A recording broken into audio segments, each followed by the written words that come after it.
Trial resumed. Jury not present. The court said, "Good morning." All counsel said, "Good morning, Your Honor." The court said, "Please make your appearances." Mr. Ferguson said, "Good morning, Your Honor."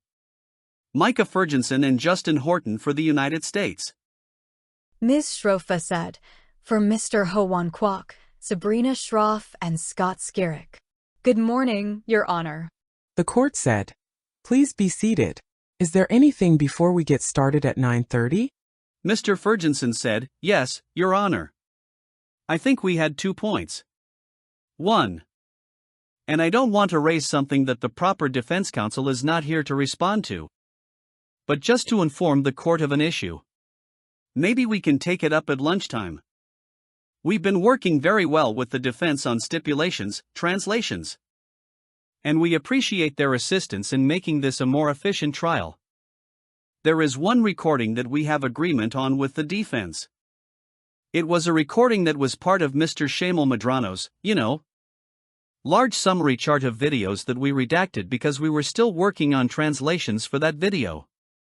I think we've reached agreement on the translation of it, Your Honor, and we've reached agreement that, for what actually goes back into evidence. We can use an updated version of Mr. Medrano's chart that includes this video and the translated text. There is one portion of the translated transcript that we have a dispute about. It's not a translation dispute. It's a Rule 403 dispute. And I won't get ahead of it because I want Mr. Kamraju or Mr. Barkin, who I've discussed this with more recently, to be here to address it as well, but just very briefly to preview it. It's about 2 lines of text where Mr. Guo says something to the effect of, "The United States will never falsely accuse you." Listen to what I say. The United States will never falsely accuse you. The context for this remark is, in 2020, when the investigations into GTV begin, Mr. Guo is broadcasting that essentially the people who are complaining to the US authorities are in fact fake victims and CCP spies or traitors. And they're going to be criminally charged by the United States. And he makes this remark about how the United States will never falsely accuse you. Our view is, there's nothing unfairly prejudicial about using, an opposing party's statement against legal interests. That's sort of the heartland of what an opposing party admission is. Criminal defendants confess in some instances, and confessions are admissible at trial. And so our view is there's number 403 issue here really, if a statement by the defendant is clearly admissible. But I don't want to get ahead of myself. We can take it up unless the defense wants to take it up now. The court said, "So we need not hear now because neither of those attorneys are here.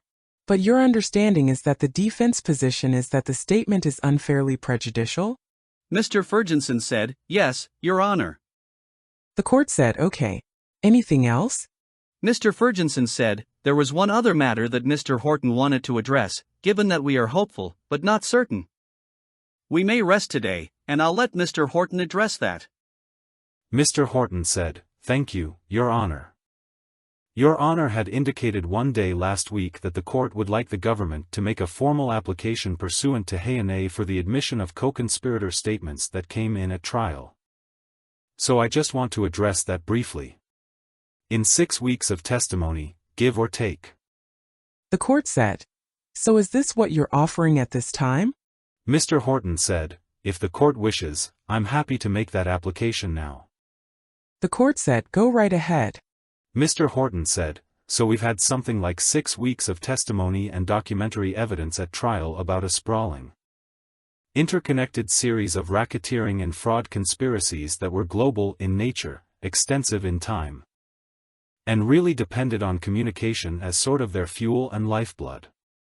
And there's been a considerable amount of co-conspirator statements and documents reflecting those statements offered into evidence subject to connection under the circuit's Hay protocol.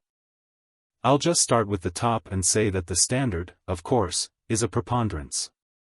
So the court needs only find that it's more likely than not that these declarants were members of conspiracies with the defendant, and spoke during and in furtherance of those conspiracies. I'll start right at the top with Ms. Wang, who pled guilty to The court said, "One moment, please." Mr. Horton said, "Sure." The court said, "You're going to specify the individuals, correct?" Mr. Horton said, "So I think what I'll do, Your Honor, is sort of go somewhat in order, and then, given the nature of these conspiracies, there are a number of co-conspirators and agents who were not quite at the periphery. People who were not like Yvette Wong, really." The court said, "If you could bring the microphone closer to you.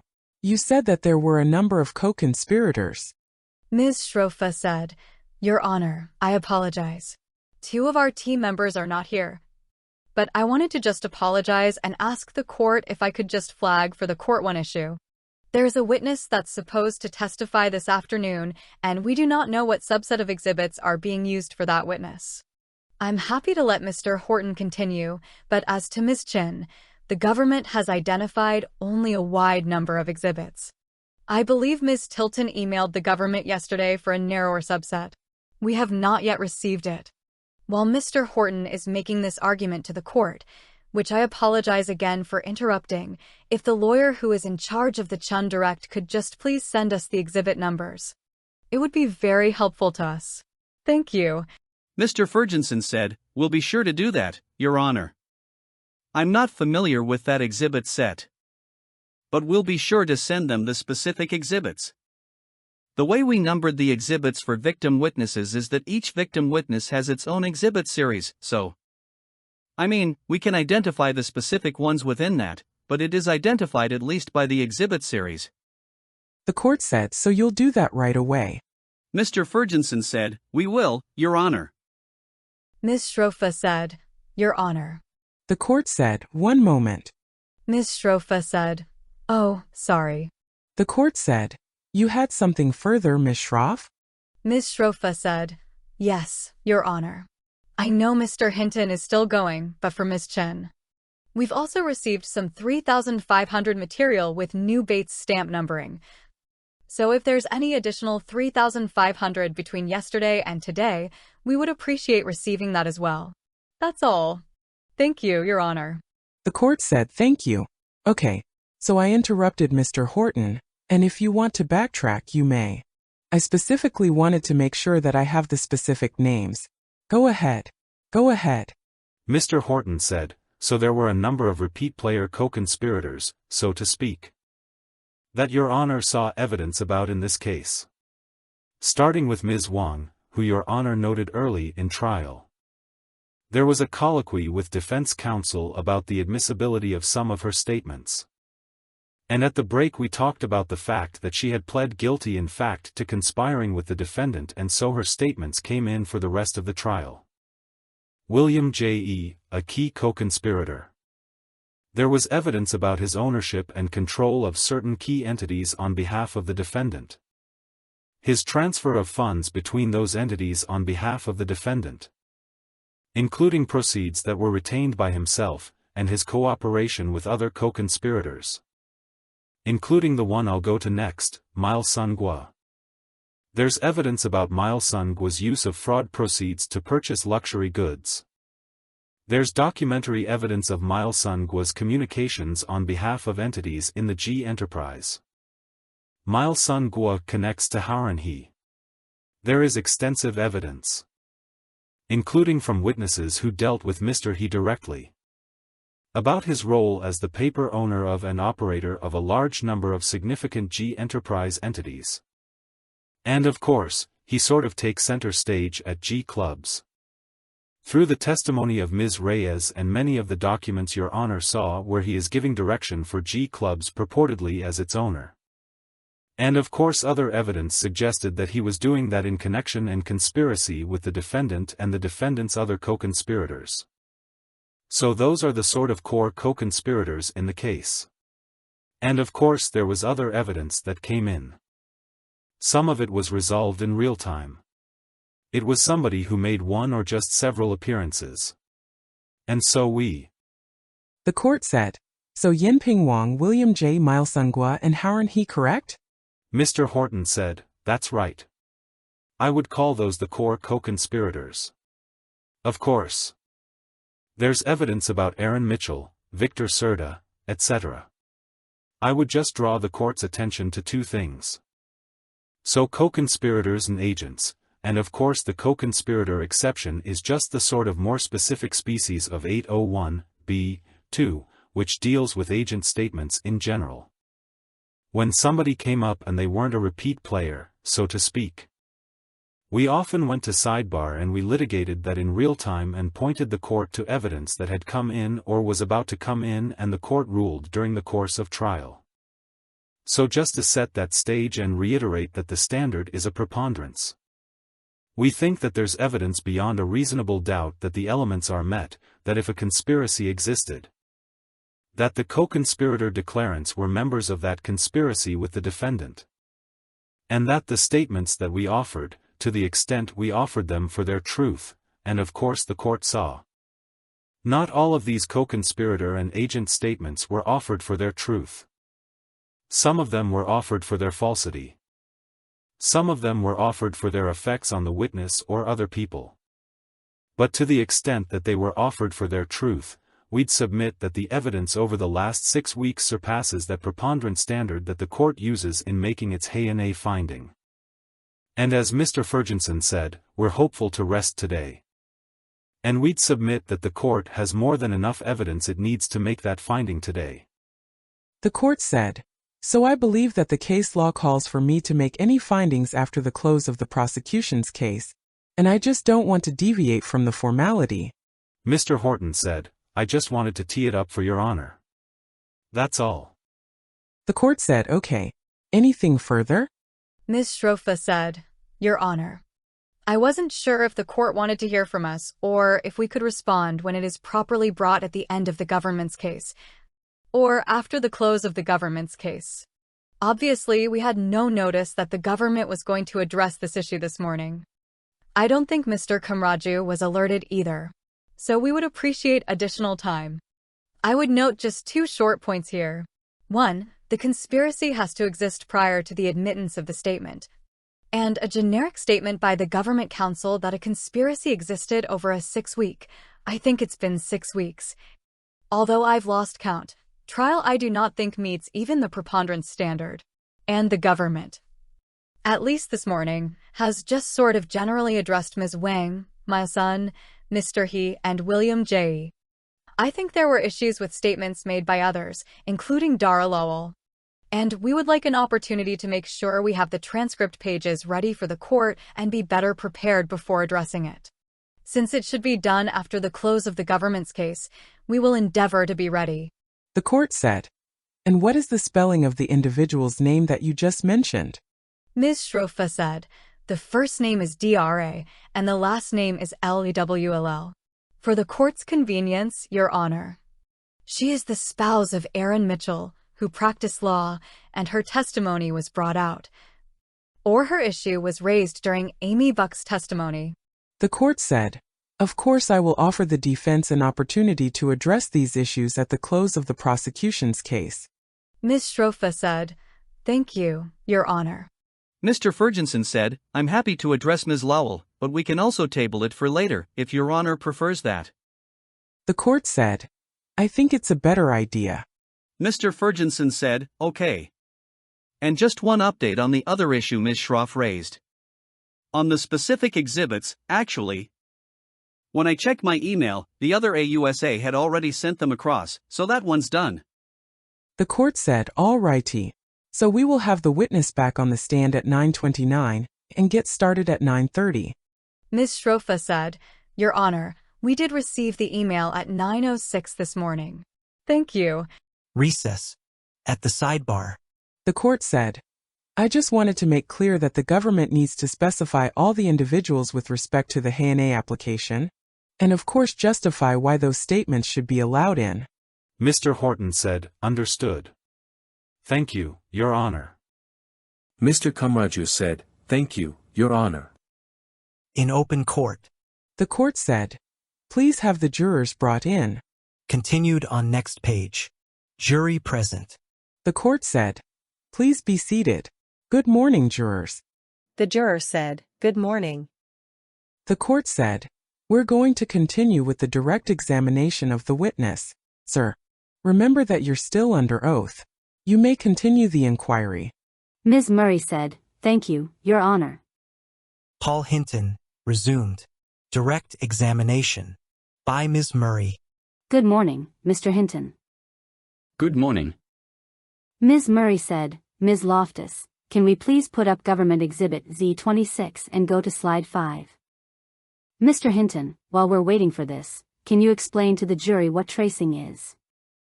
Yes. Tracing, as I use the term, relates to following money through a series of accounts over time. And how, if at all, do you trace funds through a series of accounts? Well, you look at the inflows into an account and the subsequent outflows from an account.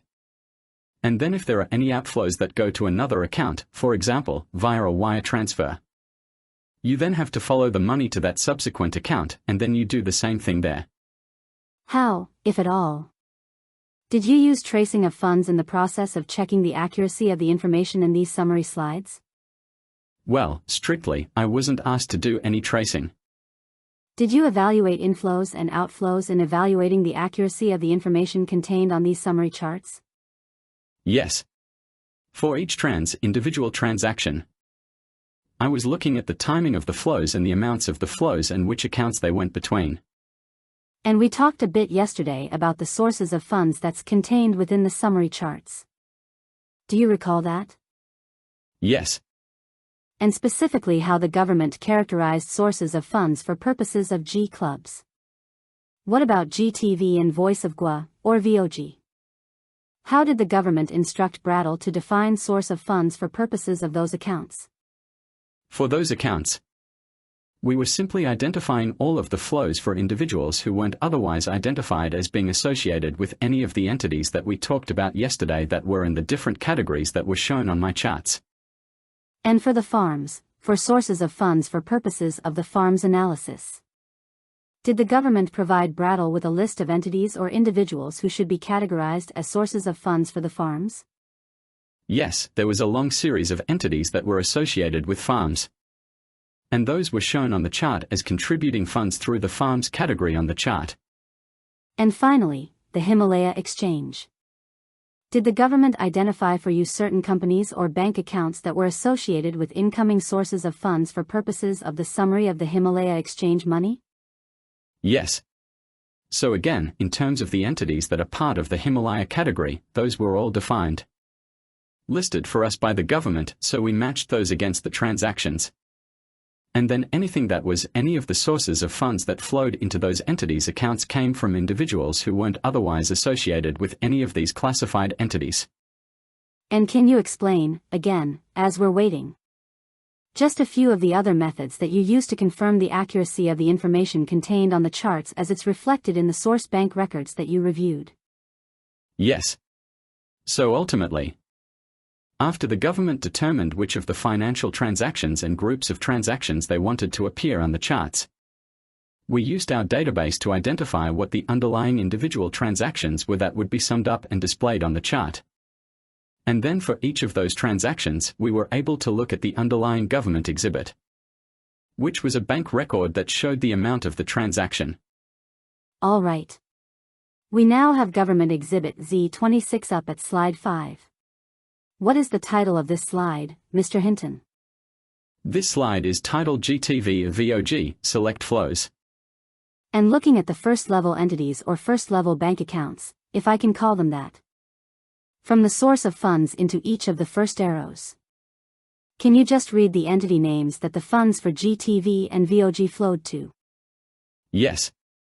So from sources of funds on the left-hand side, we see the first account is Voice of Guo Media. And it's a Bank of America account, 7226. The second account is also a Voice of Guo Media Incorporated account. This one at Wells Fargo Bank, 5536. The third account is a Soraka Media Group Incorporated account at JP Morgan, 5601. The fourth account is a GTV Media Group Incorporated account at Capital One. And the fifth account is a GTV Media Group Inc. account at JP Morgan, 3335. And so of those 5 accounts, is it correct that they are held at 4 different banks? That's correct. Looking at the center arrow, down to the JP Morgan 5601 Soraka Media account. How much money flowed through sources of funds into that account through June 4th of 2020? 275.9 million. And then if we could look at the flows out of that account. Can you just read the amounts and the date ranges of when the money flowed out of that account? Yes. There were 3 flows out of that Soraka account that are shown on this chart to other entities. On the left, 125.5 million between June 3rd and June 10th is transferred to Soraka Media Group, Incorporated's JP Morgan account ending 2038. 200 million is transferred on June 3rd to GTV Media Group's Citibank account 6691 and 10 million on May 13th, 2020 to GTV Media Group, Incorporated Capital One account ending 7000. And Mr. Hinton, just to be clear, did these summary charts reflect all of the transactions that were contained within the bank records that the government provided you? No. It's only a selected number of the transactions. And the bank records that you were provided, were those selected by the government? They were. Did Brattle process only a portion of those bank records in the end and reflect those on these charts? That's correct. We identified a large number. And the government instructed us to process a subset of those. Can you describe the process by which the government discussed with Brattle which accounts to prioritize for purposes of processing? Yes. So initially they gave us this huge volume of documents and we had to identify which accounts were contained in those documents. We then generated a list of those accounts, showed them to the government. And the government instructed us which of those accounts were the highest priority and we should process. Ms. Murray said, Ms. Loftus, could we go to the next slide, please? What's the title of this slide, Mr. Hinton? This slide is titled VOG, Select Flows. Looking on the top left, there's a category called Other Inflows. What, if anything, does that represent? Well, that just shows all the flows into the Voice of Guo Media accounts that are listed there other than the 26.7 million coming from sources of funds over the time period May 26, 2020 to June 6, 2020. And there's an individual named on here, Li Hongwei La Friends. Do you know who that is? No. Ms. Murray said, all right. Ms. Loftus, let's go to the next slide. If we could turn now to the farms, Mr. Hinton. Ms. Murray said, if we could go to slide 8, please. So looking here, there are kind of 2 categories on the top. There's farms in green. And then there's sources of funds on the right in gray. First, the farms category showing flows. Does that capture the companies or individuals the government provided and identified to Brattle as associated with the farms? Yes, that's correct. There's a long list of those. And what accounts does the 77 million go to from the farms? It goes to an ACA Capital account at First Abu Dhabi Bank. Where is First Abu Dhabi Bank located? In Abu Dhabi, I believe. From your review of bank records the government provided, do you have an understanding of who, if anyone, control that ACA Capital account? No. Mr. Kamraju said, objection. If we could look now at the court said, the objection is overruled. If we could look now at the flow of funds from the ACA Capital account. Let's start on the left. And if you could just read for the jury the amount and then the account holder or holders that the money went to. Yes. First, 19 million was transferred to Lexington Property and Staffing LLC in 2 accounts. DCB 0625 and Signature 3545. Sorry. Could you read the signature number again? Signature 3945. Sorry. Thank you. The next transfer shown is 11.2 million transferred to William J. and Xingting Rong. And they are at 3 different bank accounts that received that money, 2 Barclays accounts and an HPB account. And the next flow? The next flow is 18 million to Hudson Diamond. Over what time period? From February 2nd, 2021 to February 10th, 2021. And where, ultimately, does 16 million go then from the Hudson Diamonds holding account? Yes, in May through June, 16 million from the Hudson Diamond account is transferred to Lamp Capital LLC. And just to be clear about the date ranges of that $16 million collective transaction. What was the date range for that flow? May 28, 21, through July 30, 2021. All right. Continuing from the ACA Capital account, we just did to Hudson Diamond. What's the next flow represented on the summary?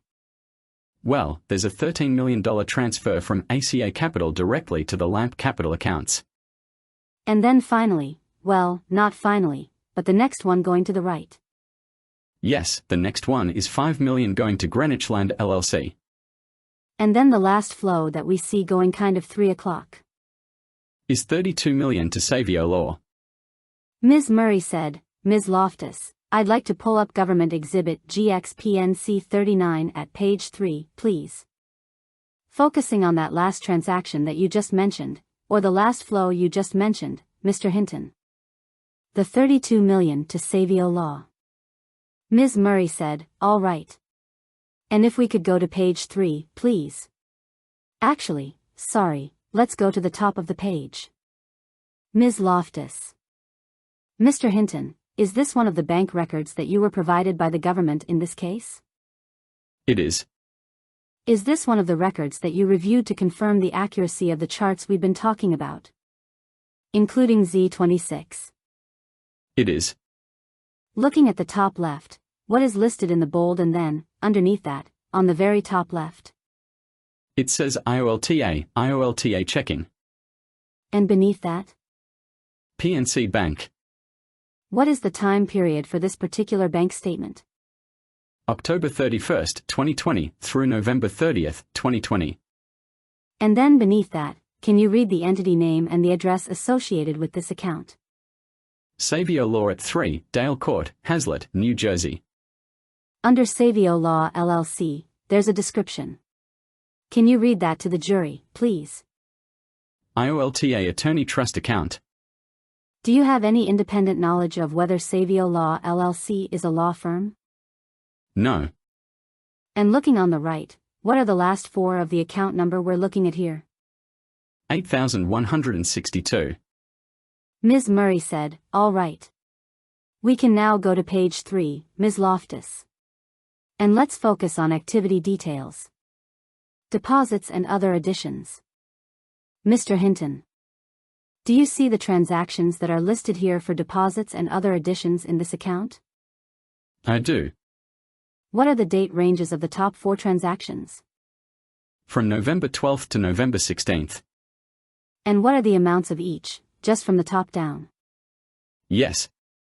9.5 million, 8.5 million, 7.5 million, and 6,499,935. Mr. Hinton. Did those 4 transactions collectively represent the $32 million that we just looked at in the flow from ACA Capital to Savio Law? Yes. Please. Ms. Murray said, Ms. Loftus, we can go back to Z26, and we were at page 8. All right. So this is the broader summary of the farm flows, Mr. Hinton. I'd like to now go and drill down on a few of the different flows.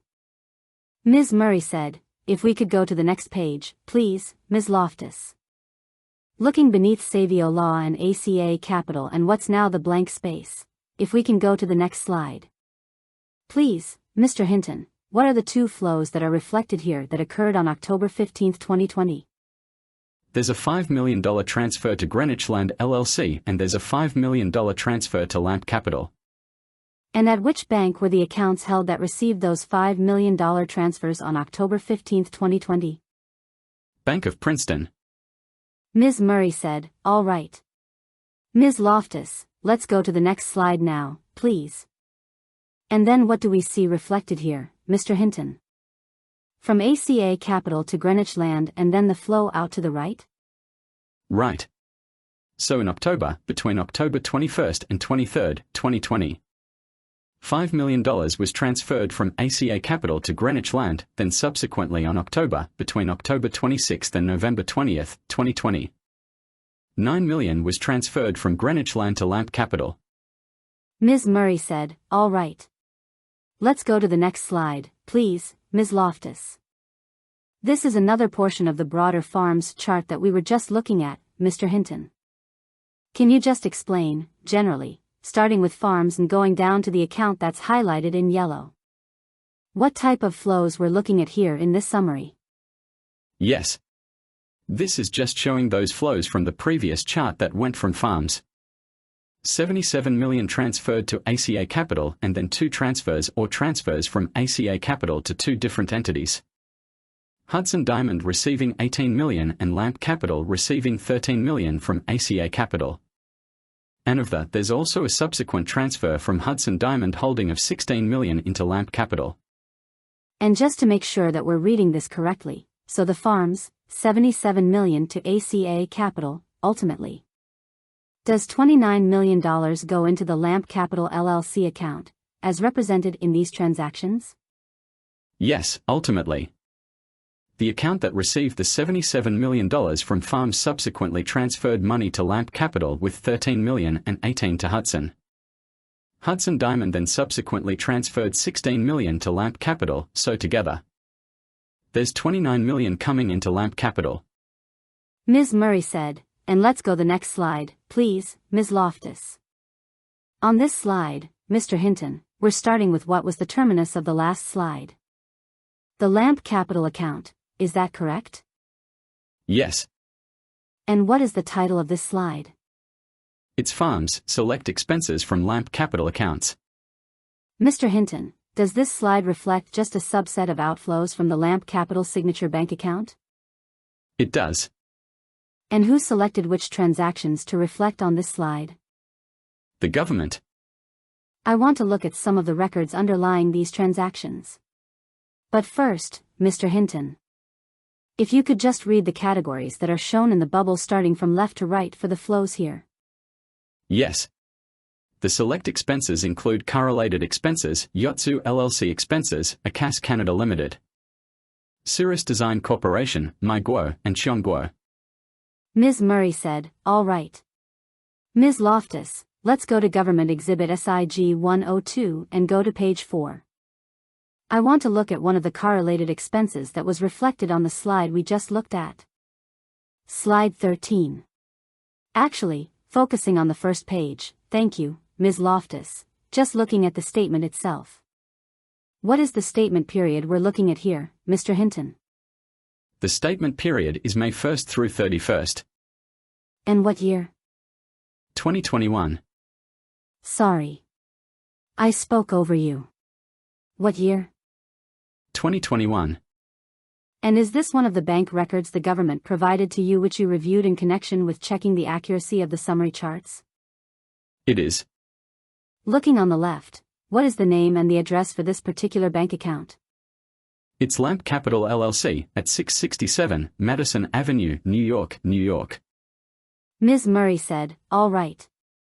Ms. Loftus, let's zoom out of that and go to page 4, please. Thank you. And if we could highlight the May 27th, the larger entry here. Mr. Hinton, do you see that transaction as reflected in this bank record? I do. Looking at that, what type of transaction is reflected here, for May 27, 2021, from this Lamp Capital account? It's an outgoing wire. And 2 lines down, to whom was that outgoing wire sent? The wire transfer was made to Wells Fargo bank account 8296, which was for the benefit of Miller Motorcars, Inc. What was the dollar amount of that outgoing wire to Miller Motorcars from Lamp Capital? It was $294,306. Ms. Murray said, skipping around on the expenses, if we could look on the same page, Ms. Loftus, the second entry, May 19th of 2021. What type of transaction is reflected here, Mr. Hinton? This is also an outgoing wire transfer. And looking 2 lines down, to whom was this outgoing wire sent? It was sent to Guo. What was the dollar amount of this outgoing wire from Lamp Capital to Guo on May 19, 2021? It was $500,000. Ms. Murray said, all right. Ms. Loftus, let's go now, please, to Z26 again at slide 13. I just want to look back at where we see the transactions we just saw reflected on this chart. So Mr. Hinton, the Miller motor cars, where, if anywhere, on this summary chart is that sum included? It's in the red-lined bubble that's titled Correlated Expenses. And the $500,000 to Megua, where, if anywhere on this summary slide, is that transaction reflected? That's the second line from the right with the lavender-colored bubble at the bottom. All right. We're going to look now, Mr. Hinton, at one of the records for ACAS Canada Limited, which is the third arrow flow on this chart. Mr. Horton said, if we could please go to Government Exhibit NJ808, page 2. And just to clarify, not looking at one of the bank records but looking at one of the government exhibits relating to that particular flow. Mr. Hinton, do you know what kind of company ACAS Canada Limited is? No. So this is a government exhibit titled NJ808. Have you seen this before? I don't recall. Focusing on the top, Ms. Loftus, if we could zoom in, the company name/service provider listed here. Could you read that for us, please, Mr. Hinton? Ms. Murray said, if we're able to zoom in on that, please, Ms. Loftus. So it's under company name entry there, the first line, the first long line. Ms. Murray said, Ms. Loftus, can you highlight that, please? Yes, so it says company name, ACAS Canada Limited, and then afterwards it has in quotes service provider. So I believe the service provider you're referring to is ACAS Canada Limited. Ms. Murray said, and let's zoom out of that, please, Ms. Loftus, and let's look further down the page. Focusing now on the bottom, just the agreed by through to the right side. Mr. Hinton, looking here. Agreed by service provider, what is in that field on this document? It's ACAS Canada Limited. And who is listed on the right as the customer? Agreed to by customer Whitecroft Limited, and then there's a signature and a printed name. What is the printed name? The printed name is Guo. Ms. Murray said, all right. Let's zoom out of that, please, Ms. Loftus. And if we could focus again just on the very top paragraph, in accordance with Mr. Hinton, looking at this portion of this document. Can you just read the first sentence through to the first comma? Yes. In accordance with paragraph C6 of the corporate care terms as incorporated in an aircraft enrollment contract. The customer, Whitecroft Limited, hereby authorizes, etc. And in this text, what type of contract is referenced? It's an aircraft enrollment contract. Thank you.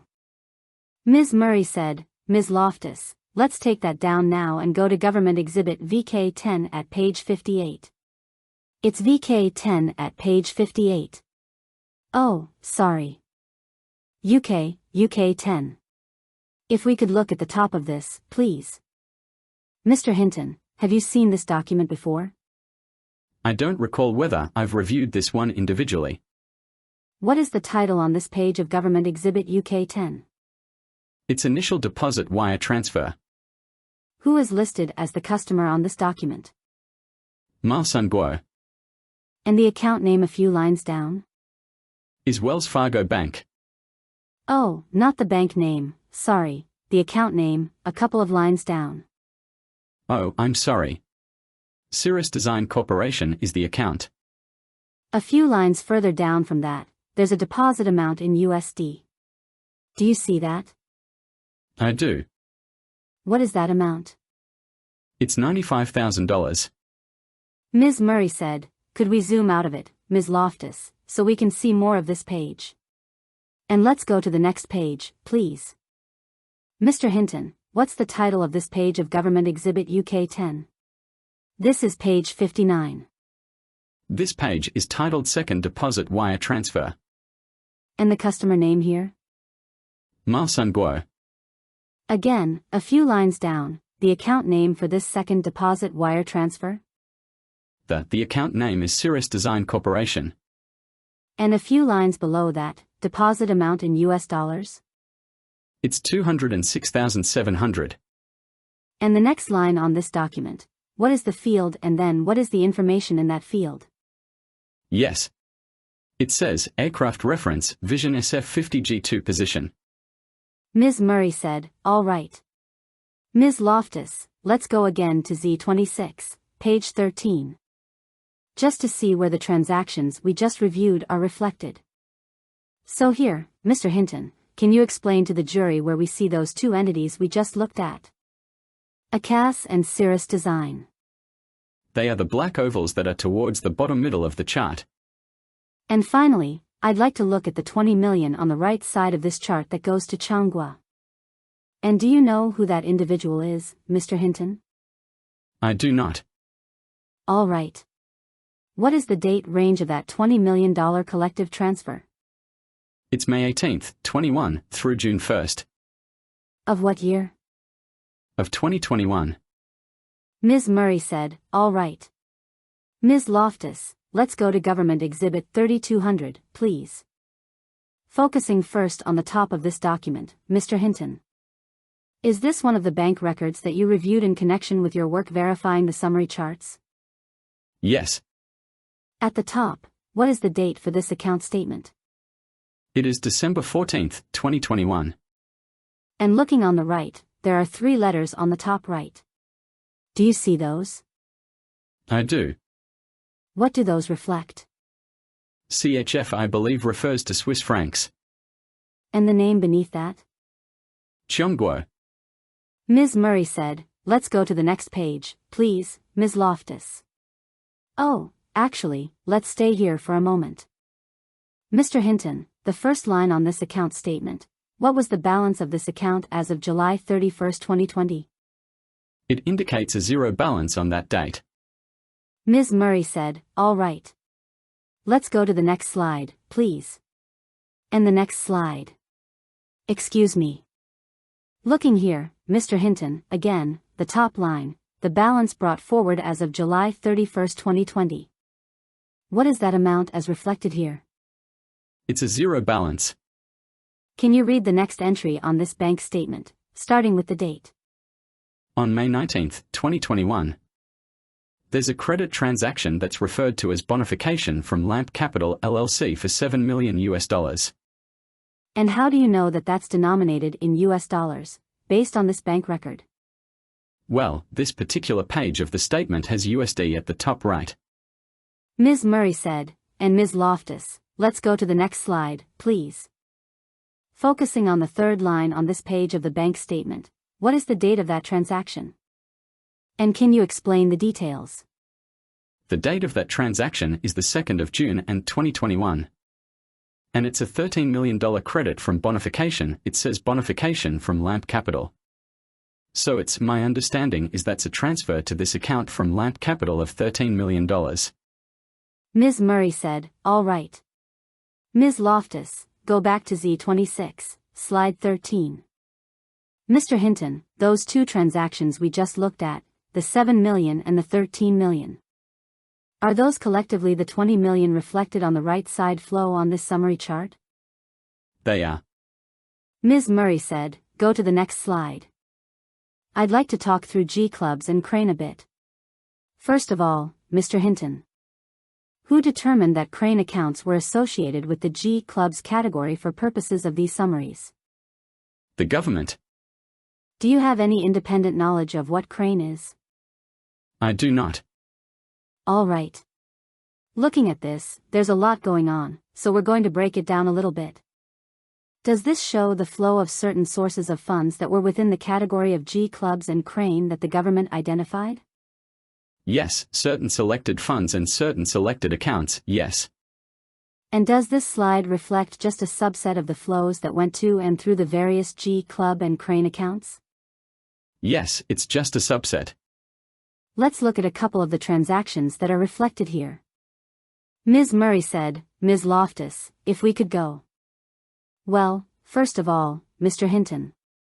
Can you just explain the color scheme that we have going on here a bit so the jury understands what those colors reflect?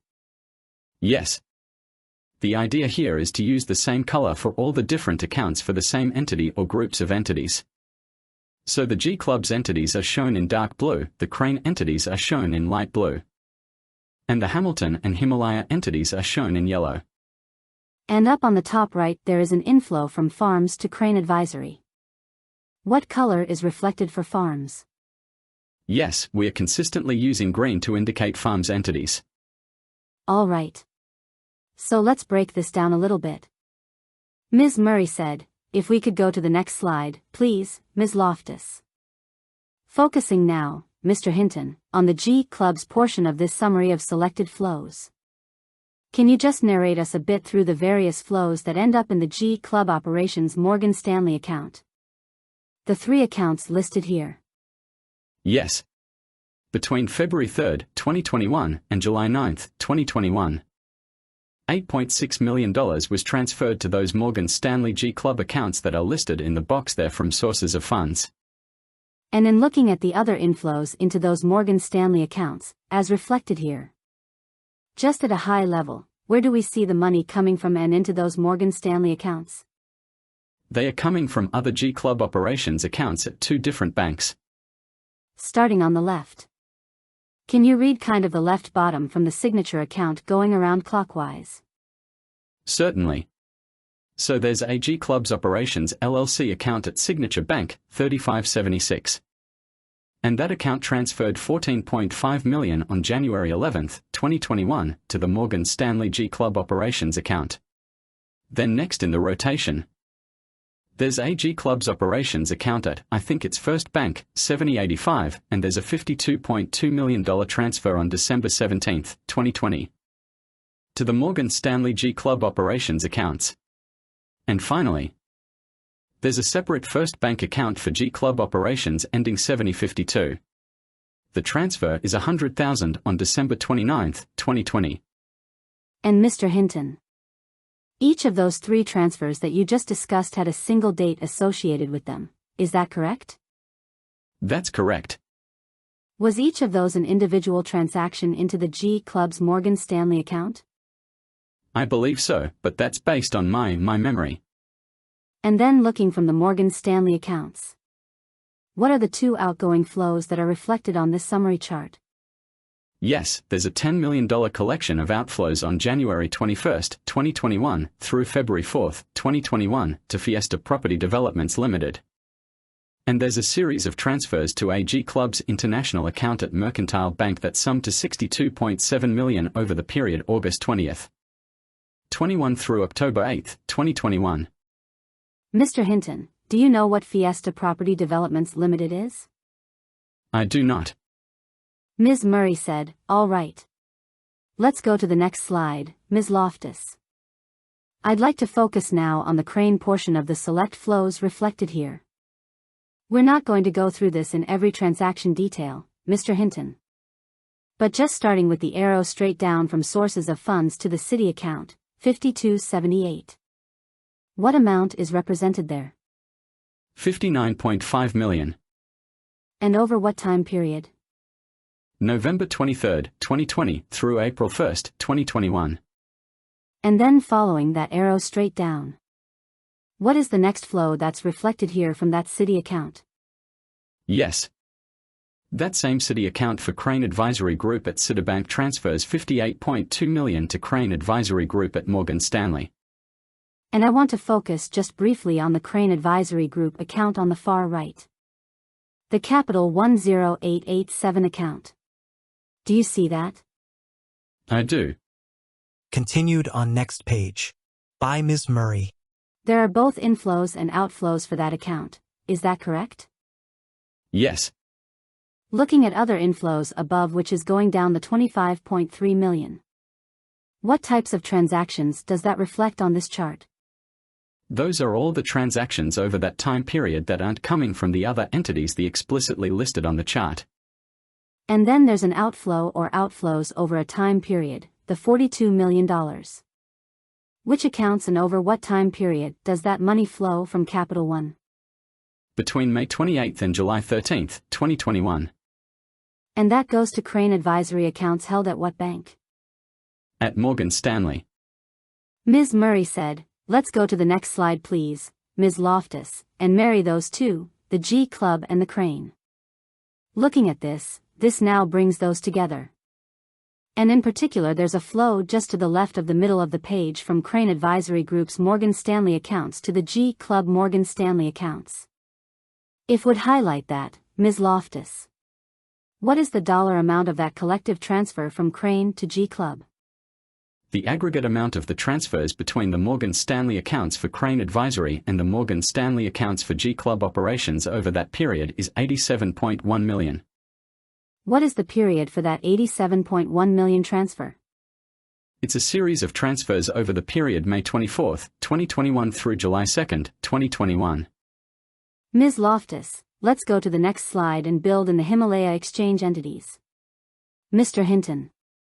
Now looking at the accounts we just ended with, the G Club Morgan Stanley accounts. What is the outflow reflected here over the period of May 6, 2021 to June 23, 2021? $85 million. If you could highlight that for the jury, please, Ms. Loftus, on the left from G Club to Hamilton. And then looking from that Hamilton Digital Assets account we see another flow in the amount of $85 million. Is that right? That is correct. What is the period of time for that aggregation of flows? From September 1, 2021 through September 16. And that goes to a bank account held in what name? Hamilton Opportunity Fund. At what bank? At Silvergate Bank, 9306. Focusing now on that Silvergate account, the Hamilton Opportunity Fund.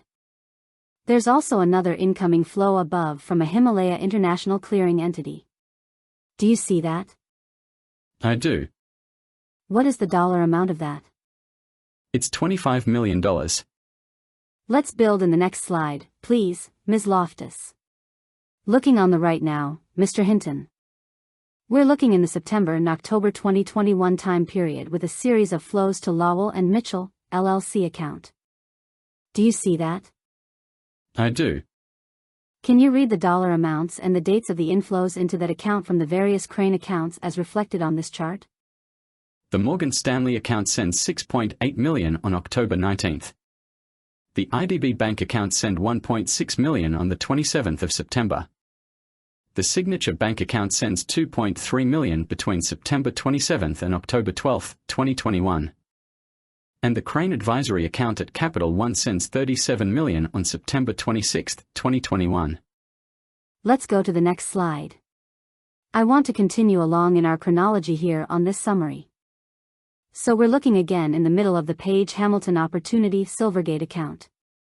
There's now an outgoing flow from that account on October 27, 2021. Do you see that? I do. What is the dollar amount of that flow?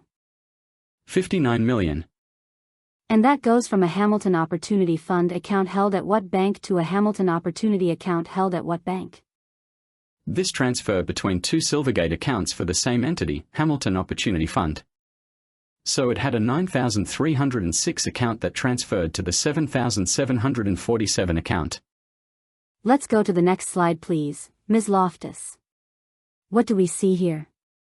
We see the same amount being transferred on the same day from the Silvergate 7747 account to a third Hamilton Opportunity Fund account at Silvergate numbered 7739. And those $59 million transfers from Hamilton Opportunity Fund accounts. Those transfers are on the same day among different accounts, is that correct? That's right. Let's go to the next slide, please. So there's now an account at the bottom of this slide listed as Silvergate 7713.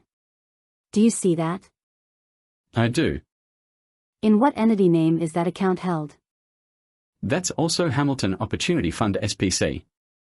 And let's look at the inflows then into that account from both the Hamilton Opportunity Fund SPC 7721 Silvergate account on the left and the Hamilton Opportunity Fund SPC 7739 Silvergate account on the right? Yes. There's $5.6 million transferred on November 15, 2021 from the Silvergate 7721 to the Silvergate 7713 accounts. And then looking on right, the incoming transfer to 7,713 from 7739? Yes, that's $46.5 million on December 2, 2021. Let's go to the next slide, please, Ms. Loftus. Mr. Hinton. This is now again a subset of the broader G Club/Crane summary chart we've been looking at. As you can see, there's a highlight on this G Club International Limited account at Mercantile Bank. Do you see that? I do. And the inflows reflected on this chart into that account. What is the amount from the G Club Operations Morgan Stanley account? 62.7 million. Let's go to the next slide, please. What is the title of this slide, Mr. Hinton? G Club Select Flows and Expenses. Here looking at the top. Are we starting with this summary flow analysis from the account we just saw on the prior slide that the 62.7 million came into? We are. Focusing on a few of the outflows that are reflected here. Let's start on the right with the blue. What is shown with the outflows on the right to Yacht Zoo, LLC? It shows that between October 26, 2021 and September 1, 2022, $478,000 was transferred. Then looking to the red, what category of transactions is reflected in the summary chart here? The red symbols are associated with car-related expenses. What is the dollar amount for those collective car-related expenses? 6.4 million. The prior car-related expenses that we looked at, Mr. Hinton. Those were expenses that originated from a different bank account, is that correct? That's correct. The Lamp Capital account? That's correct. And these are expenses from an account held in what entity's name? G Club International Limited. Continuing on, there's an entry called Stone Offer Design. Do you see that? I do. From what accounts do we see transactions flowing into Stone Offer Design? We see payments from both the G Club International Mercantile account and from G Club's operations in a separate TD Bank account. Looking left, Mr. Hinton, there is a Sources of Funds section over on the top left. And that flows into both the G Club Operations account and the Himalaya International Clearing account. Do you see that? I do. Does the money that's reflected in the sources of funds, does that include incoming sources of funds that the government identified for Brattle? Yes. These are sources of funds coming from entities that we previously described how the government instructed us to identify. And based on the information on this slide, does that include sources of funds for both Himalaya Exchange, which would be shown in the flow to Himalaya International Clearing, and for G Clubs, which is shown in the flow to G Club Operations? It does. Let's focus on the far left side of this. We have a flow into G Club Operations. Where then do we see $7 million going between March 2, 2022 and April 12, 2022? There are aggregate transfers to, I'm not sure how to pronounce the name of the Swiss bank. But it's right there. I represent to you that it's Kyrgyz Swiss Bank. Thank you. Let's look at those transactions from the bank records. Ms. Loftus, if we could go to Government Exhibit TDB 93. We'll start on the first page, Ms. Loftus. Mr. Hinton. Is this one of the bank records that you reviewed in connection with your work in this case? It is. What's the statement period for this record? It's January 14, 2022 through January 31st of the same year. And what is the entity name and the address that this account is held in? It's G Club Operations, LLC, 162 East 64th Street, New York, New York. And the last four of the primary account number on the right side? 2044. On the account summary here, what's the beginning balance in this account on this statement period? It has a zero beginning balance. Let's go to page 8, please, Ms. Loftus, and scroll down. On the other withdrawals, Mr. Hinton. Can you read that first withdrawal, March 2nd? Yes. March 2nd, there's a wire transfer outgoing to KYRGYZ Swiss Bank 3 million. And then let's go to page 12, please, Ms. Loftus. And scroll down to the other withdrawal section there. On the first entry for April 12th here, Mr. Hinton, do you see that? Yeah, this is a similarly titled wire transfer outgoing for $4 million. And what bank does that go to? It's going to KYRGYZ Swiss Bank. So those two transactions, the 3 million and the 4 million. Do those collectively represent the $7 million that we saw in the flow on the summary chart at Z26 page 25? They do. Ms. Loftus, let's go back to Z26. Let's go to slide 26. I want to talk through now at a high level about some of the Himalaya exchange flows. Mr. Hinton. Starting on the left top here, sources of funds. Again. Do the sources of funds reflected on the Himalaya exchange flow summary? Are those the same category of funds that we discussed earlier? Yes. So the leftmost line, just taking us straight down the line. If you could just read the dollar amount and the date ranges and what accounts that money flows through. Yes. 473.8 million is the aggregate amount of transfers from sources of funds to Himalaya International Clearing FEV 3763 account between June 2, 2021 and June 30, 2022. And then from that FV Bank International Clearing account. What do we see reflected inflows between March 21st and May 13th of 2022? 80 million in aggregate transfers to a different Himalaya International Clearing Limited account at the same bank. But this account ends in 2119. And then from there, what is the next flow reflected here? Yes. Then from March 5, 2022 through May 13, 2022. There's 30 million flowing to a mercantile account for Himalaya International Financial Group Limited. And looking kind of in the middle of the slide, Mr. Hinton. There's another Himalaya International Clearing account. Do you see that? It's 0133. I do. At what bank is that held? That's also at Mercantile Bank. How much money flows into that account as reflected here from both clearing at FV Bank 3763 and from sources of fund? There's 220 million in aggregate coming from FE Bank Himalaya International Clearing Limited and 36.9 coming from sources of funds. So together that's 256.9 million. And then there's another inflow reflected here going to the clearing account at Mercantile Bank. That's from the right side. What is that amount, and what account does that come from, or what entity? Yes. That's a $50 million transfer on December 2, 2021 from G Club International Limited. So that's $50 million from G Club International to Himalaya International Clearing, is that right? That's right. And then looking at the outflow from the Himalaya International Clearing at Mercantile to Hamilton Opportunity Fund. What is the aggregate dollar amount of that outflow? 51 million. And what is the Hamilton Opportunity Fund bank account that money goes to? It's a Silvergate account ending 7739. Let's go to the next slide, please, Ms. Loftus. I want to focus on the bottom flow that's reflected here.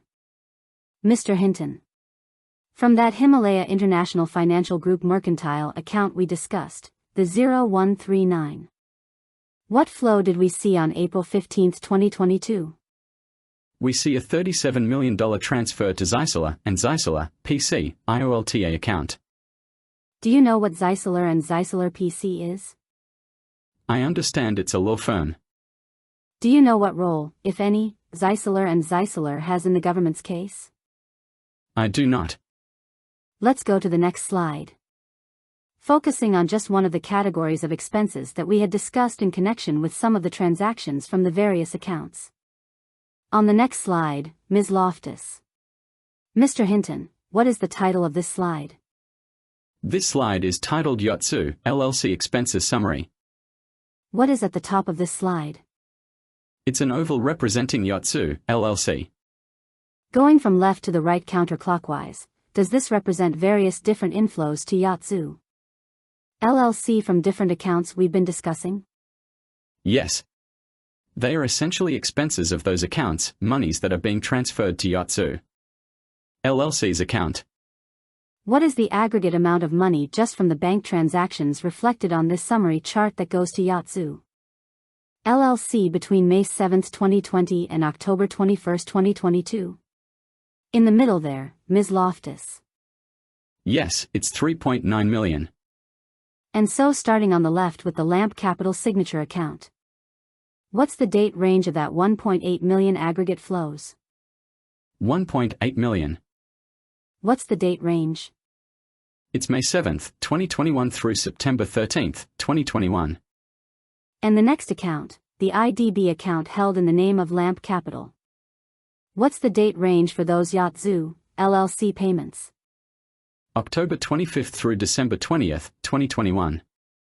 And in the middle there, Lamp Capital, LLC, DCB or Dime Community Bank. What is the dollar amount that goes up to Yatzu from that account? $990,000. Continuing right, HCHK Tech. What is the date of the transfers to Yatzu from that account? October 21, 2022. By the way, you see money going from G Club as well to Yatzu. What is the dollar amount of that collection of transactions? $478,000.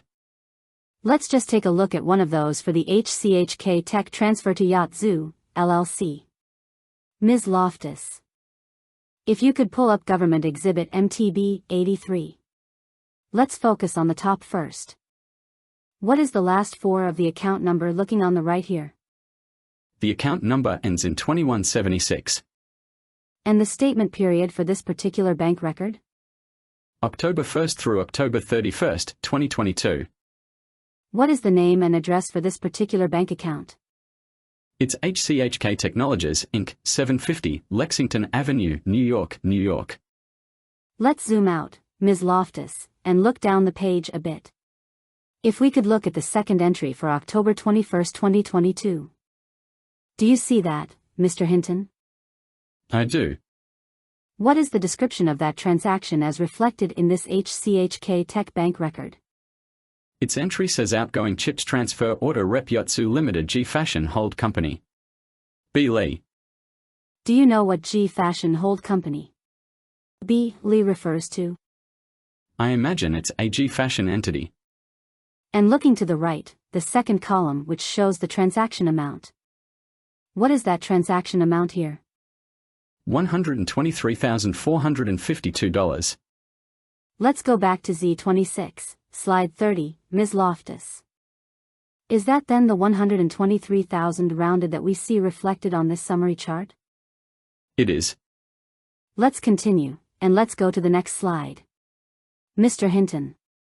Is this kind of a high-level summary of the sources of funds for the primary categories that we've been looking at over the course of your testimony? It is. And if you could just take us through left to right and again, just for clarity. The summary charts that we've been reviewing, Mr. Hinton. Is it correct that these reflect only a portion of the total transactions that were in the records that Brattle received? That's correct. And is it also correct that Brattle did not process every bank record that it received from the government? That's correct, yes. So sources of funds, what is the approximate aggregate flow to the GTV/VOG category? Of all the transactions that we processed, of which there were thousands for this category, the aggregate amount was $411 million going to GTV and VOG. And what about for the farms category? What's the aggregate amount of sources of funds that flowed to the farms category that the government identified? Of the transactions we processed, there's $110 million worth of transactions categorized as going from sources of funds to farms entities. What about the G Clubs category? Likewise for the G Clubs category, we identified and processed $240 million of individual transactions from sources of funds accounts. And finally the Himalaya exchange category. What is the aggregate amount of processed money flowing to that category? $517 million. Ms. Loftus, can we go to the next slide, please? This sums it up for us, Mr. Hinton. Among those four broad categories, what amount do we see going from sources of funds into those categories? Collectively they make up $1.3 billion. And let's go to the next slide. What is reflected here at the bottom of this slide for outflows from that broad $1.3 billion worth of sources of funds? Yes. At the bottom of the slide we are indicating that there were outflows collectively from these four entities. Entities that were classified into these four categories. From all of the transactions that we processed, we were able to identify net inflows into these two other groups of accounts. And so looking first at the left, family offices and family members. Is that a collective category reflective of what we saw yesterday on Government Exhibit Z27, where the government identified who qualifies as a family member or what qualifies as a family office? Right. I think you're referring to that beautifully multicolored list of all the different accounts. And we had a column for family offices and family members. And at the bottom there was a footnote that described what were the entities that were classified in that column. And for purposes of this summary chart, is the classification the same for family offices and members here as it was on that other summary chart? Yes, it is. What are the net inflows we see from the collective $1.3 billion going to either family offices or family members? We compute that the net amount of inflows, that means the amount coming in less whatever amounts went out, is $100 million. And then looking on the right, companies owned by William J.E. Are those the companies we discussed yesterday that the government identified for you? The Hamilton and ACA capital entities? That's correct. And of the aggregate $1.3 billion, what approximate amount of net inflows do we see going into those companies? The William J.E. companies? From these four different entities we see net inflows to the ACA capital and Hamilton accounts of $550 million. Let's go to the next slide, please, Ms. Loftus. What's the title of this slide, Mr. Hinton? This is titled Cumulative Sources of Funds Inflows by Category. Is this a different visual representation of the $1.3 billion sources of funds money that we just looked at on the prior slides? Yes, it just shows how it built up over time. Can you explain for the jury what the different colors represent and how they build over time as we go from 2020 here to 2023? Yes. Well, because we're building up this number from all the individual over 200,000 transactions. We have the date of every single transaction, so it's possible to compute a daily. In this case we do it monthly. But a cumulative amount of the inflows into all the accounts that are classified into these four different categories, each one having a different color. So underlying each of those bands of color are many, many individual entities. And for each of those entities many individual accounts that are receiving money in the form of sources of funds. And the amounts that are totaled within each color band, Mr. Hinton. Are those the amounts associated with the categories indicated on the bottom of this chart? Those are the amounts that you get to by the end of July 2023. You can see that in each case they sort of build up at different points in time to reach that total. And then starting at the bottom of this chart working up. Is it correct based on the key at the bottom and the colors that we start with GTV/VOG, add on the farms? Then G Club and finally starting at some point it looks like in late 2022 the Himalaya exchange? Yes, just by stacking them up you can see what they sum to altogether. Mr. Hinton. In this case for purposes of the summary exhibits that we reviewed with the jury yesterday and today, is it correct that the government prepared or advised what information it wanted reflected on those summary charts? It did. And in the course of either preparing or reviewing those summary charts, did you and Brattle take instruction from the government? We did. Ms. Murray said, "May I have a moment, Your Honor?" The court said you may. Ms. Murray said, "Thank you, Mr. Hinton. I have nothing further." The court said, cross-examination. Mr. Kamraju said, "Thank you, Your Honor." Cross-examination. By Mr. Kamraju. Good morning, Mr. Hinton. Good morning. Mr. Kamraju said, "Before we start, just a little bit of housekeeping, Your Honor. At this time I'd like to read a stipulation between the parties." The court said, go ahead. Mr. Kamraju said, "Could we please pull up Government Exhibit Stip 14, please? And it's in evidence already so we can publish it. It is hereby stipulated and agreed by the United States of America and Miles Guo, the defendant. The below-listed exhibits were lawfully obtained by the government and are authentic records of the entity listed in column A that were made at or near the time by or from information transmitted by a person with knowledge of matters set forth in the records. Such records were kept in the course of the regularly conducted activity. And it was a regular practice of the entity to make the records. And then could we go to page 8 of this stipulation? It is further stipulated and agreed that the defense exhibits listed in column C may be received as defense exhibits at trial. Then can we go back to the front page? Please. Your Honor, pursuant to this stipulation, I'm going to offer several exhibits at this time. The court said, all righty. Ms. Murray said, no objection.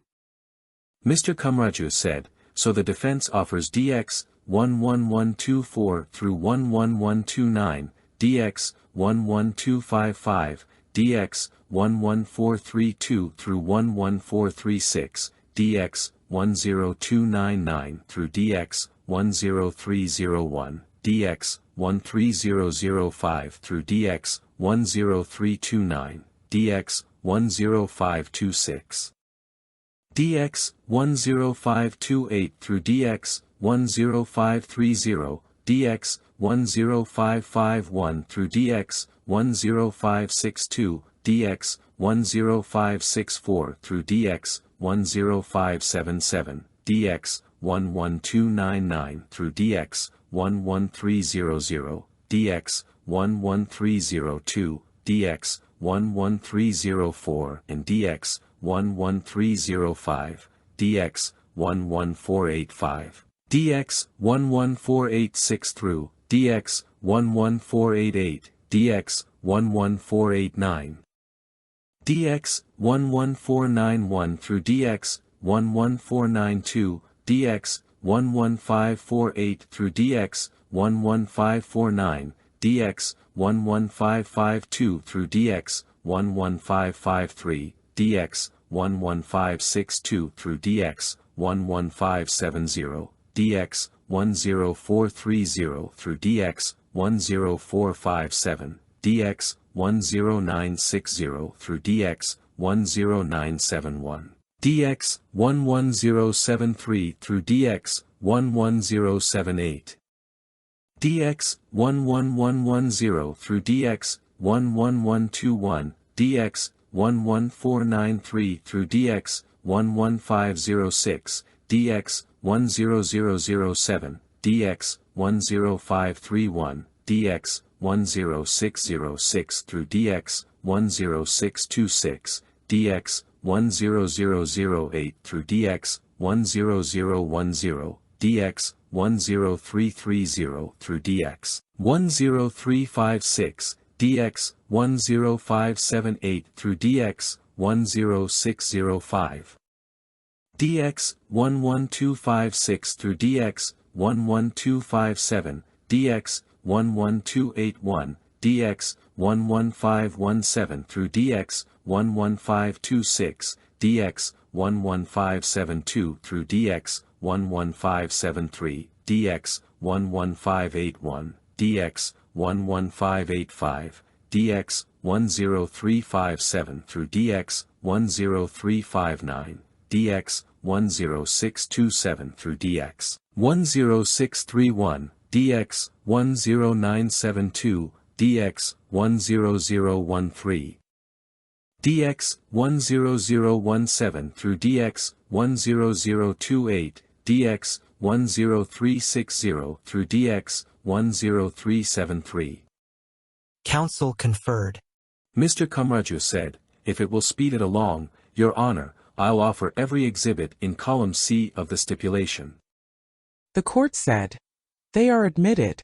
Defendants Exhibits DX 11124 through 11129, DX 11255, DX 11432 through 11436, DX 10299 through DX 10301, DX 13005 through DX 10329, DX 10526, DX 10528 through DX 10530, DX 10551 through DX 10562, DX 10564 through DX 10577, DX 11299 through DX 11300, DX 11302, DX 11304 and DX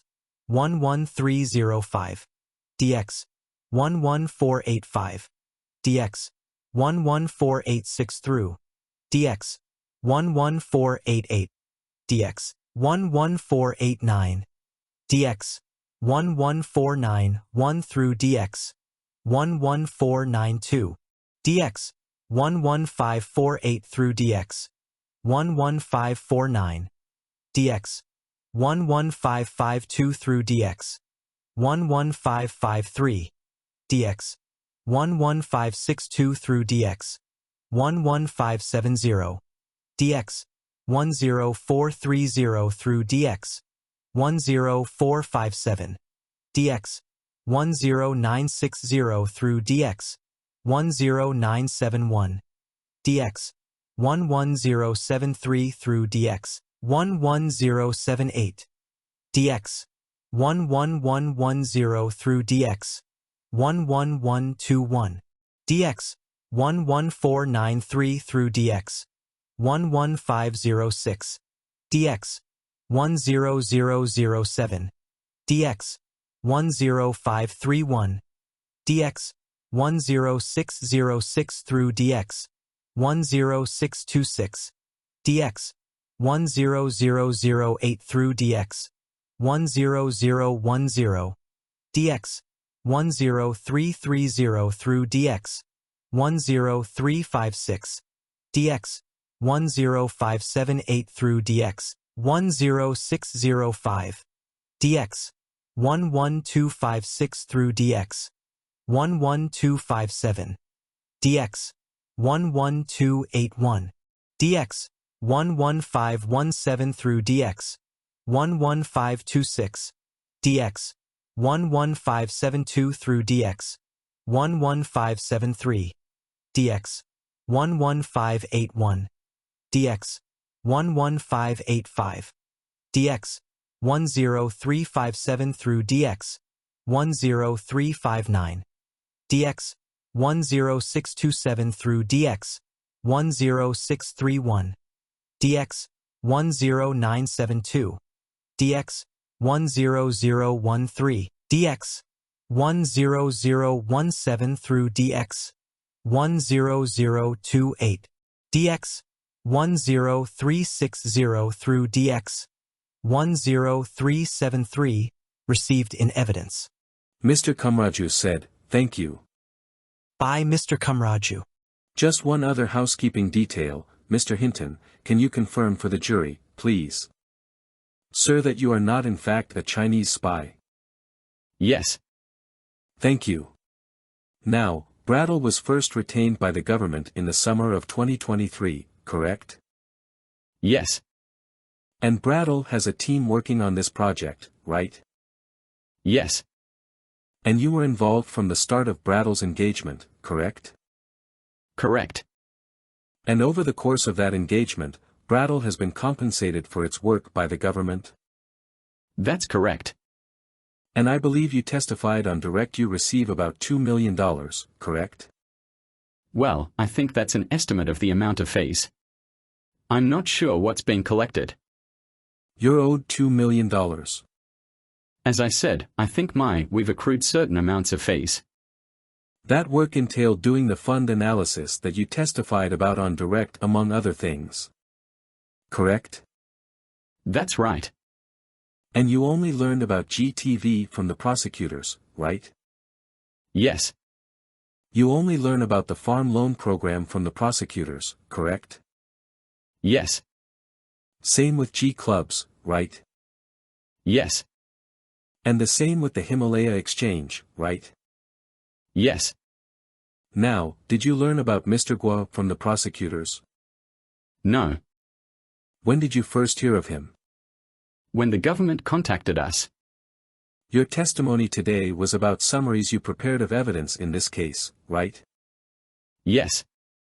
And the prosecutor provided you with the evidence they wanted you to summarize, right?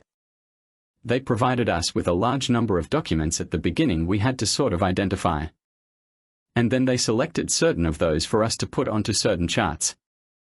So it's fair to say they identified the evidence they wanted summarized. Yes. As part of that, for example, they gave you companies that they wanted you to focus on, right? Yes.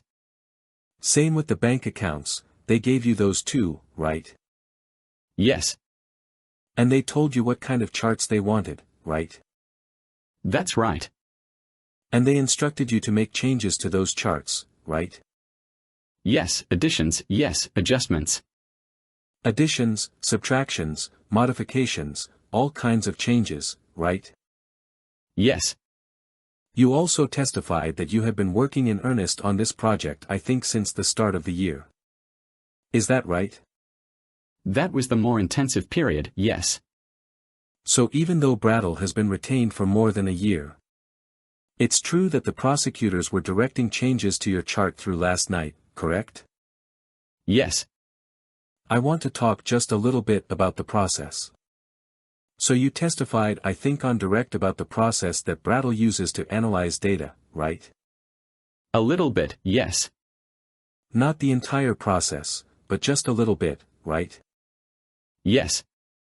And that's, to use a colloquial term, maybe you scrub the data in different ways? I wouldn't say that. But part of the process is deciding what's relevant to the task, right? Well, not for me. That's going to be my next question. It's the government deciding what's relevant, right? Yes. And then they tell you, right? Yes. And then you go out and find it, right? No. So what do you do after the government tells you what they think is relevant? I think the sequencing is a little different. They gave us the records. We told them what's in the record, and then they told us which of those records they wanted us to process. But they didn't know what was in the records until we processed them. So we were then to share the results with the government. So it's a back and forth, fair to say. Yes. You told them, this is what's out there. They said, that's what we care about, right? That's right. And they never told you that they care about anything that was helpful to Mr. Guo, right? I have no idea. 'Cause that's not part of your retention, right? I'm sorry. Withdrawn. Now, the prosecutors also reviewed your summary charts for accuracy, right? I believe so. Was that part of the changes that they made or proposed changes for accuracy, sir? Not so much for accuracy. To ensure that all the transactions that they wanted included were actually included. And not those that should not be included. Does Brattle do its own independent check for accuracy? Yes. Can you describe that process to us? Well, there's many different checks. Obviously, when the database and the extraction is happening, individual team members are checking each other's work. But then ultimately what happens here is after the charts have been produced based on the transactions that the government wanted to be represented on the charts, we are able to identify every single source document associated with those transactions and then check the amounts against those source documents. So let's take a look at one of those charts. Could we please pull up Government Exhibit Z26? Could we go to slide 4, please? So you testified about this on direct, correct, sir? I did. First, the sources of funds box. What sources go into that? Well, sources of funds are identified as flows of funds from individual accounts where those individuals are not persons who have been identified as persons of interest or persons who are associated with any of the corporate agreements that we processed for the entities that are associated with the categories the government gave us. There was also in some charts I discussed on direct. You may recall that there were certain amounts that were flowing into G Club's Crane account that were in round amounts of 10,000. 20,000, 30,000, 40,000, 50,000 where there wasn't actually the name of an individual indicated in the bank records, that information was blank. But in those specific instances, the government told us to also categorize those in inflows as sources of funds. Got it. So with the exception of that last category that you talked about, the blind contracts, is it fair to say that the sources of fund process was a process of elimination? I wouldn't say that. Well, you eliminated persons of interest, right? No. We started by identifying all the transactions in the accounts that the government told us to process and identified all the transactions of inflows from individuals. And then you categorized those individuals, right? Then we identified which, if any, of those individuals should not be included and excluded those. And one of the groups of people who should not be included were persons of interest, right? Yes. Who decided what a person of interest was? The government.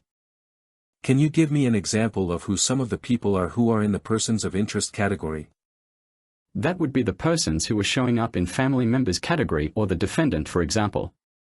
And were there any other categories of people that you excluded? Yes.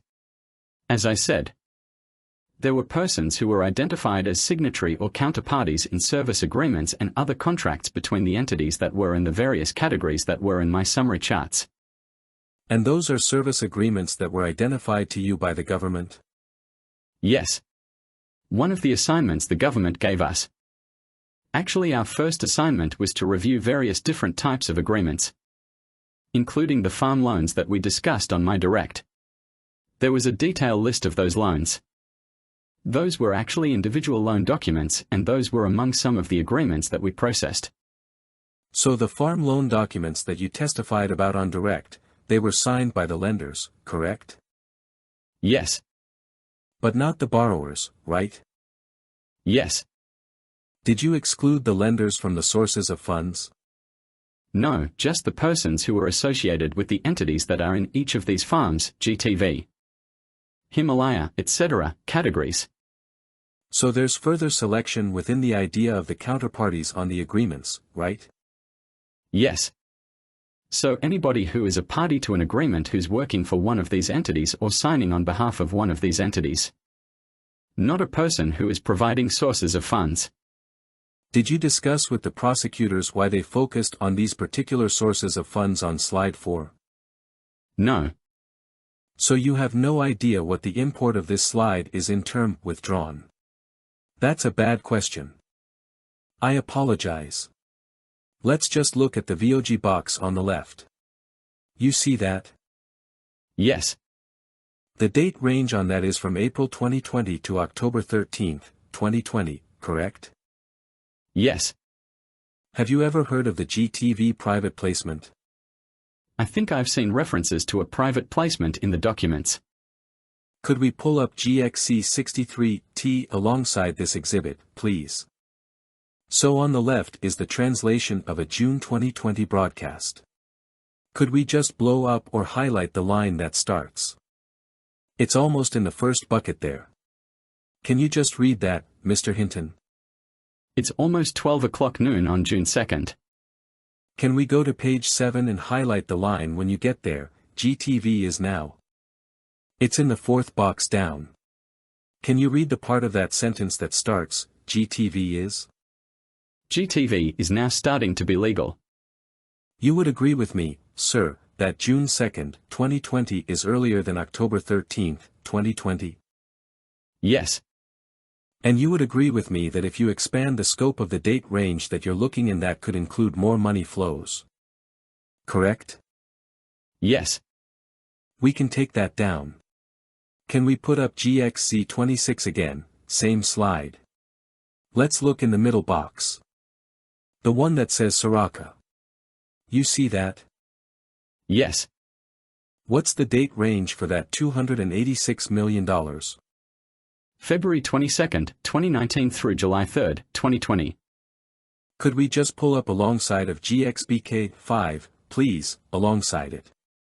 Do you see a date on that document on the right? April 20th, 2020. And you would agree with me, sir, that April 20th, 2020 is more than a year after February 22nd, 2019? I agree. And again, if you expand that date range, it would increase the amount of money coming in, right? Well, just to be clear, this date range represents the date range of all the transactions that we processed. So those we are just showing all the transactions that we processed. And yes, if there are more transactions from other accounts we didn't process, that number could go up. Sure. And if you expanded the time period, the number could go up, right? Perhaps. I don't know. I haven't processed those transactions. So let's go to slide 5. Actually, let's go to slide 6. This is the VOG flow of funds, right? Yes. And you see the middle arrow there? I do.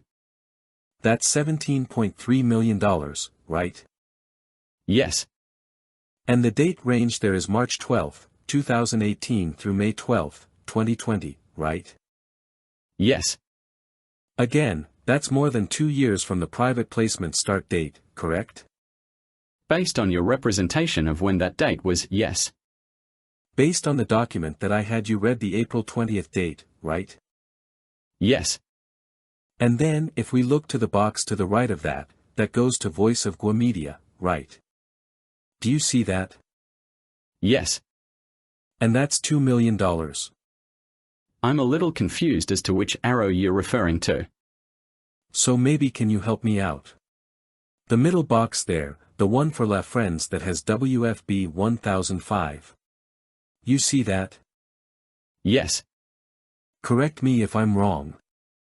It looks like there's an arrow going from that box to Voice of Guo Media with WFB 5536, right?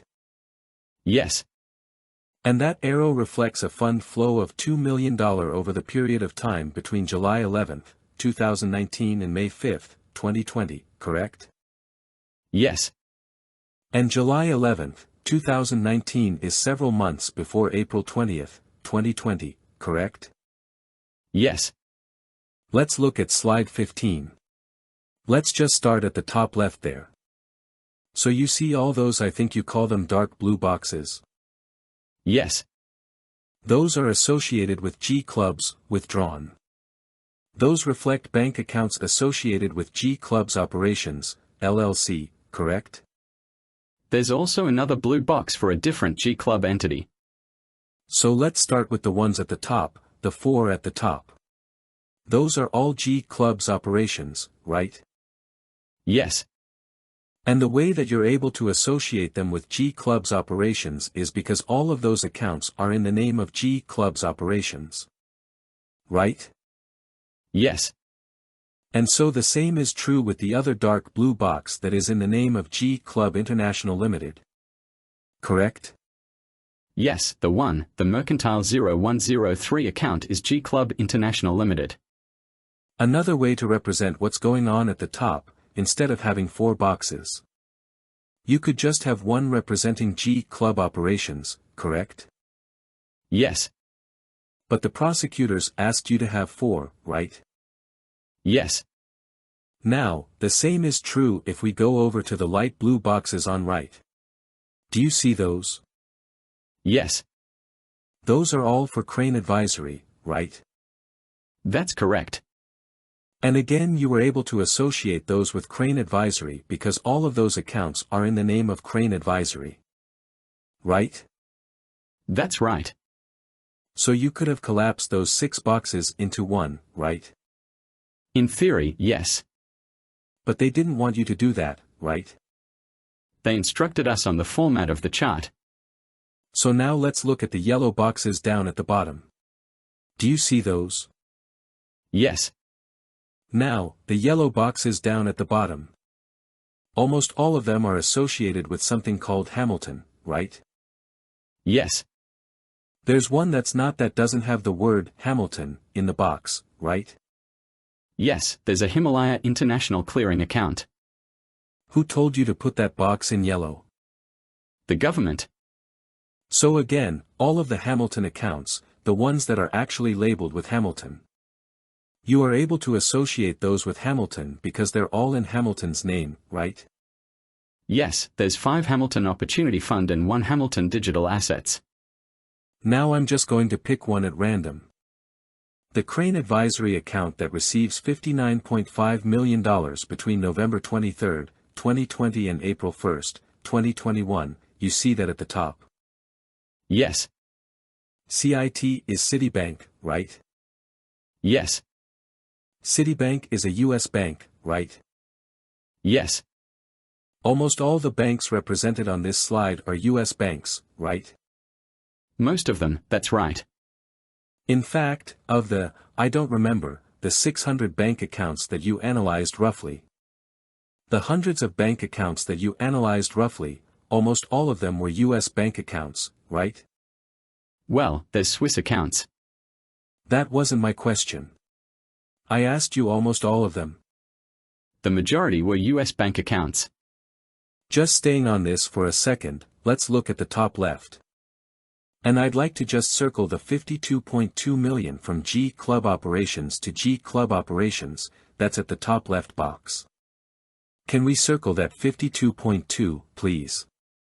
That's a transfer of $52.2 million on December 17, 2020 between two G Club's bank accounts, correct? Yes. And then let's circle the 14.5 below that. That reflects a $14.5 million transfer on January 11, 2021. Between G Club's bank accounts, correct? Yes. Now let's circle the $10 million one below that to Fiesta. And that represents a $10 million payment withdrawn. A $10 million transfer from G Club's operations account to Fiesta Property Developments, correct? It's the aggregate amount of transfers between those periods from those accounts. So those transfers started on January 21, 2021, right? Yes. And so those transfers started after the $52 million transfer and the $14.5 million transfer, right? Yes. So from this chart, how much of the $52.2 million and $14.5 million make up that $10 million? I don't know. You can't know, right? Well, you could do some tracing analysis and come up with an estimate. Right, but you testified on direct that you didn't do that, right? That's correct. So there's no way based on this chart to link those amounts to that $10 million, right? They are linked to it on this chart. Well, I understand that you put arrows there, but there's no way to say that this dollar is this dollar. Right? Well, I disagree. The funds come in at an earlier point in time. And then funds leave at a later point in time, so that is a connection. That is a connection between two dates, right? Between flows of funds. It's a chronology. Yes. We'll come back to that. Let's go to the Crane Advisory, the center bucket there. You see those? Let's start with the $58.2 million that goes from Citibank account 5278 down to that light blue box below it. The other Crane Advisory account. You see that one? Yes. Then there's an arrow going $6.8 million from that account to the Lowell Mitchell account. You see that? Yes. The date range of the $58 million transfer is January 22, 2021 through March 30, 2021, correct? Yes. And the transfer of the $6.8 million is October 19, 2021, right? Yes. So that's almost 7 months after the last transfer of the $58.2 million, correct? Yes. And I believe you testified on direct that this is select flows. So it doesn't represent all of the transactions, correct? That's true. It doesn't reflect any other money that went into that Crane Advisory Group box that received the $58.2 million. Right? No. Let's stay with this blown up for a second. I disagree. I said no. You said no to what? I'm sorry. What is it that you're disagreeing with? With your prior question. I didn't affirm your question. I disagreed with it. Okay. Tell me what you're disagreeing with. You said there weren't any other flows coming into that account. There's another arrow coming into that account. I just want to be clear. Understand. That's a fair point. All the potential other flows that are coming into that account. Right? Correct. Thank you for that. Let's look then at there is an arrow, the $58 million. The account that sends $58 million to the Crane Advisory account also sends $10.7 million to this Crane Advisory set of IDB bank accounts. Correct? Correct. And that is the last date of those transfers were May 28, 2021, right? Yes. And then there's another transfer from the IDB Crane accounts to Lowell Mitchell of $1.6 million. Correct? Yes. And that occurs on September 27, 2021, right? Yes. So that's almost 4 months after the last of those $10.7 million transfers, right? Correct. Let's now go to slide 27, please. Now this shows various flows of funds related to the Himalaya exchange. Right? Yes. So the first box, sources of funds, that represents the same sources of funds we were talking about before. Right? Correct. And then it shows about $470 million going from that gray box to a Himalaya International Clearing bank account. Right? Yes. And that's an account for the Himalaya exchange, you understand? I have no independent understanding of what it's for. So you don't know what company that's associated with? Well, the chart says Himalaya Exchange, and these are the accounts that are designated. But the title of the account is Himalaya International Clearing, so I don't know what the role of that account is. But the government told you that this was a Himalaya Exchange bank account? To color it yellow so it's in that category. To say it's a Himalaya Exchange account that's just a classification for the purposes of these charts. Fair enough. They gave you the paint by numbers, right? Yes. Now, the date range for that is June 2nd, 2021 through June 30th, 2022, right? Yes. Would you agree with me, sir, that November 2021 comes after June 2nd, 2021? Yes. Are you aware that the Himalaya Exchange first launched trading on November 20th, 2021? No. So let's go to slide 30, please. This is titled Yatsu Expenses, right? Yes. Now, there's a $3.9 million sum of all the inflows in the middle there, right? Yes. And that's supposed to represent all the money coming in from these other entities, right? Yes. So bank accounts, right? Yes. So you got the G Club International with 478,000, right? You got the HCHK, and then the 3 lamp bank accounts. Right? Yes. Now, the 478 from G Clubs, that counts in the 3.9 million. You ever heard of a yacht called the Liberty before? No. And the date range listed under the 3.9 million, that's May 7th, 2020 through October 21st, 2022, right? Yes. Can you find for me on this chart a transfer that began on May 7th, 2020? I think it's a typo. It looks like it starts on May 7th, 2021 if you look at the transfer on the left.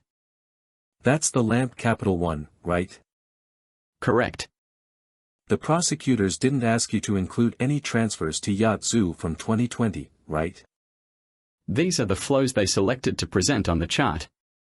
And they're all supposed to be from 2021, right? I don't know what the criteria they used to select them. I meant ignoring the typo, they're all supposed to be from 2021, right? These all are between 2021 and October 2022. And that's the date range that they gave you, right? Well, they identified the transactions and these are the dates of the transactions. Now, let's look at slide 8, I believe it is. This is the Farm Select flows, right? Yes. Now, you have no idea what farms means in the context of this case, right? That's correct. And there's $77 million that are reflected on this chart going to a company called ACA Capital, right? Yes. So first let's take a look at, there's a transfer from ACA Capital that goes to Savio Law for $32 million. Correct? Yes. That occurs between a period of November 12th and November 16th, 2020, correct? Yes, correct. And then your chart reflects an arrow going from Savio Law to leading shine of $3 million on August 20th, 2020, correct? Correct. So August 20th, 2020 is before November 12th, 2020, correct? Yes. So as a logical matter, the $3 million that went from Savio Law to leading shine could not have been part of the $32 million that went from ACA Capital. Correct? I would agree. So then let's look down to Lamp Capital, the one below it. Now that's a $5 million transfer from Savio Law to Lamp Capital, correct? Yes. And what's the date of that transfer? That is October 15th, 2020. You would similarly agree with me that October 15th, 2020 is before November 12th, 2020, correct? Yes. As a logical matter, that $5 million couldn't have come from that $32 million, correct? That's correct. And then there's also a $5 million transfer from Savio Law to Greenwich Land, correct? Yes. And what's the date of that? October 15th, 2020. Same thing, right? October 15th is before November 12th, 2020. Correct. So that money couldn't have come from the $32 million, correct? That's correct. But the prosecutor asked you to put these arrows this way anyway, right?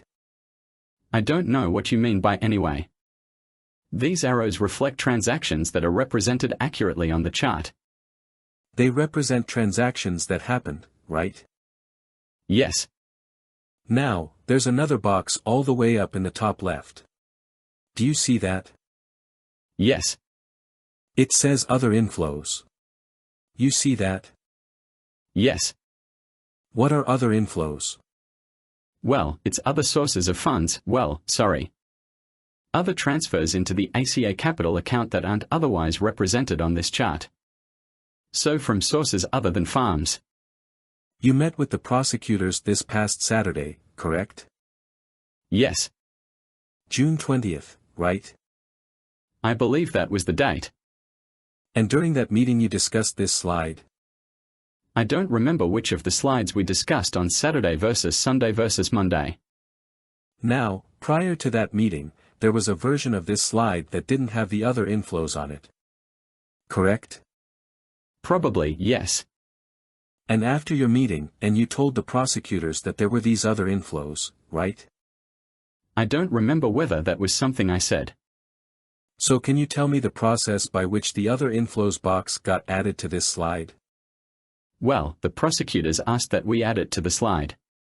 When did that happen? I don't recall. Now, do you remember or recall in reference of this issue Brattle using the phrase inflow/outflow violation? Yes. What's that mean? It's just a balancing check that was conducted for certain of the needs on the chart. Can you break that down for the jury a little bit? Sure. Just that because these charts don't show all of the transactions. They are only showing the transactions that we processed and the transactions between the entities that were selected on the charts. It's possible that the amounts that are shown on the arrows, if you sum up all the arrows going into the account and going out, that the amount going out might be larger than the amount coming in. So that's just the balancing question or check that we were asked to sometime perform for some of these nodes. So if the outflows exceed the inflows from a particular source, that means that there was money in the account outside of the specific source that you were looking at, correct? Right. That either means that there was a pre-existing balance in the account before the time period where we had data, or there were other entities that had transferred money into the account that weren't being shown on the chart. So one of the ways that the prosecutors try to address this violation was by sending you more entities that they could classify as farms. Right? If you want to try to explain more of the inflows, you've got to identify what are those transactions and who are they with. So there were a couple of examples where there were changes made to the chart to give us more financial records so we could add those financial records to the chart. Right. And the goal of that was to increase the inflows from the so-called farms, right? In that particular case, yes. There were additional entities identified as farms while we were preparing the summary charts and looking at different iterations of those. The government decided to add additional entities to the farms classification. And Brattle didn't do any kind of independent check to figure out if those were actually farms, right? That's correct. That all came from the government, right? That's correct. Even after that, were you able to solve the so-called violation? It's nothing really to solve. It's just a balancing test to see whether or not the number of inflows. The amounts are greater than inflows are greater or less than the amounts that you're showing going out. That's all it is.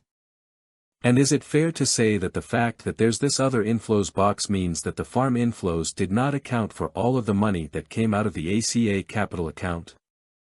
That's right. Now, there's no amount of money on this chart associated with those other inflows, right?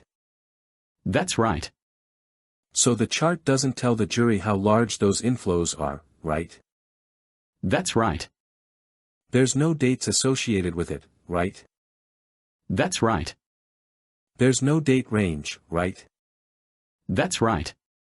Ms. Murray said, asked and answered. The court said, sustained. So if you take that $19 million that goes from ACA capital to Lexington property, you see that? Yes. How much of that money comes from the other inflows versus the $77 million from the farms? I haven't been asked to do that calculation. So you don't know? I don't know. Same question with the $11.2 million that goes to William J.E. and Sing Ting Wang. I don't know. I haven't been asked to do that calculation. Let's go to Hudson Diamond, the $18 million that Ms. Murray asked you about. How about that one? How much of the $18 million comes from the $77 million? I don't know. Were you asked to look? No. All right. How about the $13 million that goes to Lamp Capital right next to it? How about that? I don't know. Were you asked to look? I wasn't instructed to perform a tracing analysis. So the $5 million that goes to Greenwich Land, same answer. Same answer. So even though there are arrows connecting the ACA capital box and those entities we just talked about and arrows connecting the farms and ACA capital, you don't actually know if any of that $77 million accounts for these transfers, right? I haven't traced the funds through to their ultimate uses, that's correct. In fact, I believe you testified on direct that there are bank accounts that Brattle hasn't even looked at, right? That's correct. The court said, it's time for our 11:30 break. Members of the jury, we will come back in a half an hour. Remember that you're not allowed to discuss the case amongst yourselves. Don't permit anyone to discuss the case in your presence. Don't read, watch or listen to anything that has to do with this case. The law clerk said, jury exiting. Jury not present. The court said, sir, you may step out of the courtroom. Don't discuss your testimony. The witness said, I will not. Witness exited the courtroom. The court said, you may be seated.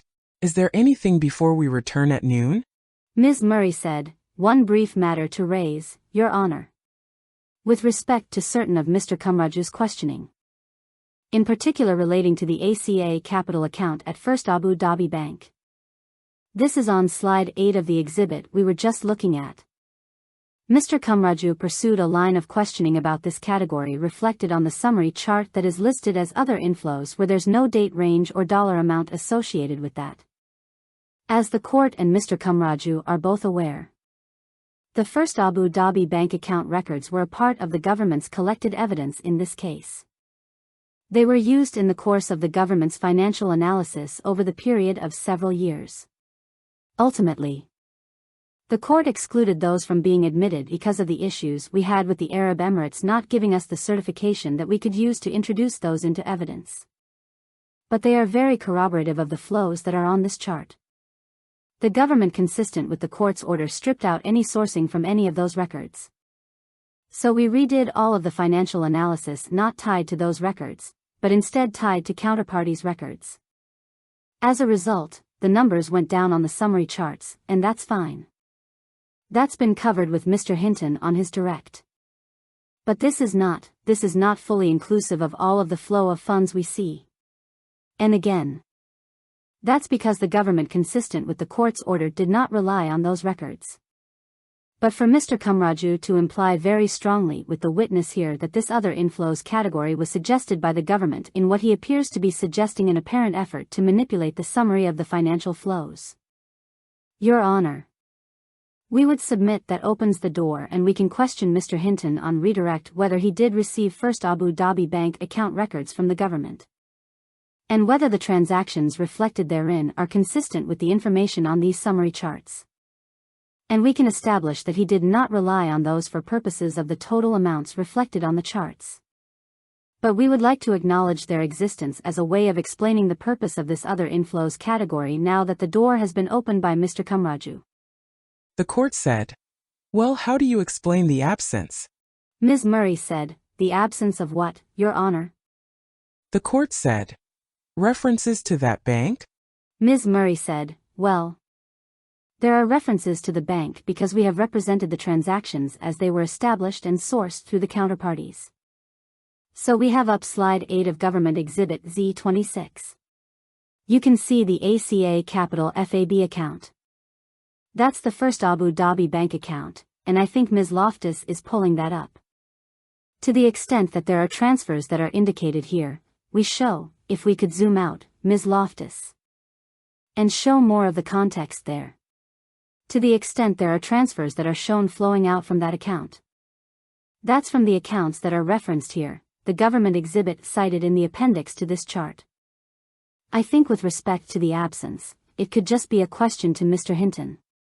Did you review records from that account? Are they consistent with the information on this summary chart? Did you rely on those records in sourcing the information on this chart? Why not? Is it because the government asked you not to rely on these as source records? And we could leave it at that. The court said, "Mr. Kumraju."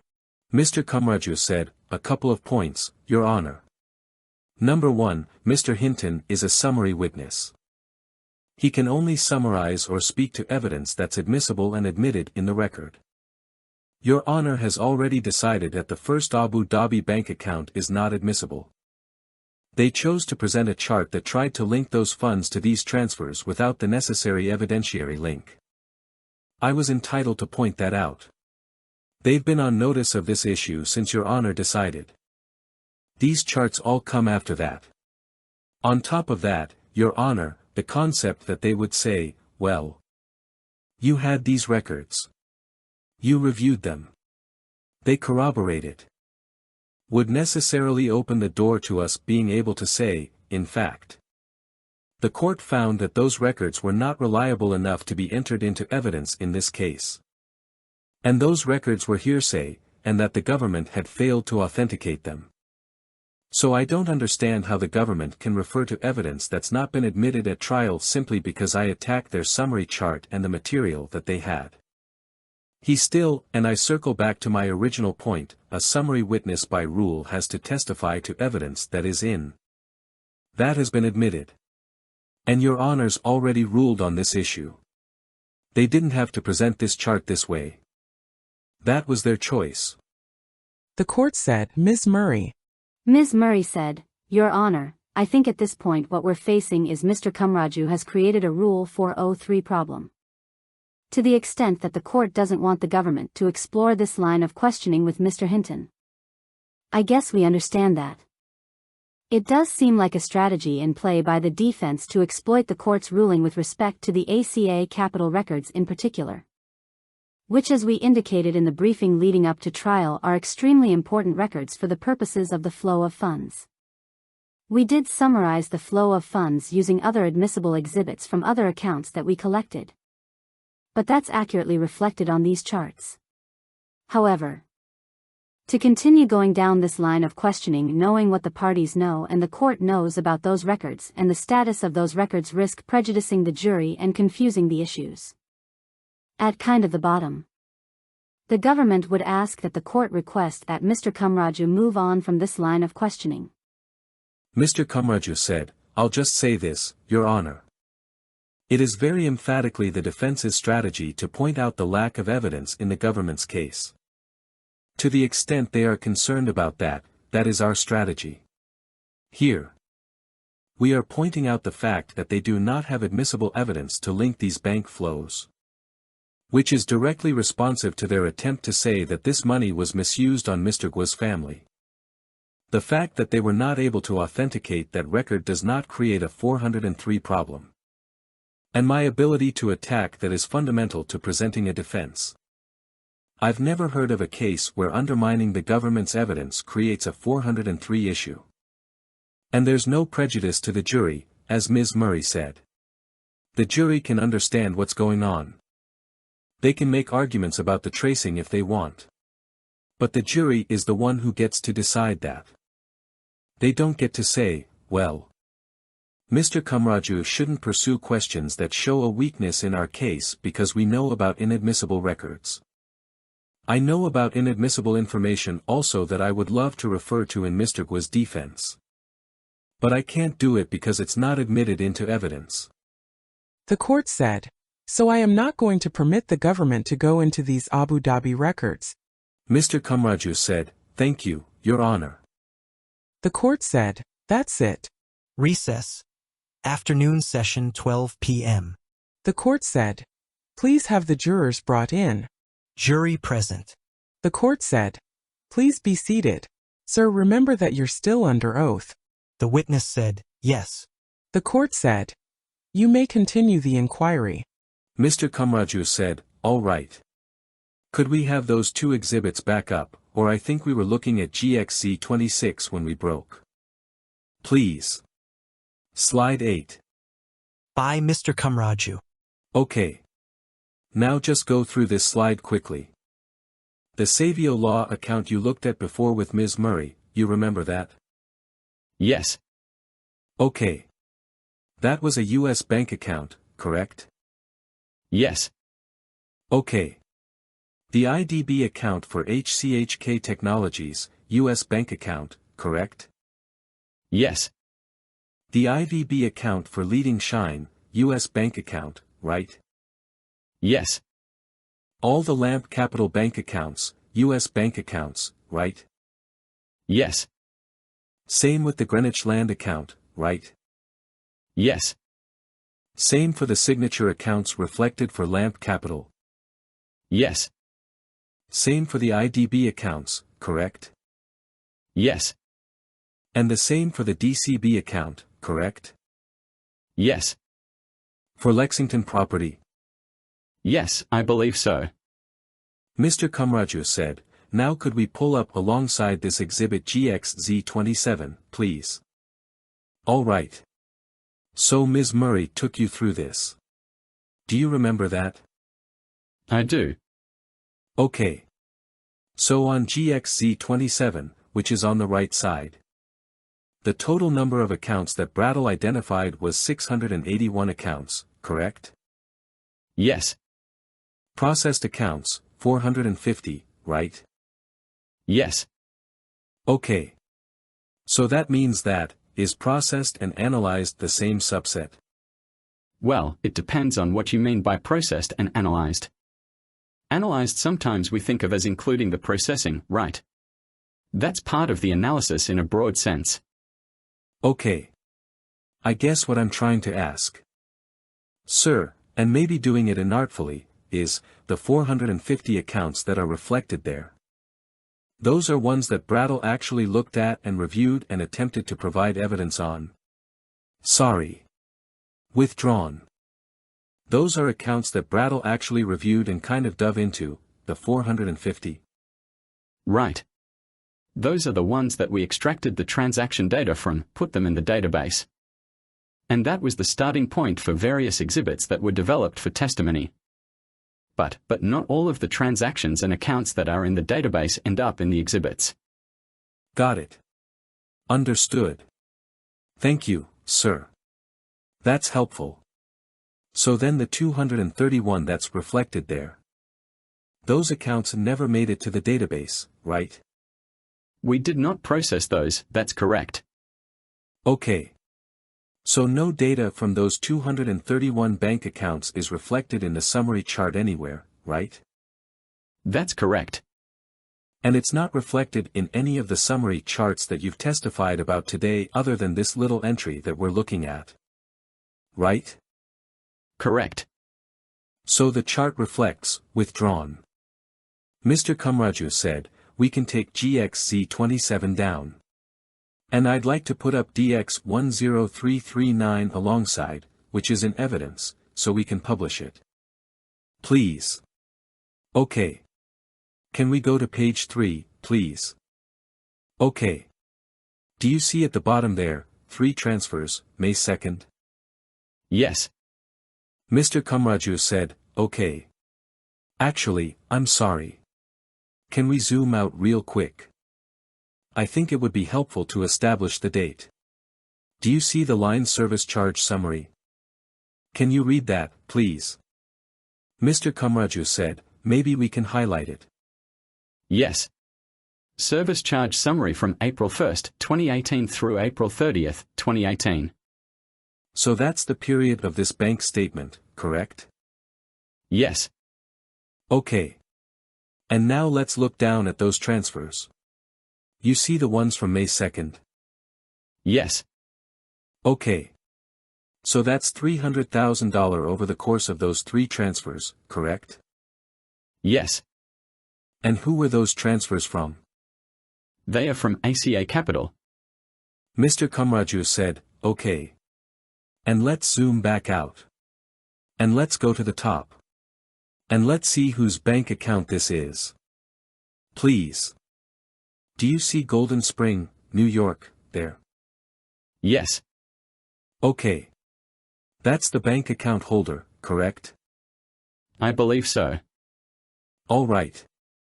Now these 3 transfers of $300,000 are not reflected in your summary chart, correct? That's correct. Mr. Kumraju said, let's go to page 13, please. All right. And do you see a transaction on July 19th, for $2 million? Mr. Kumraju said, maybe we can blow that up. I do. Who is that from? That is from ACA Capital also. That's not reflected on your summary chart, right? That's correct. Mr. Kumraju said, okay. Let's go to page 18, please. All right. And do you see the transfer on August 20th, 2018, for $500,000? I do. Who is that from? ACA Capital. That's not reflected on your chart, right? That's correct. Mr. Kumraju said, so let's go to page 45, please. All right. And do you see a transfer on January 14th, 2019, for approximately $4,499,000? I do. Okay. Who is that from? ACA Capital. That's not reflected on your chart, right? That's correct. Mr. Kumraju said, let's go to page 89. All right. And do you see a transfer of $3 million on August 8th, 2019? I do. Who is that from? This one's from ACA Capital. Okay. That's not reflected on your chart either, right? That's correct. Mr. Kumraju said, okay. Let's take down 10339 and put up 10381. Alongside, please. Okay. And let's flip to the next page, please. Keep going. All right. Actually, let's go to page 23. All right. Let's start at the top. Can you tell us who the account holder is? Leading Shine NY Limited. Mr. Kumraju said, all right. And let's scroll back down. And do you see a transfer on January 22, 2019, for almost $3 million? I do. Okay. Who is that from? Well, it's from ACA Capital. Okay. And what bank? First Abu Dhabi Bank. All right. That's not reflected on your chart, right? That's correct. Mr. Kamraju said, all right. Can we go to page 41, please? And do you see a transfer on August 8, 2019, for $3 million? Do you see that? Yes. Who is that from? It's from ACA Capital also. What bank account? From the First Abu Dhabi bank account. That's not reflected on your chart either, is it, Mr. Hinton? That's correct. Mr. Kamraju said, no further questions at this time, Your Honor. The court said redirect. Ms. Murray said, thank you, Your Honor. Redirect examination. By Ms. Murray. Mr. Hinton. You were asked some questions on cross-examination about some of the transactions reflected on slide 8 of Z26. Ms. Murray said, Ms. Loftus, if we could please pull that up. In particular, you were asked about certain of the transactions reflected going into and out of the ACA capital account depicted here. Do you recall those questions? I do. And Mr. Hinton, the government asked you to conduct a check of summary charts that it directed. Is that correct? That's correct. Is it accurate that the government did not ask that you do a detailed flow of funds analysis for the various accounts that are reflected here? That's correct. Or a flow of funds analysis for any of the bank records that the government had provided to Brattle in the course of this case? That's correct.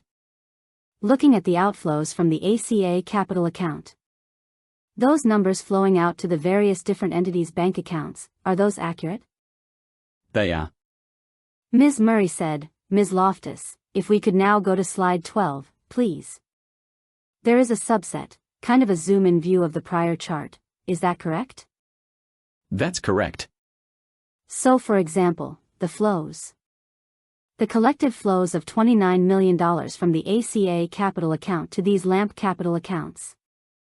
That's accurate based on the records, correct? Yes. We verified those transactions into the LAMP capital accounts are reflected in the underlying source documents. Ms. Murray said, and then Ms. Loftus, next slide, please. And these expenses. These transactions reflected here then from those LAMP capital accounts out to these different expenses. These are accurate as well, right, Mr. Hinton? That's correct. Including luxury car-related expenses depicted in red here? Yes. Including yacht-related expenses depicted in blue here? Yes. Including aircraft-related expenses depicted in the black here? Yes. And including, for example, $20 million going to a Swiss bank account held in the name of Chongguo depicted on the right here? That's correct. Ms. Murray said, Ms. Loftus, if we could go to slide 15 of this exhibit, please. Mr. Hinton.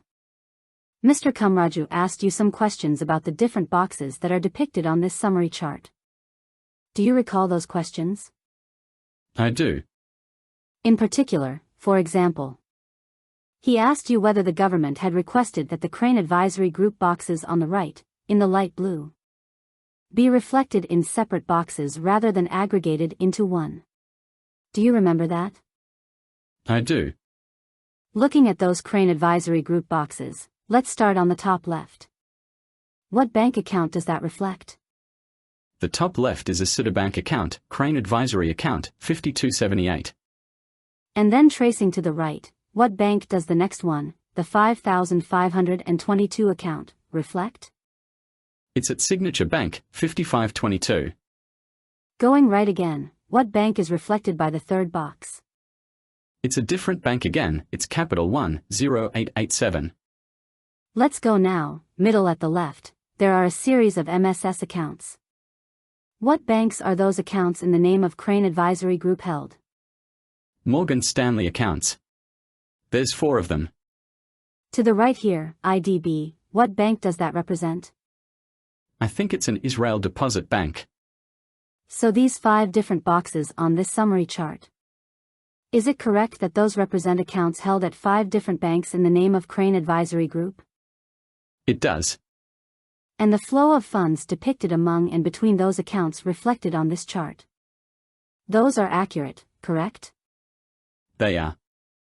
Ms. Murray said, Ms. Loftus, if we could go to the same exhibit, and let's go to slide 4, please. Mr. Hinton, you were asked some questions about time periods reflected on various of the summary charts. Do you recall that? I do recall. In particular, with respect to this slide. Mr. Kumraju asked you whether expanding a time period would account for a larger amount of funds shown on a summary. Is that correct? Yes. Now, Mr. Hinton, these summary charts that we've been going through. These only reflect certain of the process transactions that Brattle had been given bank records for, is that right? That's correct. And the government selected what information, if any, to include in these summary charts? That's correct. And I believe you testified, sir, that the summary charts were under-inclusive of transactions based on the bank records. Even just the bank records that Brattle processed, is that right? That's correct. So looking here at the GTV/VOG overview, and I'm going to ask you, sir, to do a little bit of quick and dirty math on the so we have 286.9 million going to Soraka. Do you see spot that? Yes. If we add the approximately 29.6 million on the right and the 72.9 million on the left, and you may approximate, can you let me know what the total aggregate amount would be for GTV/VOG? Yes. Well, adding the approximately 30 million to the 286, that would get you 316. And then adding 73 would get you to 403. Try it one more time. Sorry. 309, yeah, 309 or 310 million. Sorry. 410 million. Let's break it down one more time.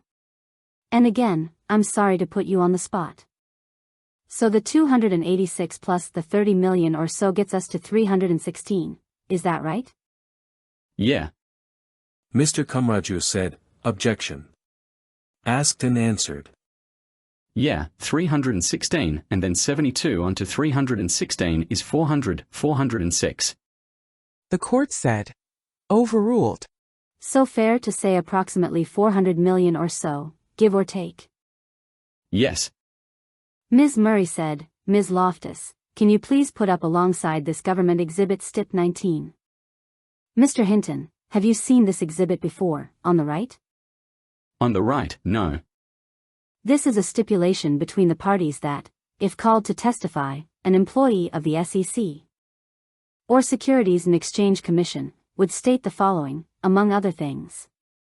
Ms. Murray said, and going to page 2 of STIP 19, please, Ms. Loftus. If you could read the first sentence in paragraph 3 there, please, Mr. Hinton. Pursuant to the agreement. I'm sorry. If you could just read slowly and read each of the words in that text. Certainly. Pursuant to the settlement agreement, Soraka, GTV, and VOG have sent to the SEC $455,211,346.39 related to the GTV private placement, including $69,713,578.60 from Soraka's investment in Heyman Capital Management. And you can stop there for a moment. And then going to the next sentence. As of the date of this stipulation, can you please read that portion as well? As of the date of this stipulation, Soraka and GTV together, on a joint and several basis, owe an additional $31,488,392.52 to the SEC. And VOG owes an additional $45,324 to the SEC. Now, Mr. Hinton, the entity names reflected in the stipulation on the right. Are those the same entity names we see in the summary chart on the left? They are. So that's VOG, GTV, Soraka? Yeah. I mean, Heyman Capital is not mentioned, but the others are. Understood. And in the summary chart, which reflects a subset of the bank records that Brattle was provided, I think we said the aggregate amount for this overview of GTV/VOG sources of funds was approximately 400 million. Is that right? Yes. The initial amount in the stipulation on the right, what's the approximate amount of that? In the second line? 455 million. Plus there's an additional amount in the second to last line. What is that amount? 31 million. Is 480 million more than 400 million? Yes. Stip 19. Ms. Murray said, all right. Ms. Loftus, we could go to slide 27 of Z26. Mr. Hinton. You were also asked various questions about some of the date ranges reflected on this Himalaya exchange flow slide. Do you recall those questions? Yes. In particular, Mr. Kumraju pulled up a document and he indicated to you that the launch date of the exchange was November of 2021. Do you recall that? Yes. And then pointed to some of the flows here that included an earlier time period, and in particular, if we're looking at the sources of funds, the 473.8 million begins on the summary chart on June 2, 2021, right? Yes. Ms. Murray said, Ms. Loftus, if we could pull up Government Exhibit Z9, and go to page 93. Mr. Hinton, what is the date in the leftmost column on this government exhibit? May 20th, 2021. Ms. Murray said, and if we could zoom in on the top portion, Ms. Loftus, through to the end of the second paragraph. Mr. Hinton, there's a bracket with a date and then some text in bold on the top of the screenshot. Can you please read that? May 20th, 2021, Miles Guo Trial 3rd. All right. And let's read the first paragraph here, starting with, there is another issue. Can you read that carefully please for the jury? There is another issue I want to mention to my brothers and sisters. I want to reiterate that all those who have bought G Club membership cards must hurry up and finish a series of actions, including KYC and reconciliation, as quickly as you can. This is a race against time. I don't want to talk about other things anymore. All right. And then let's go to the next paragraph. You could start the beginning of that paragraph. Ms. Murray said, and Ms. Loftus, I may ask you to highlight some of the text as we go. But go ahead, Mr. Hinton. More importantly, fellow fighters who want to buy Himalaya coins and Himalaya dollars must complete their KYC carefully and thoughtfully. Read the instructions carefully, contact the Himalaya farms if you need help. You must not waste any time completing your KYC. If you could pause there, please, Mr. Hinton. Ms. Murray said, Ms. Loftus, if you could highlight those 2 points, the text at the beginning. Buy Himalaya coins, through to dollars. And then the sentence, you must not. And Mr. Hinton, again, looking at the left, with respect to the text that's written here. You must not waste any time. On what date was this summary posted online, according to this exhibit? May 20th, 2021. And then let's go just to the last couple of lines here. Ms. Murray said, Ms. Loftus, if you could highlight starting with, please try your best, the third to last line. Through to the end. Can you read that, please, Mr. Hinton? Please try your best to pay with the Himalaya dollar, HDO, account that you will get after you have passed KYC.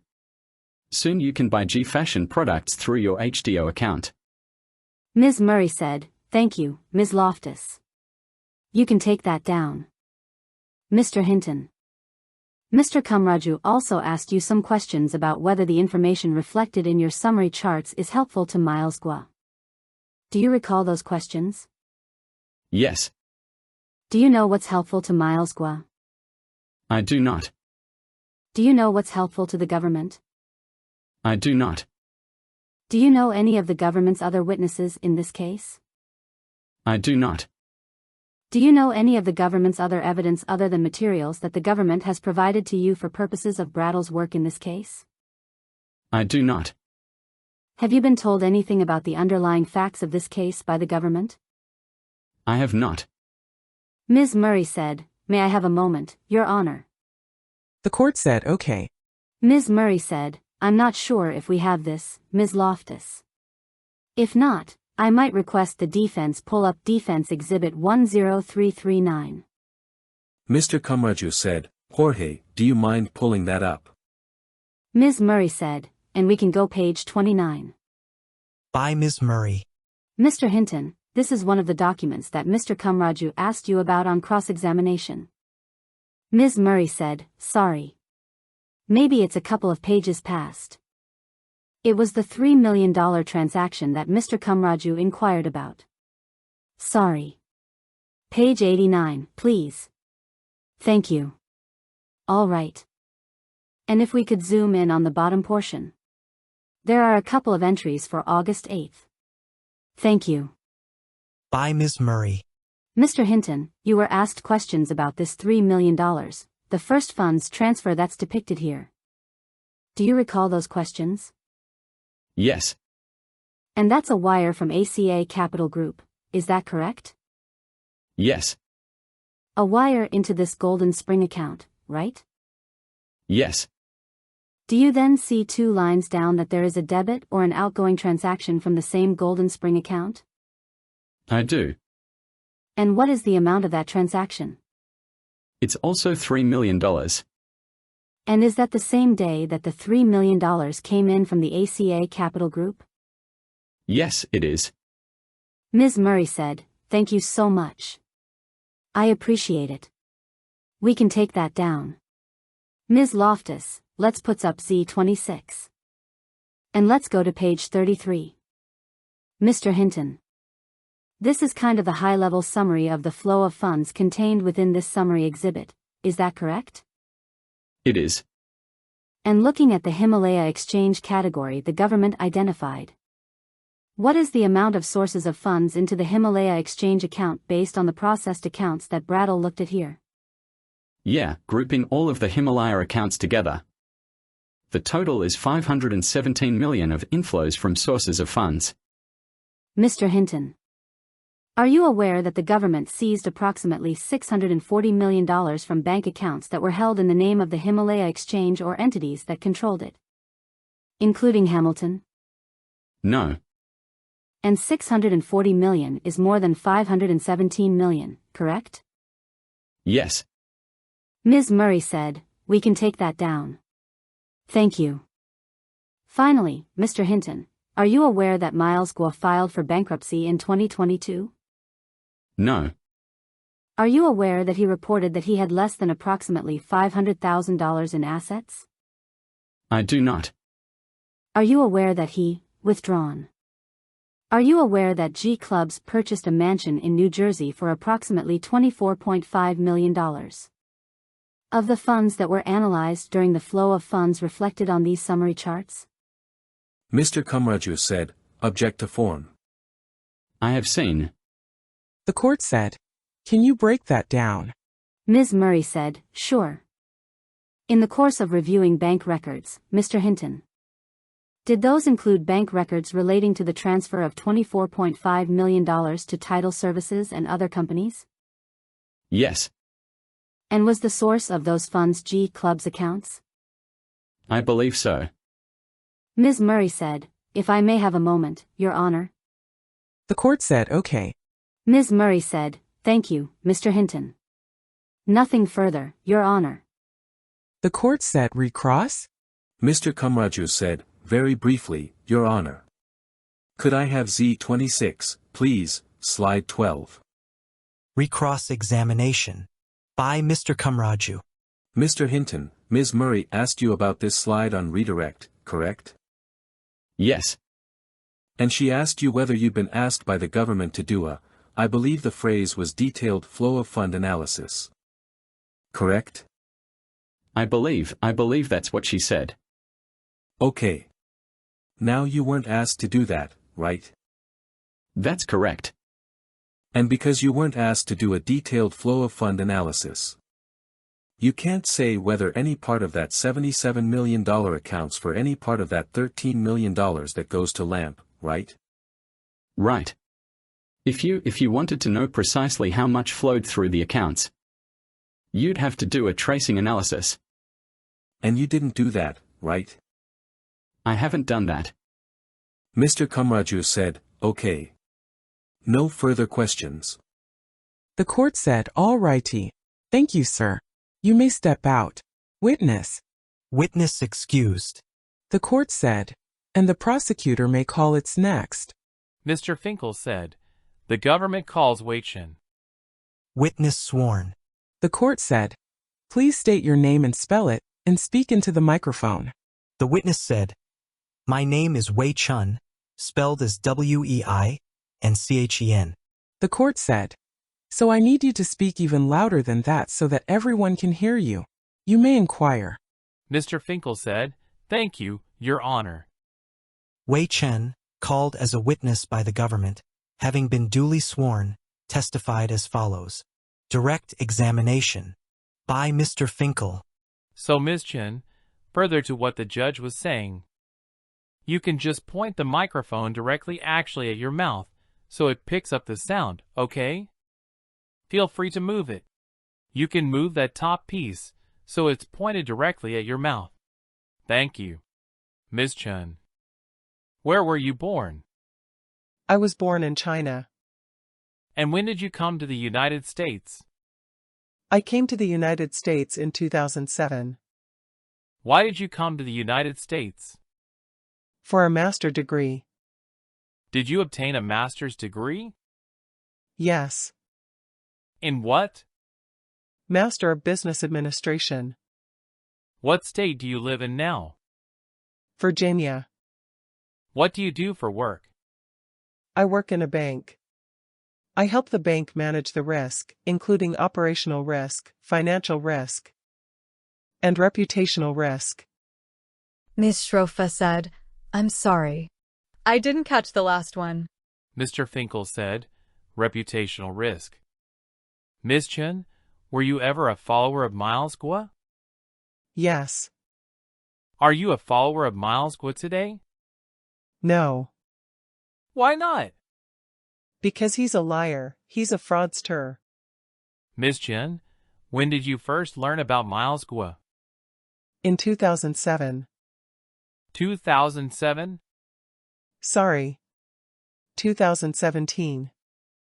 Mr. Finkel said, Your Honor, could we approach for a moment? The court said, all right.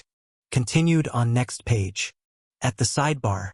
Mr. Finkel said, Your Honor, I'm hearing a tremendous amount of scoffing and cackling from the gallery, more than normal. I don't know why that is, but it's not appropriate. And I don't want to do this in public in front of everyone. But at some point I'd ask the court to just remind the gallery to settle down.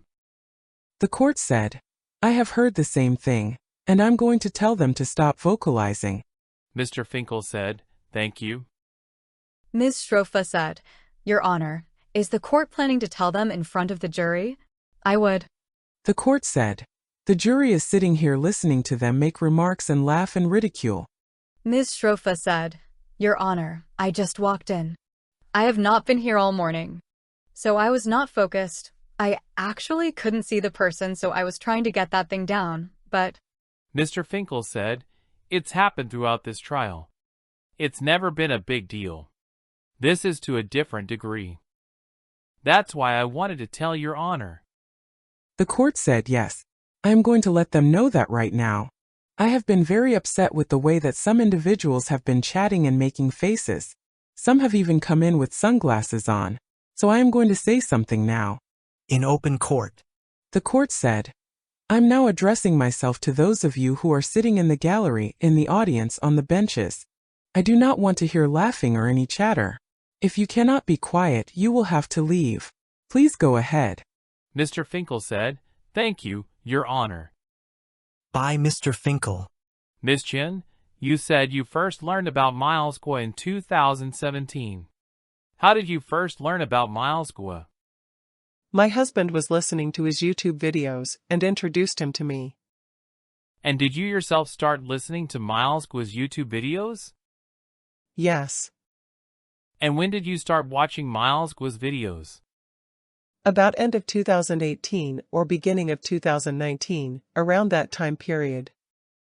And in that time period, 2018 to 2019, what, generally speaking, was Miles Guo's message? He was talking about bringing American values to China.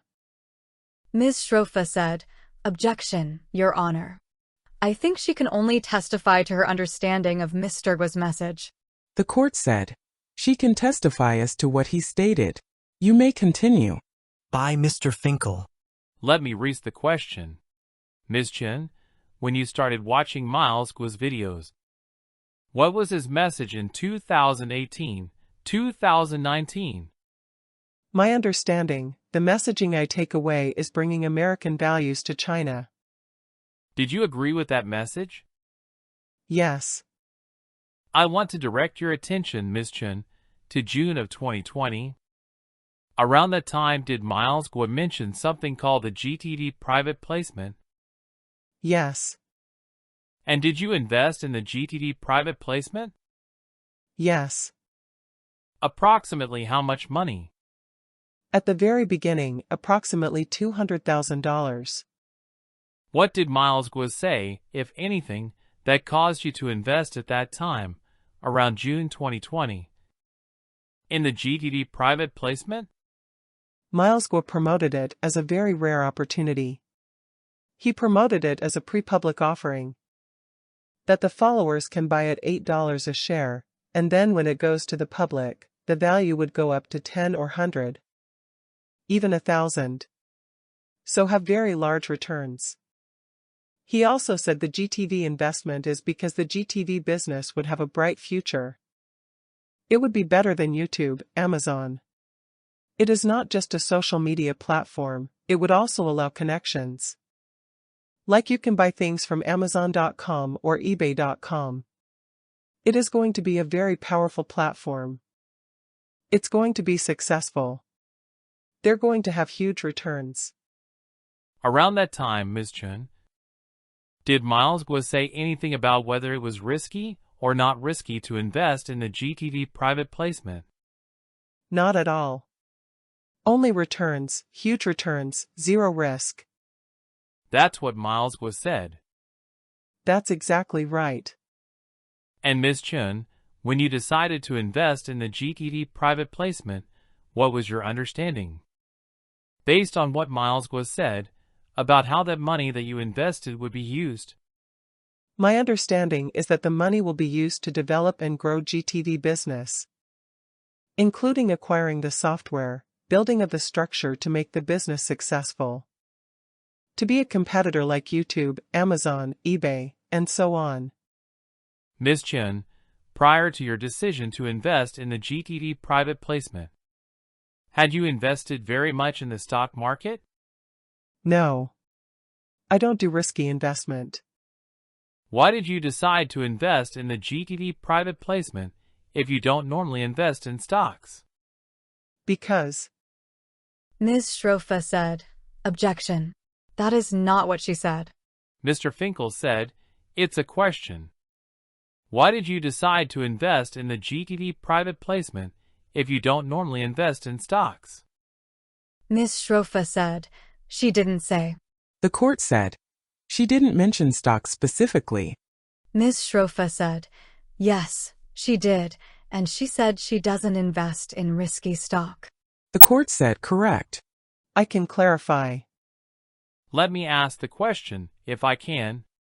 Ms. Chen, why did you decide to invest in the GTD private placement if you don't generally invest in risky stocks? Because there's no risk. And I want to clarify. In my opinion, stock is a risky investment. So I don't invest in stock. GXBK5. Mr. Finkel said, "We can pull up what's in evidence as." Ms. Chen, prior to investing in the GTD private placement. Sorry. I don't see anything showing up. I know. I'm asking a question. Oh, okay. Okay. It should be on everyone's screen now. Yeah, I see it now. Have you seen this document before, Ms. Chen? Yes. Did you see this document before you invested in the GTD private placement? Yes, I did. Did you review it? Yes, I did. By the way, how did you get this document? Miles Guo sent a link to this document to my husband via the WhatsApp chat. After you reviewed, well withdrawn? Mr. Finkel said, we could turn to page 10. Do you see where it says 4? Use of proceeds? Yes. What was your understanding, after reviewing this use of proceeds? How money invested in the GTV private placement would be used? It would be used according to the chart here. Of the percentage of the money to those activities as outlined in page 10. And do you see where it says other, approximately 5%? Yes. What was your understanding of what other meant? My understanding is some overhead costs, administrative, HR hiring. Mr. Finkel said, if we can go to page 15. Ms. Chen, when you were considering investing in GTV, what was your understanding of what the G in GTV stood for? My understanding was that's Guo TV. And when you were considering whether to invest in the GTV private placement, what was your understanding of what? Well withdrawn? Do you see at the bottom where it says 6.3 sponsor and advisor of GTV Media? Yes. Can you read what it says? The sponsor and advisor of GTV Media, Mr. Wengue Guo, aka Miles Guo, Ho Wan Kwok or Miles Kwok, is a billionaire, a successful businessman, and a dissident in China. You can stop there. Ms. Chen, it says here that Mr. Guo is a billionaire. What factor, if any, did Miles Guo's claims of wealth influence your decision to invest in the GTV private placement? It played a critical influence in my decision. That made me believe that he is a wealthy person and he has resources. And he emphasized about institutional investors investing GTV that will make it successful. It says here, Ms. Chen, that Mr. Guo is the sponsor and advisor of GTV Media. That's what it says in this document, based on your review of broadcasts that Mr. Guo had made. What was your understanding of Guo's role, if any, with GTV? My understanding of his role is he owns it, he controls it, and he created it. And that's based on the broadcasts you watched? Yes. Mr. Finkel said, if we can go to page 18? Or actually, excuse me, let's go to page 13. Page 12. Okay. You see where it says executive directors? Yes. What's the name of the first executive director listed? Yvette Wang. Mr. Finkel said, could we go to the next page, please? And what's the name of the next executive director listed? Max Krasner. At the time you were considering whether to invest in GTV, did you have an understanding of what the relationship was, if any, between Miles Guo and Max Krasner? No, I have no idea. Mr. Finkel said, okay. Could we go to page 15, Ms. Loftus? Can you read who's listed as non-executive directors? Darren Blanton and Aaron Mitchell.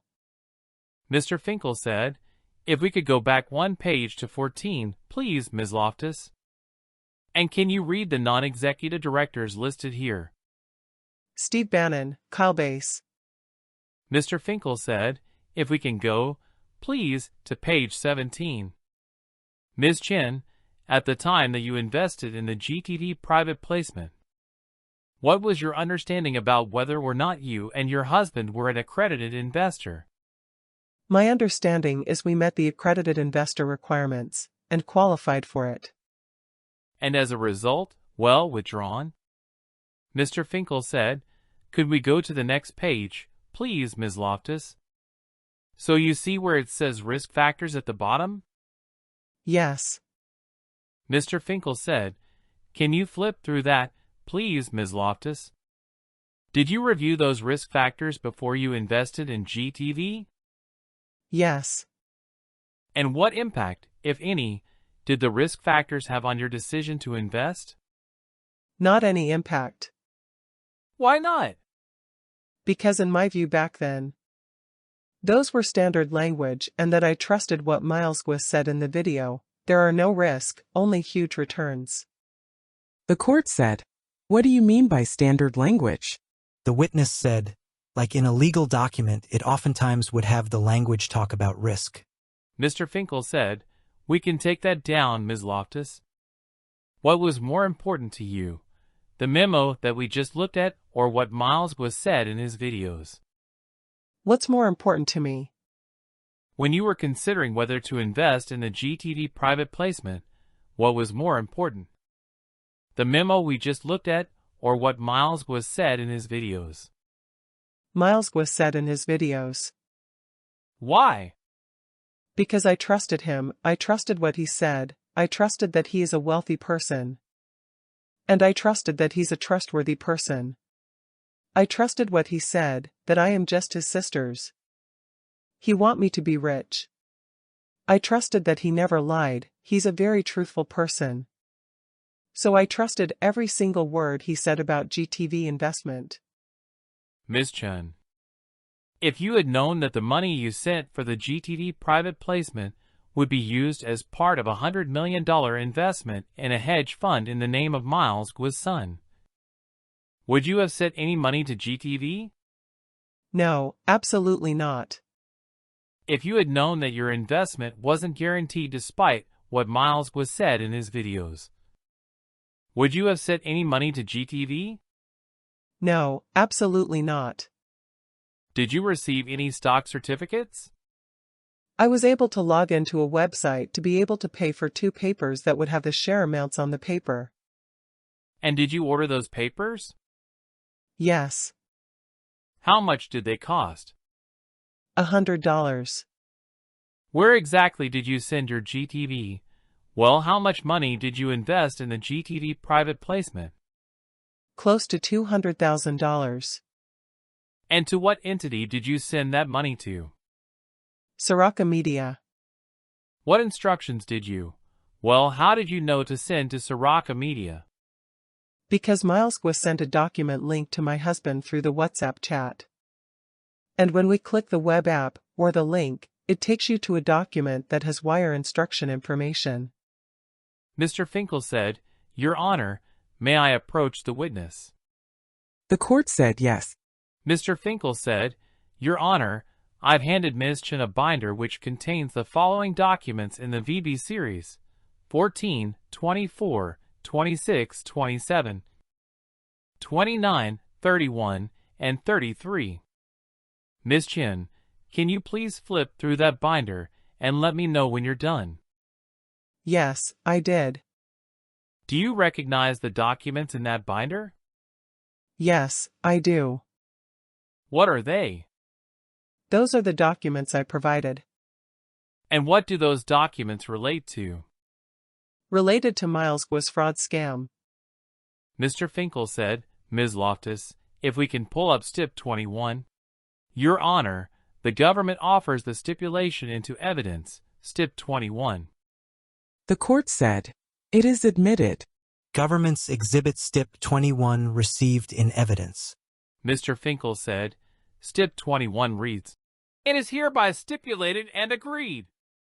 Ms. Schrofa said, "Your Honor, could Mr. Finkel slow down because I think the translator is having trouble."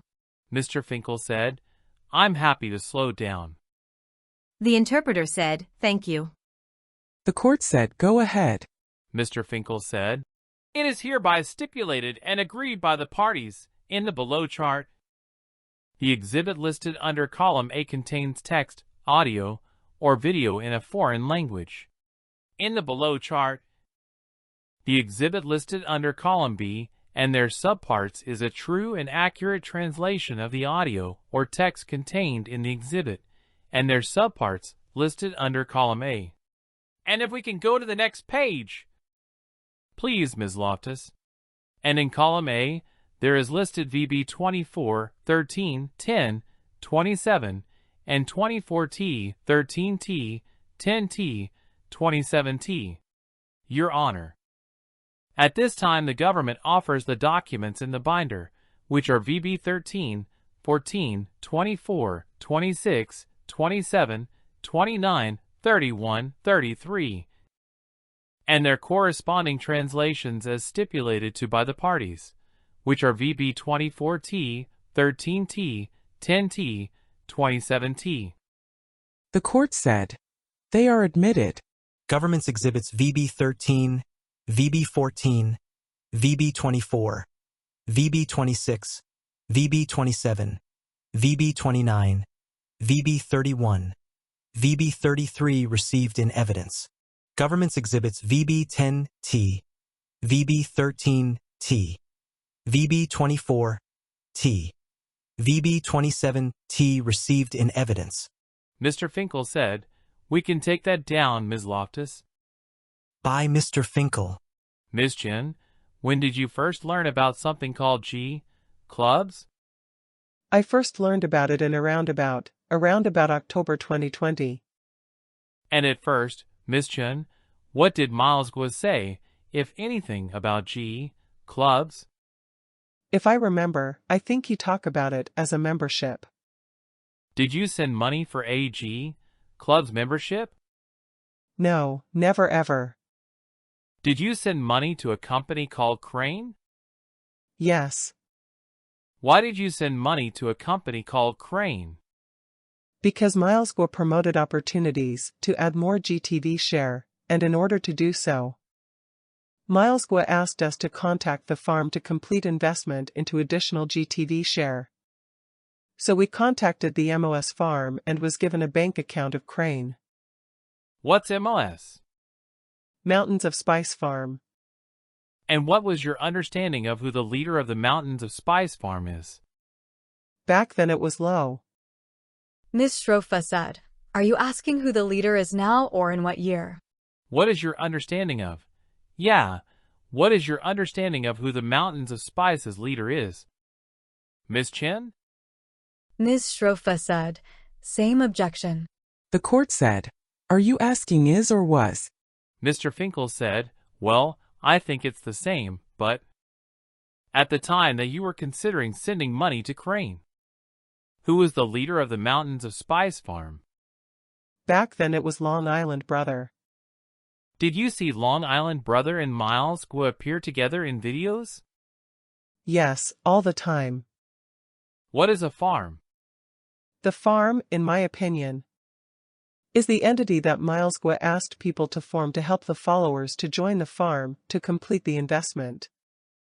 At the time you were considering, Ms. Chen, sending money to Crane for additional GTV shares, what was Miles Guo saying, if anything, in his videos about the value of GTV? Miles Guo said he had independent valuation company did a valuation of the GTV business. It has already been appreciated. I don't remember the exact how many times, maybe 10 times or so. But it is high enough to attract me to send more money for additional GTV shares. And did Miles Guo explain why, in order to get additional GTV shares, you had to go through the farms and Crane instead of just sending it to Soraka as you had previously done? I don't recall he did so. Mr. Finkel said, if we can pull up what's in evidence, on the left side, VB24, and on the right side, VB24T. All right. And as stipulated by the parties, the translations are on the right side of the screen. Ms. Chen, do you recognize the document that's on the left side of the screen? Yes. And it says at the top, Crane. Do you see that? Yes. All right. Where is this document from? What entity? This document was provided to us by the MOS Farm volunteer. I don't know where it's coming from. But it's sent to us through Discord chat by an MOS volunteer. What's Discord? Discord is a social media platform that the farm and the Himalaya Alliance are using to gather followers. Mr. Finkel said, could we go to the next page of each of these, please, Ms. Loftus? And so, Ms. Chen, what was your understanding of what this document was, VB24? When we signed this document, we thought, this is the document that is required to complete this investment. And this particular document on the screen, Is this the document you signed? My husband signed it. What is the red text at the top? What is your understanding of what the red text at the top is? The red text top says to the G Club customer, meaning the person who made the payment. And put a name on there. Were these instructions that the farm provided through the Discord channel? Ms. Shrofa said, objection. The farm did not provide instructions. The farm provided a document. The court said, sustained. Was it your understanding that this document provided by the farm were instructions on how to process the payment to Crane? Yes, that's my understanding. Mr. Finkel said, we can pull up, please VB26. Whose name is at the top of this document? My name. And it says below that G Club's reference number. Do you see that? Yes. What is that number for? That's a number that my husband obtained when he created an order on the G Club's website. And Ms. Chen, what was your understanding, if any, about the relationship between G Clubs and these additional GTV shares that you wanted to purchase? My understanding is what Miles Guo promoted in his broadcasting video. That those G Clubs membership are free as a benefit if we are buying additional GTV shares. Do you see at the top it says Crane Advisory Group, Ms. Chen? Yes. Did you in fact send money to Crane Advisory Group? Yes. Approximately how much? About $100,000. And where did that $100,000 come from? The $100,000 are coming from my home equity. What do you mean by that? Meaning the second loan on my house. Did you get a second loan on your house for the purpose of trying to purchase additional GTV shares? Yes. Why? Because I trusted Miles Guo that the GTV shares would provide huge returns. That would provide the return that offsetting the cost of borrowing from my home equity. Ms. Chen, what was your understanding, if any, about how many G Clubs memberships you would get for the $100,000 you sent to Crane? My understanding is that will be 2 free G Clubs memberships of Tier 5. And what was that understanding based on? Based on what Miles Guo emphasized and repeated over and over again in his YouTube. In his broadcasting videos, that if you buy GTV shares, you get G Clubs membership for free. And that's a benefit he's giving to his fellow followers. Did you ever send money to an entity called ACHK? Mr. Finkel said, Ms. Loftus, we can take that down. Yes. DB29. Mr. Finkel said, if we can pull up what's in evidence as. What is this document? This is the wire receipt or confirmation of the money I sent to HCHK Technology. And is that you and your husband's name under debit party? Yes. And how much did you send to HCHK Technologies? $110,000. Why did you send $110,000 to HCHK Technologies? To purchase additional GTV shares. And did these additional GTV shares, based on your understanding from Miles Guo's videos, come with G Clubs memberships as well? Yes. Ms. Chen, did you need multiple G Clubs memberships? No. I don't need any G Clubs membership because it doesn't offer anything. What is HCHK Technologies? I have no idea what HCHK Technologies is. Around this time, Ms. Chen, I think this document is dated August 2021. What, if anything, was Miles was saying about whether there was an urgency to purchase additional GTV shares? The urgency is the opportunity window is closing down. If you want to get more GTV shares, you got to hurry up. And this urgency that Miles Guo talked about, what impact, if any, did that have on your decision to try to purchase more GTV shares? That stipulated me sending to this account as soon as possible. I believe we received a bank account August 15th, and we sent the money on August 16th, the next day. At the bottom of this document it says REF, MOS. Do you see that? Yes. What does MOS stand for? Mountains of Spice. Mr. Finkel said, "We can take that down, Ms. Loftus." When you were considering, did you visit the G Club's website? Yes. And what did you see? I see Miles Guo smoking cigar and on his yacht. Did you ever get additional GTD shares for the 110,000 you sent to ACHK and the approximately 100 you sent to Crane? No, I don't think so. Mr. Finkel said, "If we could put up VB14, which is an evidence. If you had known, Ms. Chen, that you wouldn't receive shares for the money you sent to ACHK and the money you sent to Crane, would you have sent that money?"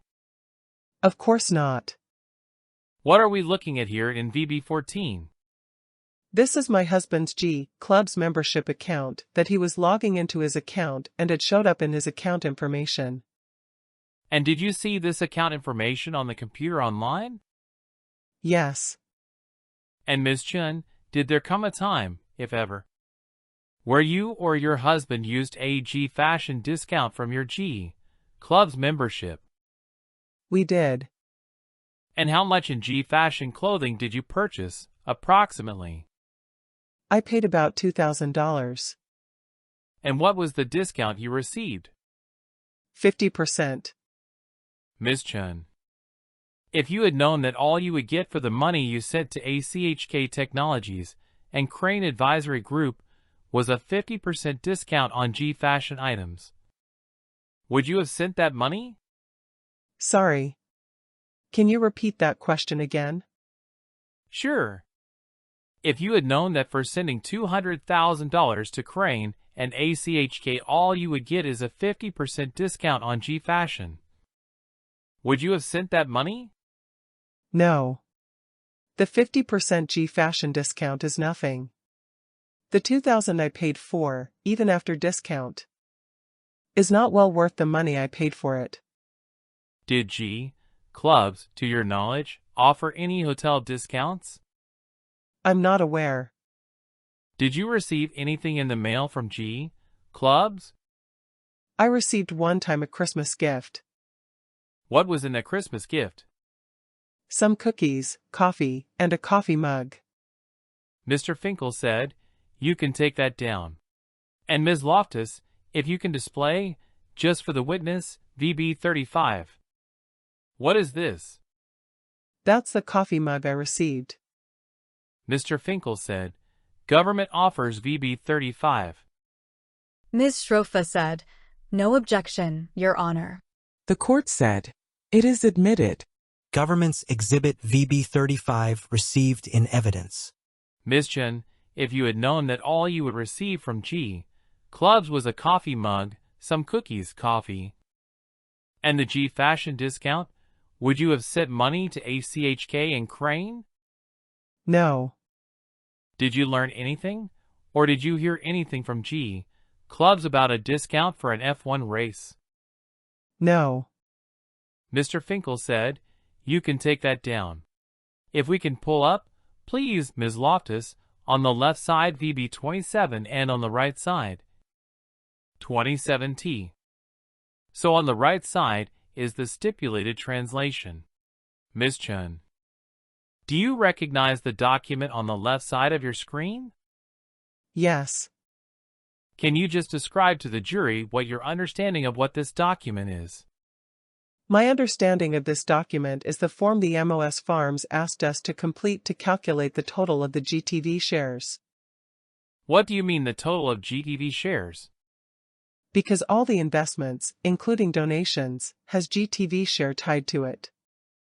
Miles Guo said in the videos and emphasized all different investments plus donation would entitle the follower equivalent GTV share.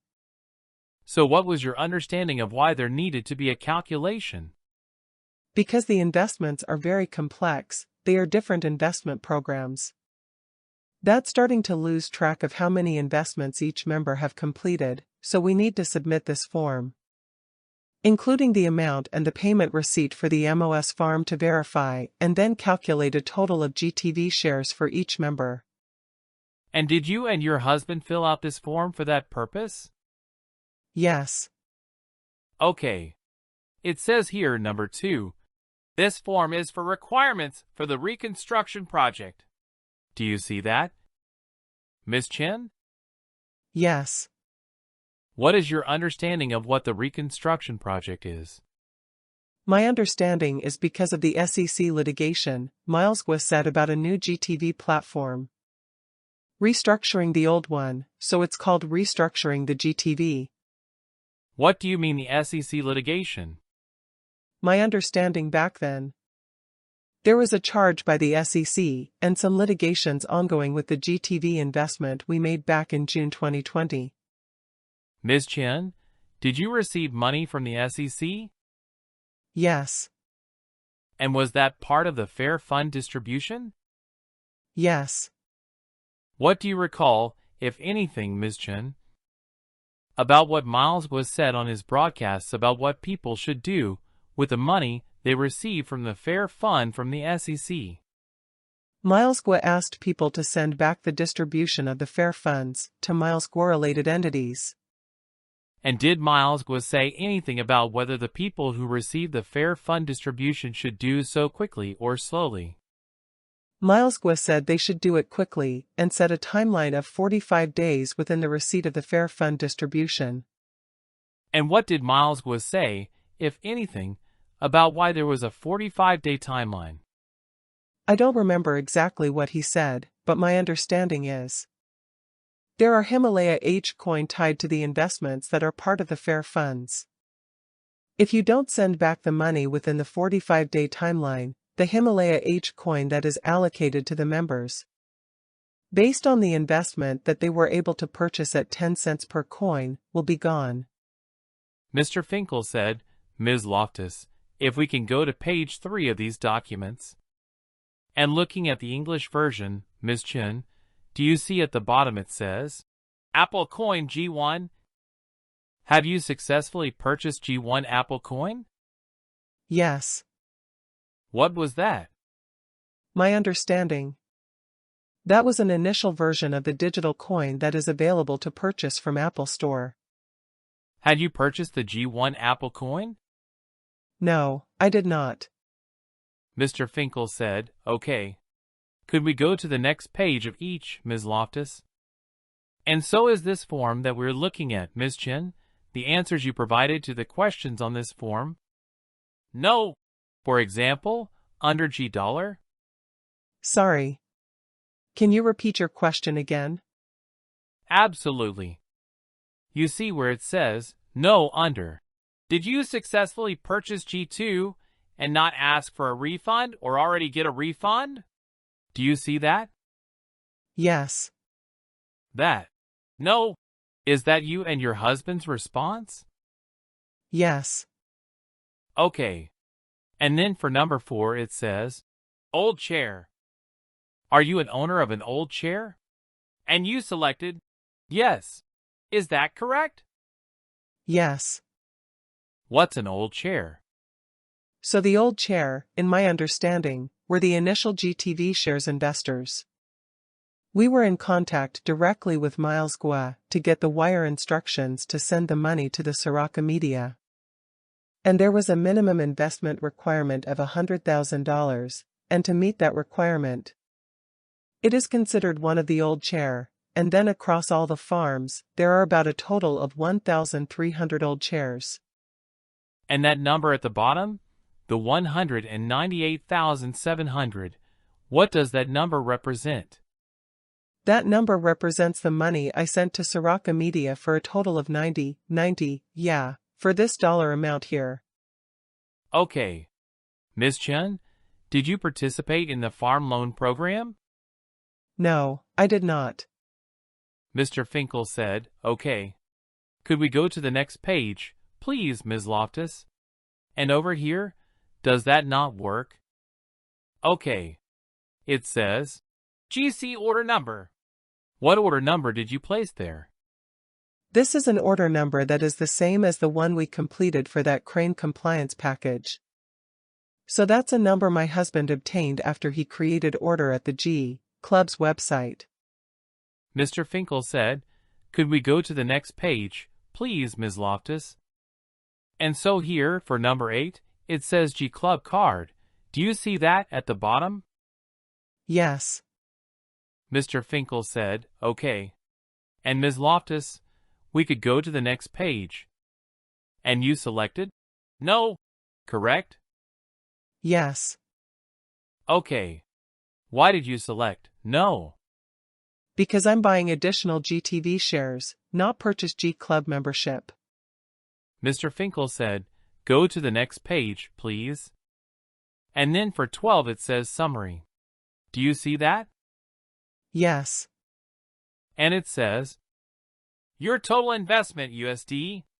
Total investment equals G1 plus G2 plus old share plus original VOG/Phoenix plus borrowing from Himalaya New York MOS plus borrowing from other farms plus actual purchase of G Club plus frozen amount in other farms plus donation amount. Do you see all that? Yes. What was your understanding of what that math equation was for? To calculate total GTV share. And what did it mean? Frozen amount in other farms. Do you know? My understanding is there are certain farm loans, called frozen by the local government. So they are defined as frozen amount in other farms outside MOS farm. Mr. Finkel said, "Could we go to the next page, please, Ms. Loftus?" And here, 413-2, right in the center it says, your plan for investment. Do you see that? Yes. And what did you select? I selected to participate in investment through card project.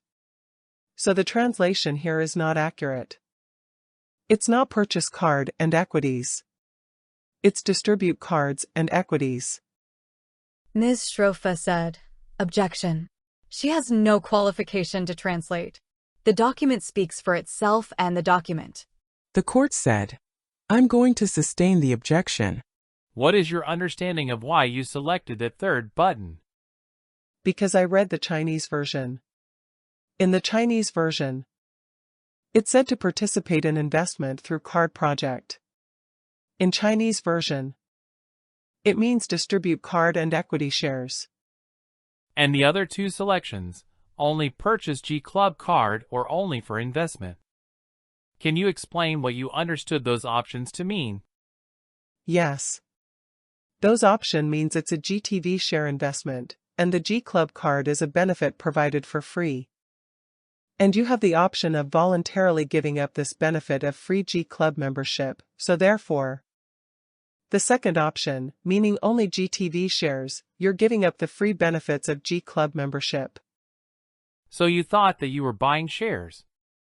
Ms. Shrofa said, "Objection to the leading." Mr. Finkel said, "I didn't finish my question."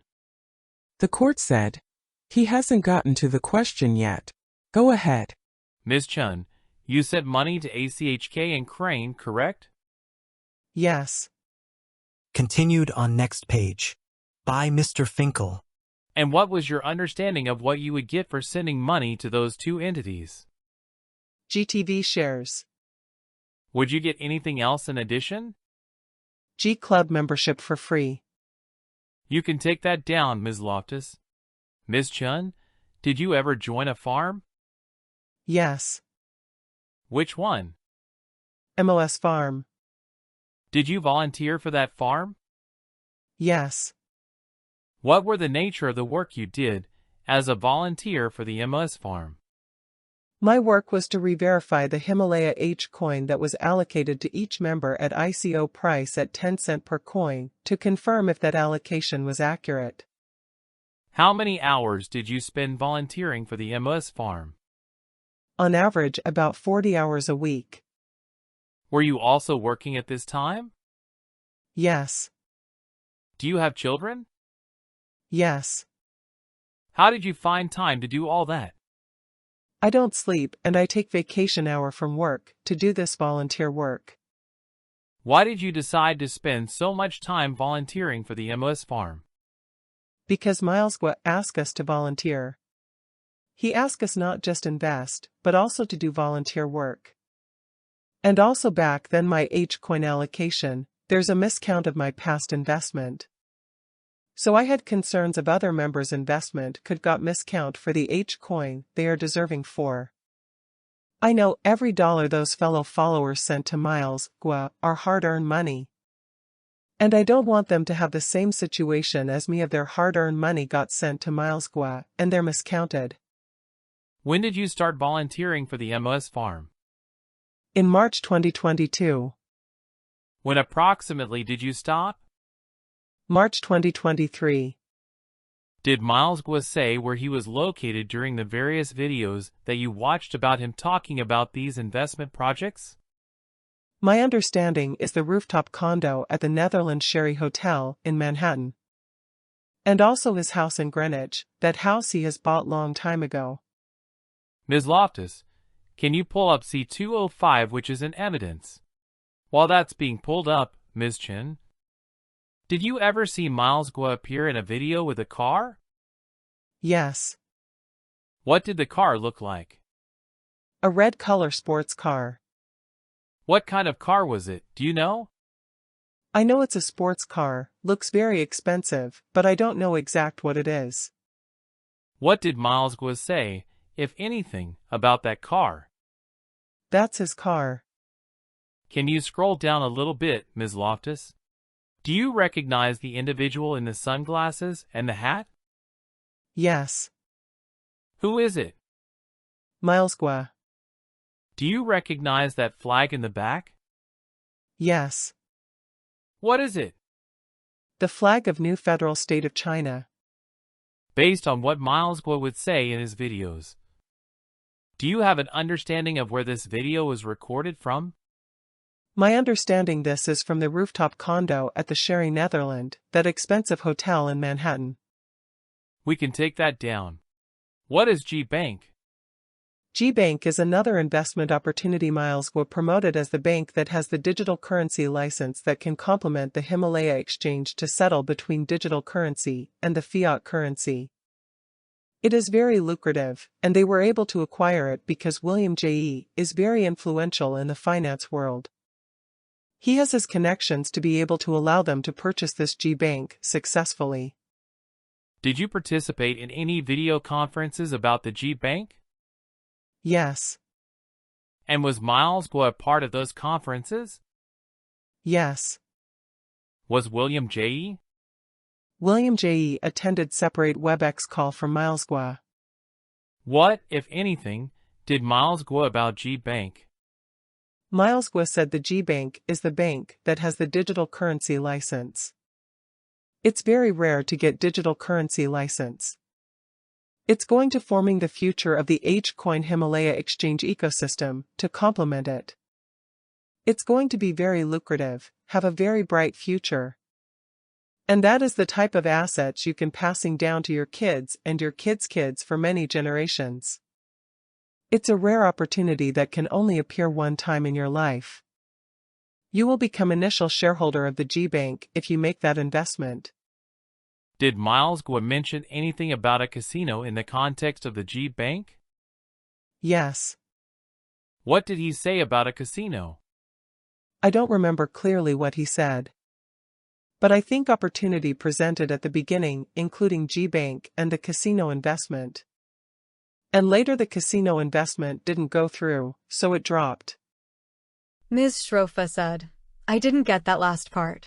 Mr. Finkel said, didn't go through so it dropped. Ms. Chen, what did Miles Guo say, if anything, about whether he was investing his own money into the G-Bank? Miles Guo said the institutional investors have a lot of money to purchase the G-Bank. They have already completed the G-Bank acquisition with all the money. They don't need our money at all. They have way more enough money. That our money is nothing to the institutional investors he has to acquire the G-Bank. Did you invest in G-Bank? Yes. How much money did you invest into G-Bank? $300,000. To what entity did you send that $300,000? Hamilton Opportunity Fund. You ever heard the song, Ms. Chen, H Coin to the Moon? Yes. Where have you heard it? I heard it on Getter. I heard it on Apple iTunes. Did you purchase it on Apple iTunes? Yes. How many times did you purchase H Coin to the Moon on Apple iTunes? About 600 or 700 times. Why did you purchase it so many times? Because Miles Guo asked us to download many times of this song to boost up the ranking in the iTunes chart. What do you mean to boost up the ranking in the iTunes chart? So that it shows the top in iTunes that everyone would know H Coin to the Moon song. What did that phrase mean to you, to the moon? Meaning the price will go skyrocketing. What did Miles Guo say, if anything, in his videos about H Coin? Miles Guo said H Coin is better than Bitcoin. What is Bitcoin? Bitcoin is a very valuable cryptocurrency. What did Miles Guo say H Coin was? A cryptocurrency. Did Miles Guo mention anything about H Coin being on the blockchain? Yes. What did Miles Guo say, if anything, about H Coin in the blockchain? Miles Guo said H Coin is the most advanced technology of blockchain. It's better than any current digital currency in the current markets.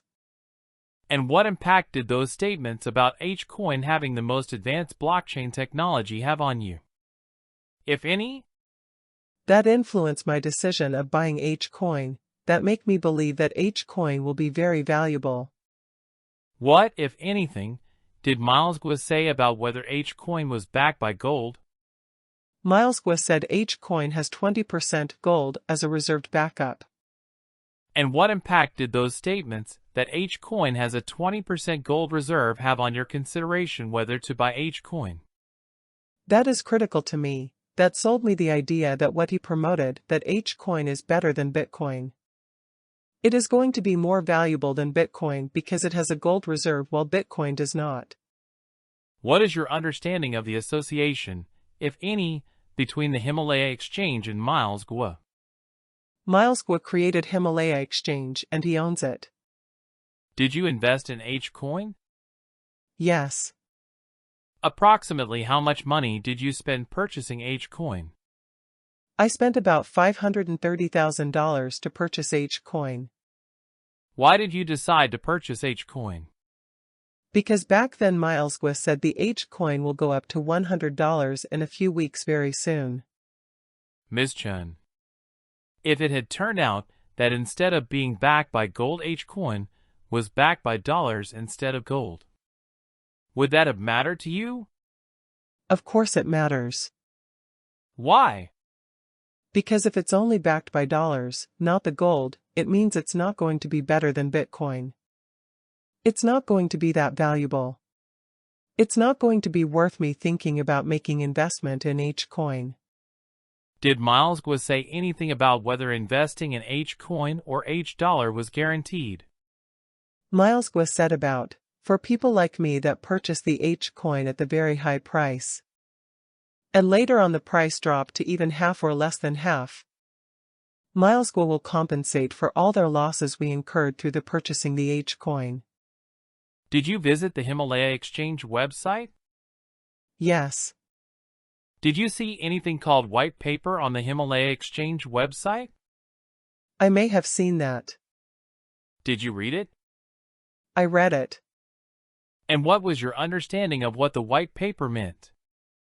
My takeaway from it is there are challenges out there in current cryptocurrency market. Ms. Shrofa said, I'm sorry. Could I have that respond read back? Record was read. What do you mean by challenges? Challenges about the price of the digital cryptocurrency, the challenges about the security. The current cryptocurrency are not that secured, the challenges about the cost, the current cryptocurrency are costly. So those are the challenges of the current cryptocurrency in the market. And H Coin is created to overcome all those challenges. It gon be the most secured, affordable, efficient currency that would be the future of all the cryptocurrency. When you decided to purchase H coin, Ms. Chen, did you think you were purchasing cryptocurrency or credits? I was thinking I was purchasing cryptocurrency. Were the farms involved in your purchase of H coin? They are involved when I purchased the H coin at the ICO, the initial currency offering at 10 cents per coin. What is the H coin lockup? The H coin lockup, in my understanding, is the ICO of the initial currency offering at 10 cents per coin are locked up for a period of time, that the fellow followers are not allowed to sell them. If we can pull up what's in evidence as VB33. Do you recognize this, Ms. Chen? Yes. What is it? That's my Himalaya exchange account. What is your understanding, if anything, of why it says 130,000 HDO and 0 HCN? That's the balance of my account. What is your understanding, if any, of the difference between HDO and HCN? Back then, my understanding that HDO is 1-to-1 to US dollars, and HCN is the cryptocurrency. And when you sent money into, how did you send money into the Himalaya exchange? I log into the account and it provides you payment instructions of the bank account to send the money. And it also include a reference number that is specifically for me to add that reference number when I wire the number to that bank account. What state were you in when you logged into the Himalaya exchange to send money? I use the virtual private network, the VPN. Ms. Shrofa said the question was what state she was in. Move to strike. The court said, if you can answer what state. I live in Virginia. Were you in Virginia? Yes. What's a VPN? Virtual private network. Why did you use a VPN to log into the Himalaya exchange? Because Miles Guo asked us to VPN to log into Himalaya exchange. What is your understanding? Miles Guo asked you to use a VPN to log into the Himalaya exchange from the United States. Because my understanding is I need to log in from a country outside of US to get into the Himalaya exchange account. When you sent money to the Himalaya exchange, did you think you were buying H dollar or H coin? I send in US dollars that become equivalent HDO, and I use HDO to purchase HCN. You can take that down. If we can put up Z10 at page 2. Ms. Chen, what did Miles Guo say, if anything? About A10? Miles Guo promoted another investment called A10. I don't understand what it is. Miles Guo said it include 5% of Get and 5% of Himalaya exchange. If you can just scroll up a little bit, Ms. Loftus, just to the date. When you first learned about A10. In what manner did you first learn about A10? Sorry. When you ask me what matters? How did you first learn about A10? Miles Guo broadcasting video on Getter. After learning about A10, Ms. Chen, what impact did that have on you? When he promoted A10, I'm confused. Why? Because why is another investment? It feels to me that just keep asking us to give money to investment. Just keep draining out our pocket, is always giving, investment, but where is the return? Why keeping giving money out? When is the money coming in as a return? Did you invest in the A10? No. Did you try to get your money back from the other investments that you had made from Miles Guo's videos? Yes. What steps did you take to try to get your money back? For the G-Bank investment, I contacted the farm manager of Hamilton Opportunity Fund, David Fallon. And what did David Fallon tell you, if anything? David Fallon did not respond. His lawyer in UK, James, responded to me. What did James say? James said, Ms. Shrofa said, all of this is hearsay. The court said, overruled. You may answer. Sorry. You can answer. What did James said? Jim said your money is part of the DOJ freeze order. And what response did you have to that, if anything? My response is, I don't believe so because I sending the money back in January 2022. The money was not frozen till September 2022. There are 8 months in between the time I send in the money till the time the money is frozen. I believe there are money outflows. The money I sent to the account is no longer in that account when DOJ frees that account. Did you try to get your money back from G Club? I contact G Club for refund. What did G Club tell you? The G Club customer services provided me an email address to contact the legal department of G Club. Did you contact that email address? I contact the email address and completed the forms that requested to cancel the G Club membership. What did G Club tell you, if anything? G Club legal team did not respond to my request at all. Did you contact anyone else trying to get your money back?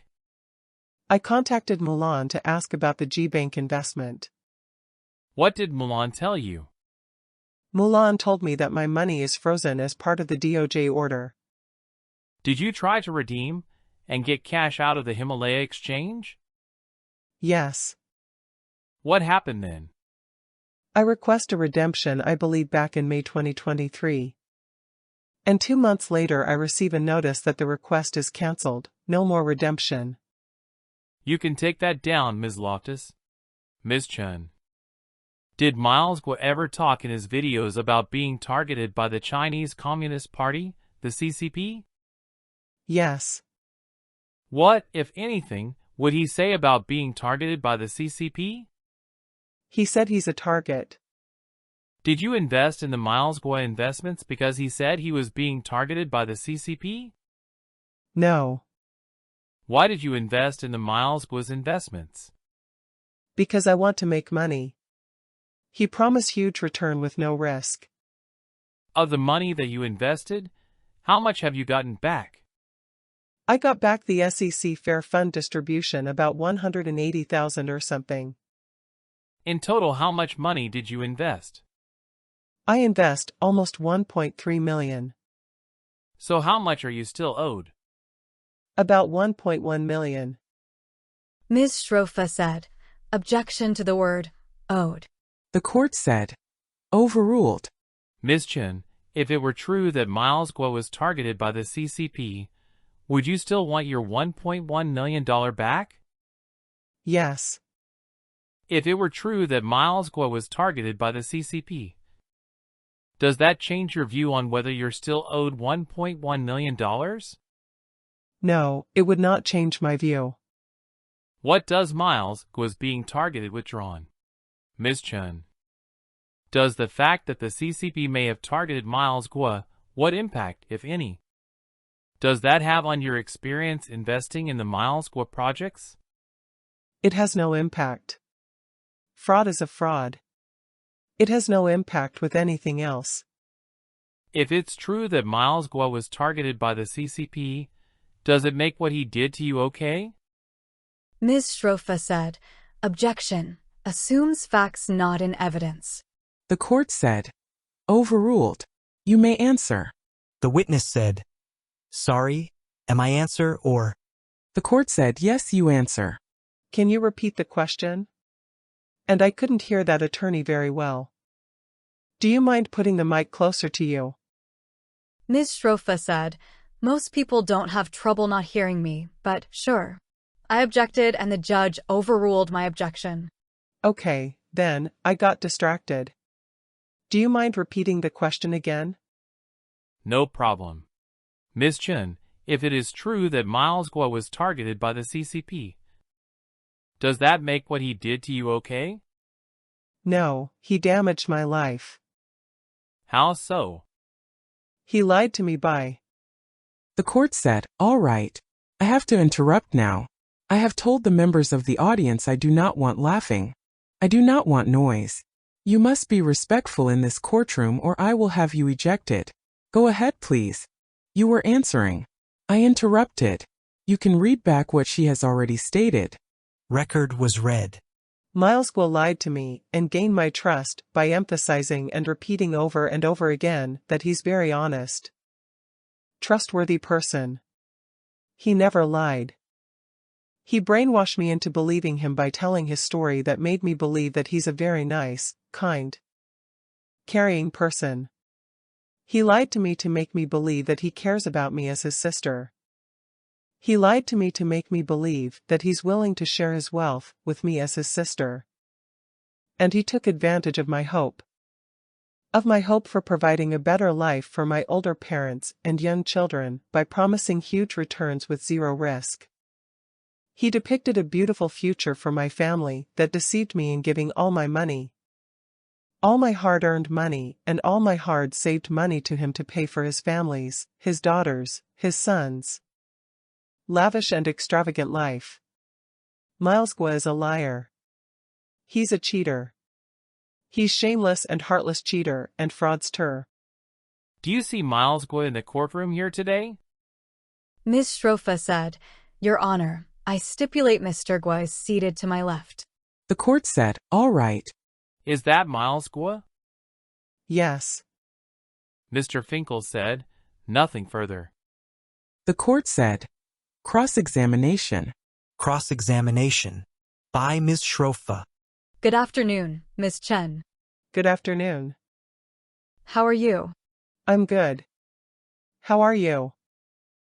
I'm a little tired, but let's see. Ms. Chen, could you tell the ladies and gentlemen of this jury who is Ivy 6538? That's my nickname at MOS Farm. Let me show you. Mr. Finkel said, Your Honor, can we approach for a moment? The court said yes. Continued on next page. At sidebar.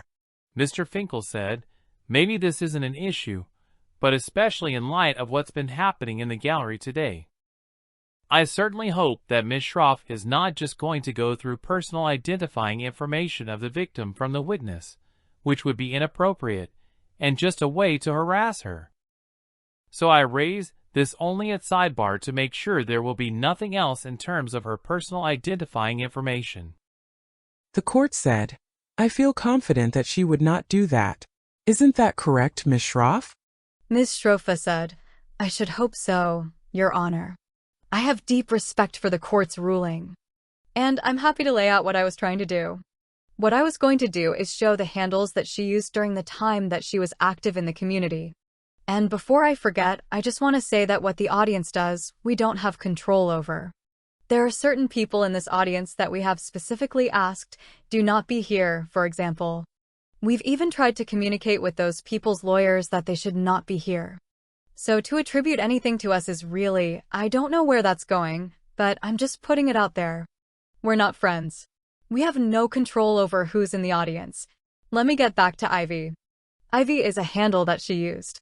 I'm going to show her a photo of the handle. I'm also going to show her the photo of the handle of her husband.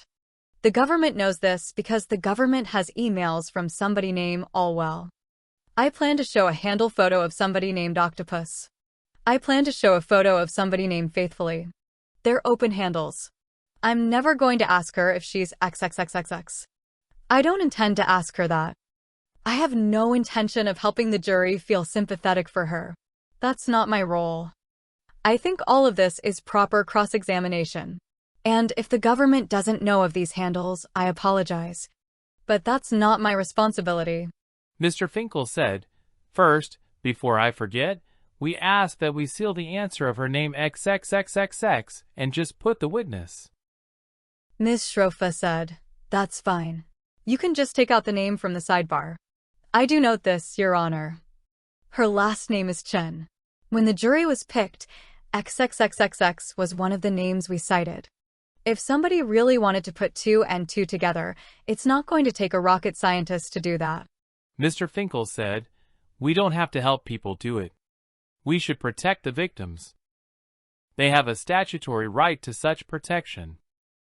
The court said, it's also an extremely common name. Mr. Finkel said, if I could respond to what Ms. Shroff said? The court said, go ahead. Mr. Finkel said, I don't think there's any relevance of going through the various handles that she used with the farms about which she is now testifying and telling things about what happened in the farms. It should be excluded because it's just designed to harass the witness. It's entirely fine for Ms. Schroff to say, "Did you use handles? Did you use different login names?" And I suspect the answer to those questions would be yes. If she wants to put Fei Fei's username in front of her, fine. If she wants to put Octopus's name in front of her, fine. And make the point, I'm sure it's a very important one, that she used handles just like Octopus and Fei Fei. But to use the specific names that this witness used, which I think is in our 3500.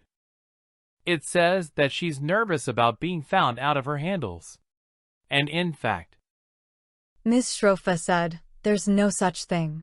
Mr. Finkel said, "Please don't interrupt me. Your Honor may recall that in one of the bank records it said MOS. And there is a line redacted. The line redacted was her MOS. Her Mountain of Spices ID number, because she doesn't want the Mountain of Spices people to go after her. Like they went after Luke Despens and his daughter and his son-in-law. And so I object to the use of these usernames and questioning as to specificity, because it was just designed to harass this victim." Ms. Schroff said, "It is not." The court said, "Let me understand something. Are you saying that all of these usernames are associated with her?" Mr. Finkel said, "I don't know, but apparently Ms. Schroff believes that these two usernames are associated with her. It's not the association that Ms. Schroff is trying to draw out based on what she just represented to your Honor. It's the point that she used usernames as opposed to her true name. So that point is fine to make, and it could be made in a generic fashion and have the same dramatic impact on the jury as using the specific ones." The court said, "How is it that you know that these fake names will enable members of the public to identify her?" Mr. Finkel said, "Because that's how the community knows her, in the same way that the community knew Yili as Mulan. The community knows her by this identity. And I know it is her identity because Ms. Schroff asked the question, and she said yes. And I suspect that there's going to be a slew of this. This is the government's objection. If we're overruled, we're overruled. That's fine. But this is a point that we felt is important to make." Ms. Schroff said, "May I just clarify?" The court said yes. Ms. Schroff said, "So the handler is linked to the name under which she is testifying. She's testifying under her own name, right?" Mr. Finkel said, "Yes." Ms. Schroff said, "That's what it's linked to. She engages with people under that handle. She sends out text under that handle. She sends out emails with that handle. She filled out her volunteer hours with that handle. She talks to H-Coin people with that handle. And I intend to very properly march through that evidence with this witness. I will never say that this person is associated with XXXXX, which is what the court prescribed me from doing." The court said, "Is there anything that links any of those names to XXXXX?" Mr. Finkel said, "Your Honor, I'm not sure. That's the candid answer. What I do know is that the community uses these handles to identify people, and that's how they find people. That's how all this works. That's how the enterprise is structured. Everyone is known by Fei Fei or Feather or Octopus or Saturn or what have you. If Ms. Schroff wants to put specific statements to her, okay. But to go through each and every ID, we object because we think that's harassment." The court said, "How many IDs do you think that she has?" Ms. Schroff said, "I don't think she has more than IV and the number. That's her ID. That's how she communicated with her everyone, and it's not linked through the name XXXXX. I have exhibits to show her with that ID, and I have exhibits to show her with that handle. That is her handle. She also uses multiple Gmail accounts, right? So the government has literally redacted the entire account. We ask that at least it make clear, the document make clear, that she's copied on the email. They refused. So I don't care that her actual email shows. Some of the evidence, the truthfulness of the evidence is, She got a copy of that document. The court said, so what I understand you to be saying is that you want to ask whether she goes by a particular handle. One handle? Ms. Schrofa said, that's it, one handle. The court said, you also want to ask whether she is really affiliated with other handles? Ms. Schrofa said, no, her interactions with the other handles. The court said, I find that to be acceptable. Continued on next page. In open court. The court said, go ahead. By Ms. Schrofa. I was asking you about IV 6538, correct? Yes. Is that a handle you use, ma'am? That's just a nickname that I had for the MOS farm registration. And did you tell the government about that MS farm registration that you used? I did not. Let's pull it up just for the government and the witness, please. Do you recognize Defense Exhibit 7010? That's my Discord registration. Ms. Schrofa said, Your Honor, the offense moves DX 7010 into evidence. Mr. Finkel said, I object for the reasons described at sidebar. The court said, it is admitted. Defendant's Exhibit 7010 received in evidence. Ms. Schrofa said, if I could publish to the jury. Who is Allwell 5921? That's my husband Discord registration number. And let me show you DX 7011. Do you recognize that document? Yeah. Is that DX 7008? Yes. And what do you recognize it to be? That's my husband's Discord registration number, as being or registering on any social media platform they use a nickname. Ms. Schrofa said, and we move DX 7008 into evidence. Mr. Finkel said, Your Honor, can we approach? The court said, all righty. Continued on next page. At the sidebar. Mr. Finkel said, Your Honor, I'm sorry to belabor this, but this is different from what Ms. Schroff had told Your Honor. Ms. Schrofa said, those are the two handles. Mr. Finkel said, Ms. Schroff is doxing this witness. What this community does in this enterprise is they attack people online, on Twitter, on Discord, and other social media channels.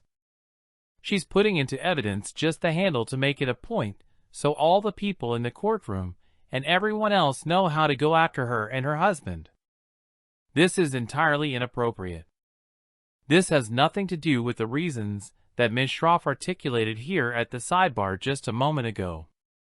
This is pure harassment and doxing. The court said, Mr. Finkel, if I don't let her confront this witness and you get a conviction, it's going to get overturned. She needs to be able to confront the witness. She has come here freely. She stated her name. You may go forward. Continued on next page. In open court. Ms. Schrofa said, and we move 7008 into evidence. The court said, it is admitted. Defendant's Exhibit 7008 received in evidence. By Ms. Schrofa. And may we publish to the jury. Ms. Chen, do you know somebody named Octopus? Yes. And who is she? She's the current farm owner of MOS Farm. And let me show you what is marked as Defense Exhibit 7011. Do you recognize that document? Yes. And what is it? That's Octopus's Discord information. Ms. Schrofa said, and we like to move 7011 into evidence. Mr. Finkel said, no objection. The court said, it is admitted. Defendant's Exhibit 7011 received in evidence. By Ms. Schrofa. Could you tell the members of the jury who is Faith Knight? Faith Knight is working at MOS Farm. And let me show what you is marked as DX 7009. Do you recognize that? Yes. Is that the handle for Ms. Faith Knight? Yes, Discord registration information. Ms. Schrofa said, and we like to move DX 7009 into evidence and publish it to the jury. Mr. Finkel said, no objection. The court said, it is admitted. Defendant's Exhibit 7009 received in evidence. By Ms. Schrofa. Can you tell me who Feifei is? Feifei is someone who is also part of the movement. And how about little Sarah? Same here, also part of the movement. And, Ms. Chen, did you interact with Octopus? When you say interact, Do you mean I communicated with her? Did you talk to her over Discord? Yes, I talked to her over Discord. How about Faith Knight? Yes, I talked to her over Discord. And we're going to come back to that, but you were in a group with them, correct? I explained earlier I was doing volunteer work.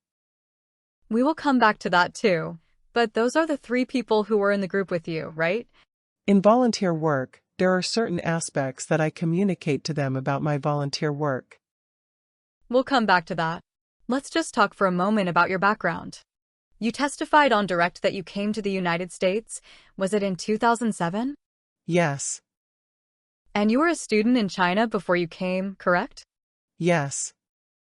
You studied at the Shanghai Institute of Foreign Trade, correct?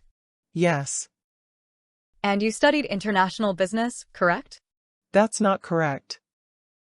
Well, tell me, what did you study? I studied English.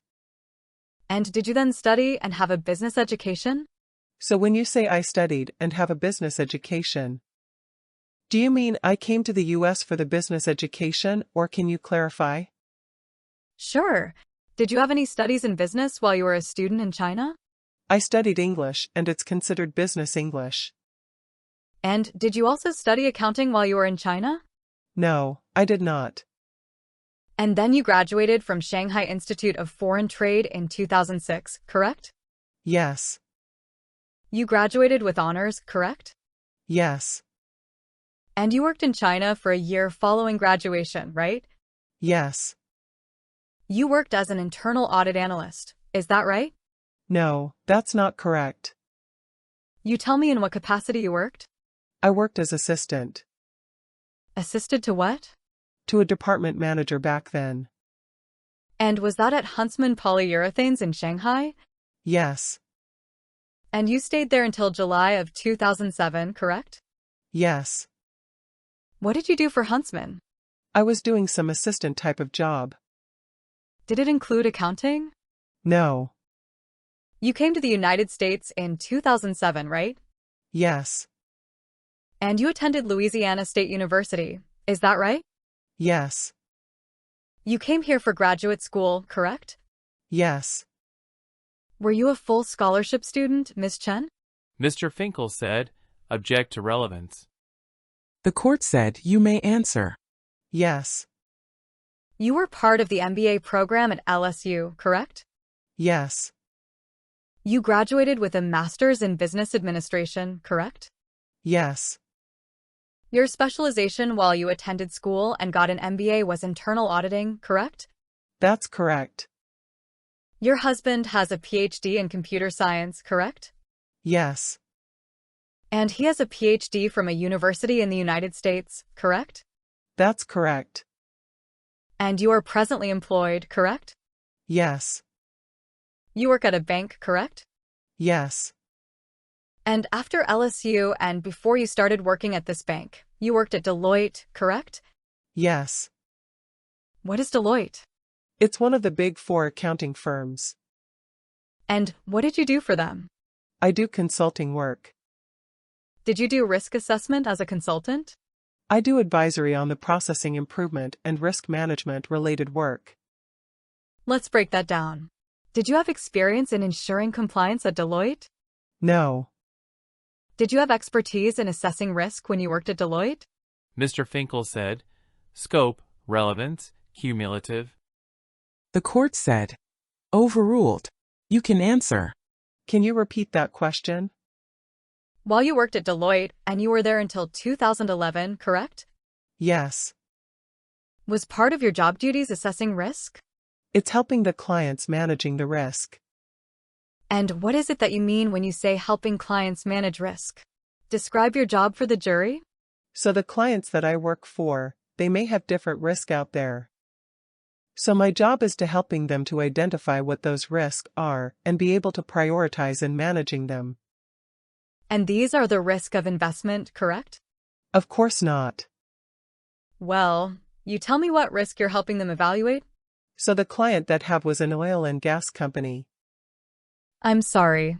The client I have is in oil and gas industry, so there are potential operational risk. And this is where I'm helping them to evaluate. You help them evaluate financial risk and operational risk. operational risk. And after that you worked as a senior auditor, correct? Yes. And you worked as a senior auditor, and can you just tell the jury generally what a senior auditor does? The auditor will go to the business, asking for the processes, how it works to pinpoint the potential risk. And then from there identify the controls and then develop an audit plan to audit the business processes. And part of your job duties was to write out that process, correct? Yes. And then you testified you now work at a bank, right? Yes. And what is your job title at the bank? I'm manager. Manager of what? Of risk. Of compliance risk, correct? Yes. So your exact title is you're the manager of compliant risk, right? Yes. How many people do you manage? I manage 5 people. And part of your job includes conducting annual compliance risk assessments, correct? Yes. And there is a process to conducting annual compliance risk assessment, isn't there? Yes. And to do the work that you do, you have to pay attention to detail, correct? Mr. Finkel said, "Objection. The court has made a ruling on this issue." The court said, Ms. Schroff, I want you to be mindful of my ruling, please. Ms. Schrofa said, I'm simply asking what her process is. To do your assessment, regardless of where you do it, and please don't tell me where. You have to assess operational risk, correct? Mr. Finkel said, "It's an objection," and asked and answered. The court said, asked and answered. And you have to idea responsible parties, correct? Mr. Finkel said, "Objection, court's ruling." The court said, I'm going to allow this. Go ahead. When you say identify responsible party, can you clarify what are you asking me? Which parties are undertaking the risk? That's not necessarily my job. That's not my job. Okay. Is it your job to review related policies? No, that's not my job. How about to set procedures in place? That's not my job. How about to consider audits? That's not my job. How about to evaluate reports? That's not my job. How is it, would you tell the jury, that you ensure that compliance controls are in place? Mr. Finkel said, "Objection, relevance, court's ruling." The court said, I'll allow the answer. Go ahead. The assessment we do is more top-down risk assessment coming from the enterprise level to identify what are the top risks out there. So it does not involve the processes you just spoke about. Well, you tell me what processes are involved? I have explained. It's a top-down risk assessment. And what is the risk that you're evaluating? Mr. Finkel said, "Objection, relevance." The court said, you may answer. Evaluating the risk of consumer compliance from the consumer protection bureaus to protect the customers from potentially being deceived into the bank practice. Thank you. Is it also part of your job to create a plan of action? No. And how about to make recommendations as to how compliance can improve? No. And for how long have you been doing this work, Ms. Chen? For about 14 or 15 years. You testified on direct, correct, that you first heard of Miles Guo in 2017, right? Yes. And before you heard of Miles Guo, your husband, you testified, was listening to the videos of Miles Guo. Is that right? Yes. And when Miles Guo's videos were being watched by your husband, did he tell you what about his videos interested your husband? Mr. Finkel said, "Objection, hearsay." Ms. Schrofa said, I'm not offering it for the truth. The court said, you may answer. Talk about bringing American value of China. I'm sorry. Talk about bringing American value to China. In 2017, was Mr. Miles Guo talking about bringing American values to China? That's what my husband told me. Do you know if in 2017 Mr. Guo was talking about disinformation coming from the CCP? Mr. Finkel said, "Objection." The court said, you may answer. I did not watch back then. I don't know. When you first started listening to Mr. Guo, do you recall him talking about corruption in China? I did. And did you hear about him talking about the lack of freedom in China? I don't remember. Do you remember if he talked about the lack of property rights in China? I don't remember. Do you remember if he talked about the lack of choice in China? I don't remember. Do you recall if his videos talked about how one could not choose their own jobs in China? Mr. Finkel said, same objection. The court said, overruled. You may answer. I don't remember. In what year, Ms. Chen, did you start listening to Miles Guo's videos? End of 2018. And I'm not going to go through the whole list with you, but were any of those topics that I mentioned before topics that you recall in 2018? It's been so long, I don't remember. Do you ever recall Mr. Guo talking about the state of affairs in Hong Kong? I think so. And what do you recall him saying about Hong Kong? I don't remember. Sitting here today, Ms. Chen, would you agree that speaking against the CCP whether in 2017 or in 2024 is risky? You're asking my opinion? Yes, ma'am. If it's risky? Yes, ma'am. I don't know. And when you were interacting on Discord, you know what? I'll withdraw that. You decided at some point to join what is called the whistleblower movement, correct? I joined the farm in 2022. And before you joined the farm in 2022, is it your understanding that you did not join any movement at all? So I ask, can you clarify that question in a simple way? I'll try it this way. What was your first step towards the whistleblower movement? My first step towards the whistle, I have nothing to do with the whistleblower movement. Did you have anything to do with the goals of the Rules of Law Foundation? I donated money. I was asking you about the goals of the Rule of Law Foundation. Were you familiar with that? My understanding is helping the people that needs help. And with that understanding, did you know if Rules of Law Foundation helped bring people to the United States from China? That I don't know. Do you know if they helped people in the Ukraine war? That is my understanding, so I donated money for that help. And how about providing COVID mask and other masks to people? That part I'm not sure. Now, you donated money to Rule of Law Foundation, correct? Yes. How much did you donate? About $30,000. And do you recall what year you donated in? So it's between 2020 and 2022. Well, let's talk about that. In 2020, how much did you donate according to you? My husband donated a couple of $100s. For 100 to be precise, right? I said a couple of $100. I don't remember exactly how much he donated. How much did you donate in 2020? Back then, it's a joint donation. How about in 2021? I don't remember, maybe also a couple of $100s. And how about in 2022? About $30,000. And you donated that in September of 2022, correct? That's correct. And before you made that donation, you familiarized yourself with who was on the board of the Rule of Law Foundation, correct? No, I don't know who's on the board of the Rule of Law Foundation. So you did not check the Rule of Law Foundation website? I just opened the website. And I don't know where to find the board of directors, and I don't think that matters to me at that point. It did not matter to you who was part of the foundation? You said the board of directors specifically, right? Yes. At that time? The board did not matter? When you say at that time, what time are you referring to? Can you clarify? When you made the $30,000 donation in September of 2022. I did not check who was the board of directors when I made that investment back in September 2022. Well, let's shift courses if we may. And let's talk about the GTV investment that you testified here on direct testimony. Okay. Okay. Now, was it your husband who first decided to invest in GTV or was it you?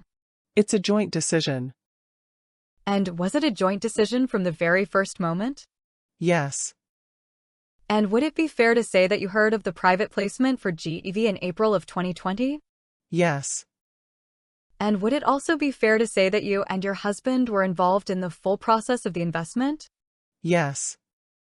And you understood at the time that you were evaluating investing in GTV that the private placement was scheduled to close on June 2nd of 2020, correct? So you say evaluate to investing, so meaning I was assessing? Can you clarify that question? You tell me if you assessed. We trusted Miles Guo, so we invested. So you did not assess anything other than the trust you had in Miles Guo? That's your testimony? We trusted Miles Guo said about what the GTV would look like. And we read the documents and confirmed what Miles Guo said would be its competitors and what they're going to use the money for. Finish your answer, please. Sorry.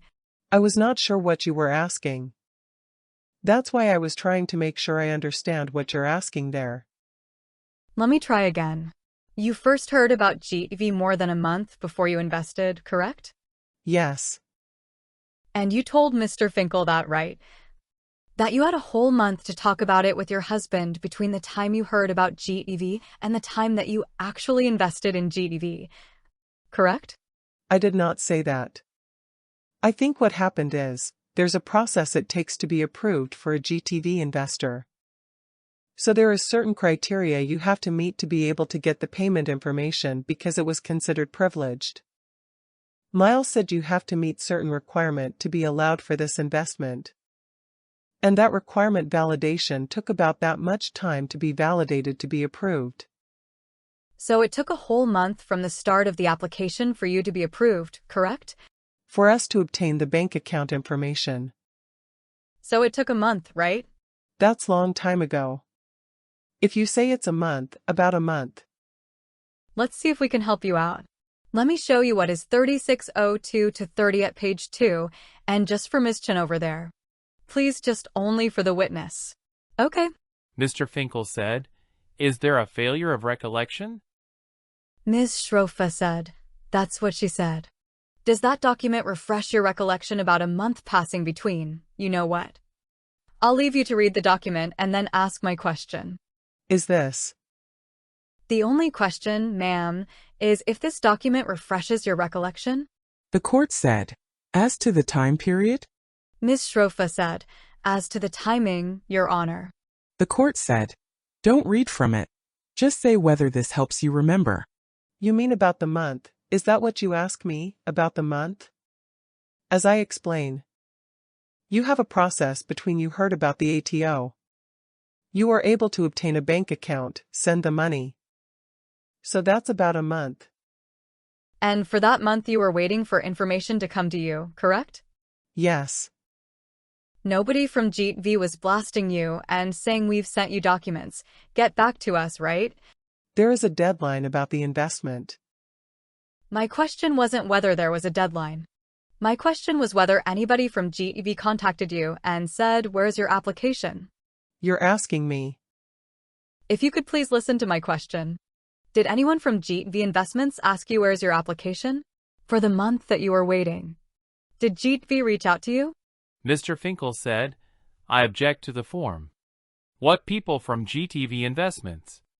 What does that mean? The court said, overruled. You may answer. I'm sorry. I still don't quite understand. You're asking, are there any people from GTV Investment contact me about my application or? Yes. Yeah, there are people contact me about an application. And which people were those? So the broadcasting said about reaching out. No. Which people at GTV Investment? Mr. Finkel said, Ms. Schroff should not interrupt the witness. The court said, let her answer.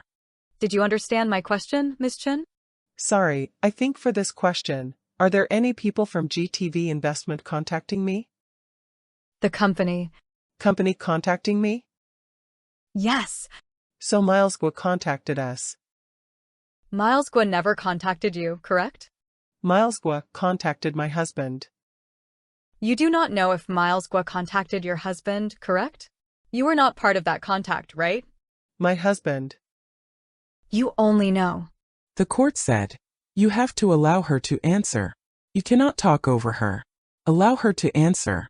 Go ahead. My husband was chatting directly with Miles Guo on WhatsApp. And I am next to him hearing Miles' Guo voicemail from the WhatsApp messaging. Okay, so then it's you were physically present when you hear a voicemail from Mr. Guo, correct? Yes. And regardless of his voicemail, you were still waiting for 30 full days to get an account number where you could get your money, correct? That's not correct. Okay. How long did you wait between the first time you heard his voice and to the time that somebody actually sent you a bank account number? How long was the wait? So it's been a while. I wanted to say that we did not first get contacted with Miles Guo. So when I say the full month, it started sending application to Sarah Wei first telling her that we have an interest in investment and it's above 100,000. And we waited a while to hear back, and then Sarah told us we passed the qualification test. And then we were given Miles Guo contact information. So that has been some time past to your question earlier on that 1 month. So by the time we received Miles Guo contact and he sent us the information to make the GTV investment, we made the GTV investment in sending the money very quickly. I think only a couple of days as soon as we received the wire instruction information. So let's break that down. You contacted Sarah Wei, correct? Because Miles Guo said in the video to contact Sarah Wei to get the information for completing GTV investment. Miles Guo told you, we've heard that before. I understand. My question is, you contacted Sarah Wei. Did you contact her or did your husband contact her? My husband contacted her. And how long did your husband wait to hear back from Sarah Wei? It's been some time. I want to say it's been a couple of weeks. Maybe 2 or 3 weeks if I remember correctly, but it's been some time. Maybe between his first contact and got approval. And for the couple of weeks that you were waiting, do you recall your husband telling you that he had tried to reach Mr. Guo himself? He doesn't have information to contact Miles Guo. So your husband did not tell you that, is that right? He told me. What do you mean he did not tell me that? What's your question again? Are you asking me? Can you repeat your question again? Sure. By the time that you're waiting to hear back from Sarah Wei, right? Does your husband tell you that he is impatient and trying to reach Mr. Guo? He did not say that to me.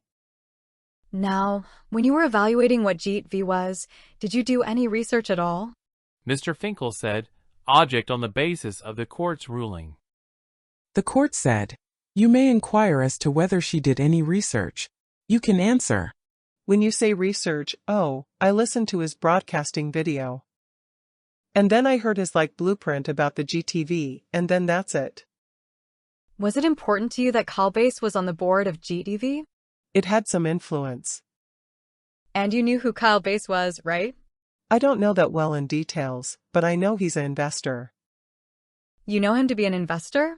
I know him being a successful institution investor, private equity. He's successful in investments. And you testified on direct that you started the GTV investment process on May 11th of 2020, right? When you say I started a process, can you clarify what you mean when you say? Contacting Sarah Wei, that was on May 11th? I don't remember that date. You don't remember that date? Mr. Finkel said, asked and answered. The court said, she has asked the question. Ms. Shrofa said, sometimes I just can't understand, so I repeat the response. The court said, so speak into the microphone, please. On May 12th, 2020 is when you received the private placement memorandum, right? I don't remember the date. Did you receive the GTV first private placement memorandum, or was it your husband? Miles sent the link to that document and we open a link and look at them together. And along with the PPM, you were also sent a confidentiality agreement, correct? We follow the instruction provided and send in whichever document that's required for. I'm asking you whether you recall receiving the confidentiality agreement? I think so. Do you recall receiving the subscription agreement? I think so. And do you recall receiving the shareholders agreement? Maybe. I don't remember exactly what it is. Do you remember receiving the note along with those documents that said old friends and prospective investors who receive this agreement? Please read it carefully. I don't remember that. Do you recall being told that the private placement would end at 11 a.m. New York time on May 26th of 2020? I don't remember the detail date. Let me ask you something. When your husband was responding or corresponding with Mr. Guo, you said you were right there, correct? Yes. So you recall your husband telling Mr. Guo that he would go and carefully review the agreement and meticulously follow all the requirements stated in it. Do you recall your husband saying that? Mr. Finkel said, objection, hearsay, and the court's ruling. The court said, overruled. You may answer. I don't remember that. Do you recall after that your husband confirming that he had read the conditions for GEV private placement? I don't remember that. You testified on direct about what it is to be an accredited investor, correct? Yes. And to be an accredited investor, you tell me what was your understanding of that? A joint income of above $300,000 and an equity of more than $1 million excepting the primary home. And you had that, right? Yes. Do you recall when you first transferred the money after noting that you were an accredited investor? Yes, I'm an accredited investor. Do you recall sitting here today whether the investment was made in your name, your husband's name, or both your names? We sent a couple wires. Some of them are in my name. Some of them are in his name. And some of them are in our joint name.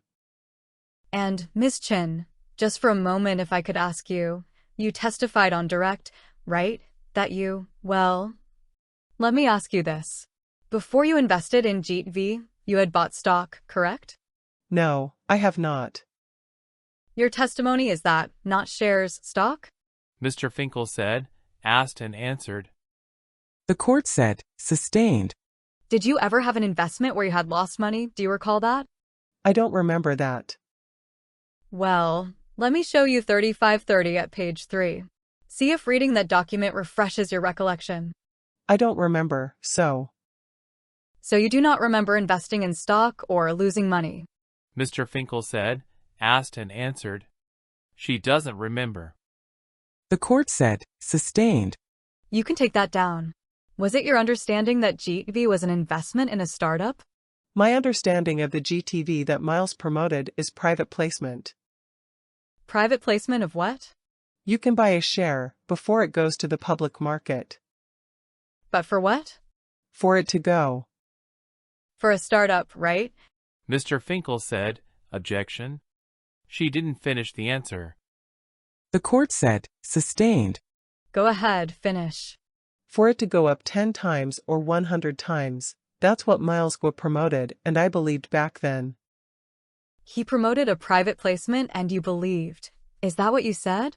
He promoted a private placement that could go up to 10 times 100 times that I believe in what he said. You said that before. My question is whether you knew what he was talking about. Was it a startup? Mr. Finkel said, asked and answered. The court said, you already asked the question about the startup. Let me show you what Mr. Finkel there showed you on your direct, the private placement itself. Do you recognize GXVK5? Yes. And this is the private placement memorandum, correct? Yes. And I just want to be sure. I'm asking you, did you read it? Yes. You read it page to page, correct? I read this document. Entirely? Mr. Finkel said, asked and answered. The court said, sustained. Let's take a look at it. Let's go to page 9. And if we could just have the full page shown to her first. You see that page? Yes. And you see the bottom paragraph there? Yes. It tells you, right, what the next page is going to be about, right? Yes. And what is your understanding of what they're talking about in terms of the 200 million new shares? My understanding is it was holding by Soraka Media 100%. Now Miles will want us to be rich. So he's taking 10% and then giving his share to us to acquire at $1 per share. Where do you read Miles wants us to be rich in the paragraph I've shown you? Mr. Finkel said, misstates the testimony. The question was, what was her understanding, not what it said. The court said, sustained. My question to you, what does that paragraph state? And I would move to strike, and I will start the question all over again. The court said, let's move on. The offering that is on that piece of paper is for 200 million shares in exchange for $200 million, correct? So you're talking about the one you highlighted there, you ask me? I'm happy to take the highlight off. You're asking me if I'm reading it as 200 million for 200 million shares? That's my question. So my understanding is that talk about it issue the share at $1 for a total of 20 million new share and maximum can be 200 million new share. And it tells you, that document told you, right? That it was Soraka that was looking to sell 200 million shares, correct? My understanding back then was not Soraka selling it. My understanding back then is Miles told us he is finding this opportunity for us for $1 a share. Not saying Soraka is selling it to us. I understand you've told us many times about your understanding. My question really relates to the document, right, Ms. Chen? I understand you're asking me about this document, but what I'm telling you is, I agree with you said. I read this document. And when I read this document, I have an understanding of what Miles said about it. So when I read it, I interpret it the way, as Miles Guo said, and broadcast it in a video. That's why I'm explaining to you my understanding about it based on the time when I read it. Based on the time I got influence from Miles Guo, from his broadcasting video. The court said, all right. This is the end of the day, so we're going to have to stop. Members of the jury, don't discuss the case amongst yourselves or with anyone else. Don't permit anyone else to discuss the case in your presence. Don't read, watch, listen to any source that touches upon the subject matter on this case. Have a good evening. The law clerk said, jury exiting. Continued on next page. Jury not present. The court said, you may step out. Don't discuss your testimony. Witness temporarily excused. The court said, please be seated. Is there anything that either party would like to raise before we get started tomorrow morning? Ms. Shrofa said, Your Honor, I just had one matter to raise if I may. Thank you, Your Honor. Given the court's admonition to the audience during the time the jury was here, I respectfully request that the court just reiterate it now because there is no jury present. And we would have no objection just so that the future testimony is not interrupted in any way. And hopefully things will go smoother. And I don't have to worry about prejudice to the jury. So I would rather it happen now. The court said, under our system of law, a defendant is entitled to a public trial. That means that anyone can come and sit and listen. However, you must observe courtroom decorum. That means not talking, not laughing, not making faces, not making gestures, just sitting quietly and politely. Anything further from either side? Ms. Shrofa said, No, Your Honor. Mr. Finkel said, Your Honor, just briefly. There were two of the court's orders that I was referring to in my objection. One was from the robing room the other day. The other, and I think the court recognized this, is about the sophistication of the investor issue. And specifically Your Honor's ruling at docket 319 at page 17, quoting Your Honor. There is a fine line between properly asking about an investor's sophistication and improperly implying to the jury that the investor should have found out the truth about the alleged misrepresentations. Granting the government's motion and permitting the government may object at the appropriate time if the defendant's questions verges to the latter, meaning implying that the victim should have realized that she was being scammed. And so the objections for today were overruled. That's fine. Tomorrow, if there's additional lines of questioning on that, the government will object. The government reiterates that it would be appropriate in light of the questioning towards Ms. Chen and other victims and other witnesses. We ask the court to consider instructing the jury as to that, which is that an investor's sophistication is not an issue. Investors are not held to having to find out that they were being defrauded. And so we would ask the jury, so that they are not confused as this trial continues, and we move into the defendant's case, that Your Honor instruct them as to that matter. The court said, so you have my proposed jury charge, which contains a very clear instruction on that issue. Ms. Schroff has not crossed the line. I feel confident that she will not. Mr. Finkel said, Thank you, Your Honor. The court said, Good evening. Mr. Finkel said, Can I ask a question? How much time does Ms. Schroff have left on the cross? The court said, Ms. Schroff? Ms. Schroff said, Honestly, I'm having difficulty with the witness, so it could easily be 2.5 more hours. The court said, How much did you say? Ms. Schroff said, 2 hours. The court said, Oh my goodness. That sounds excessive, really? Ms. Schroff said, She's very combative, Your Honor. So I have to be careful. She could implode at any moment. The court said, I don't have that sense. She comes across as an intelligent, thoughtful, calm person, so I have no fear of implosion, so I would ask that you reach for efficiency. Ms. Schroff said, I will try my very best, Your Honor. Mr. Finkel said, If it's 2 hours, 2.5 realistically, Your Honor, we're not resting until Friday at that point. Tuesday. There is no Friday. The court said, We'll have to see. Good evening. Adjourned to June 27, 2024, at 9 a.m.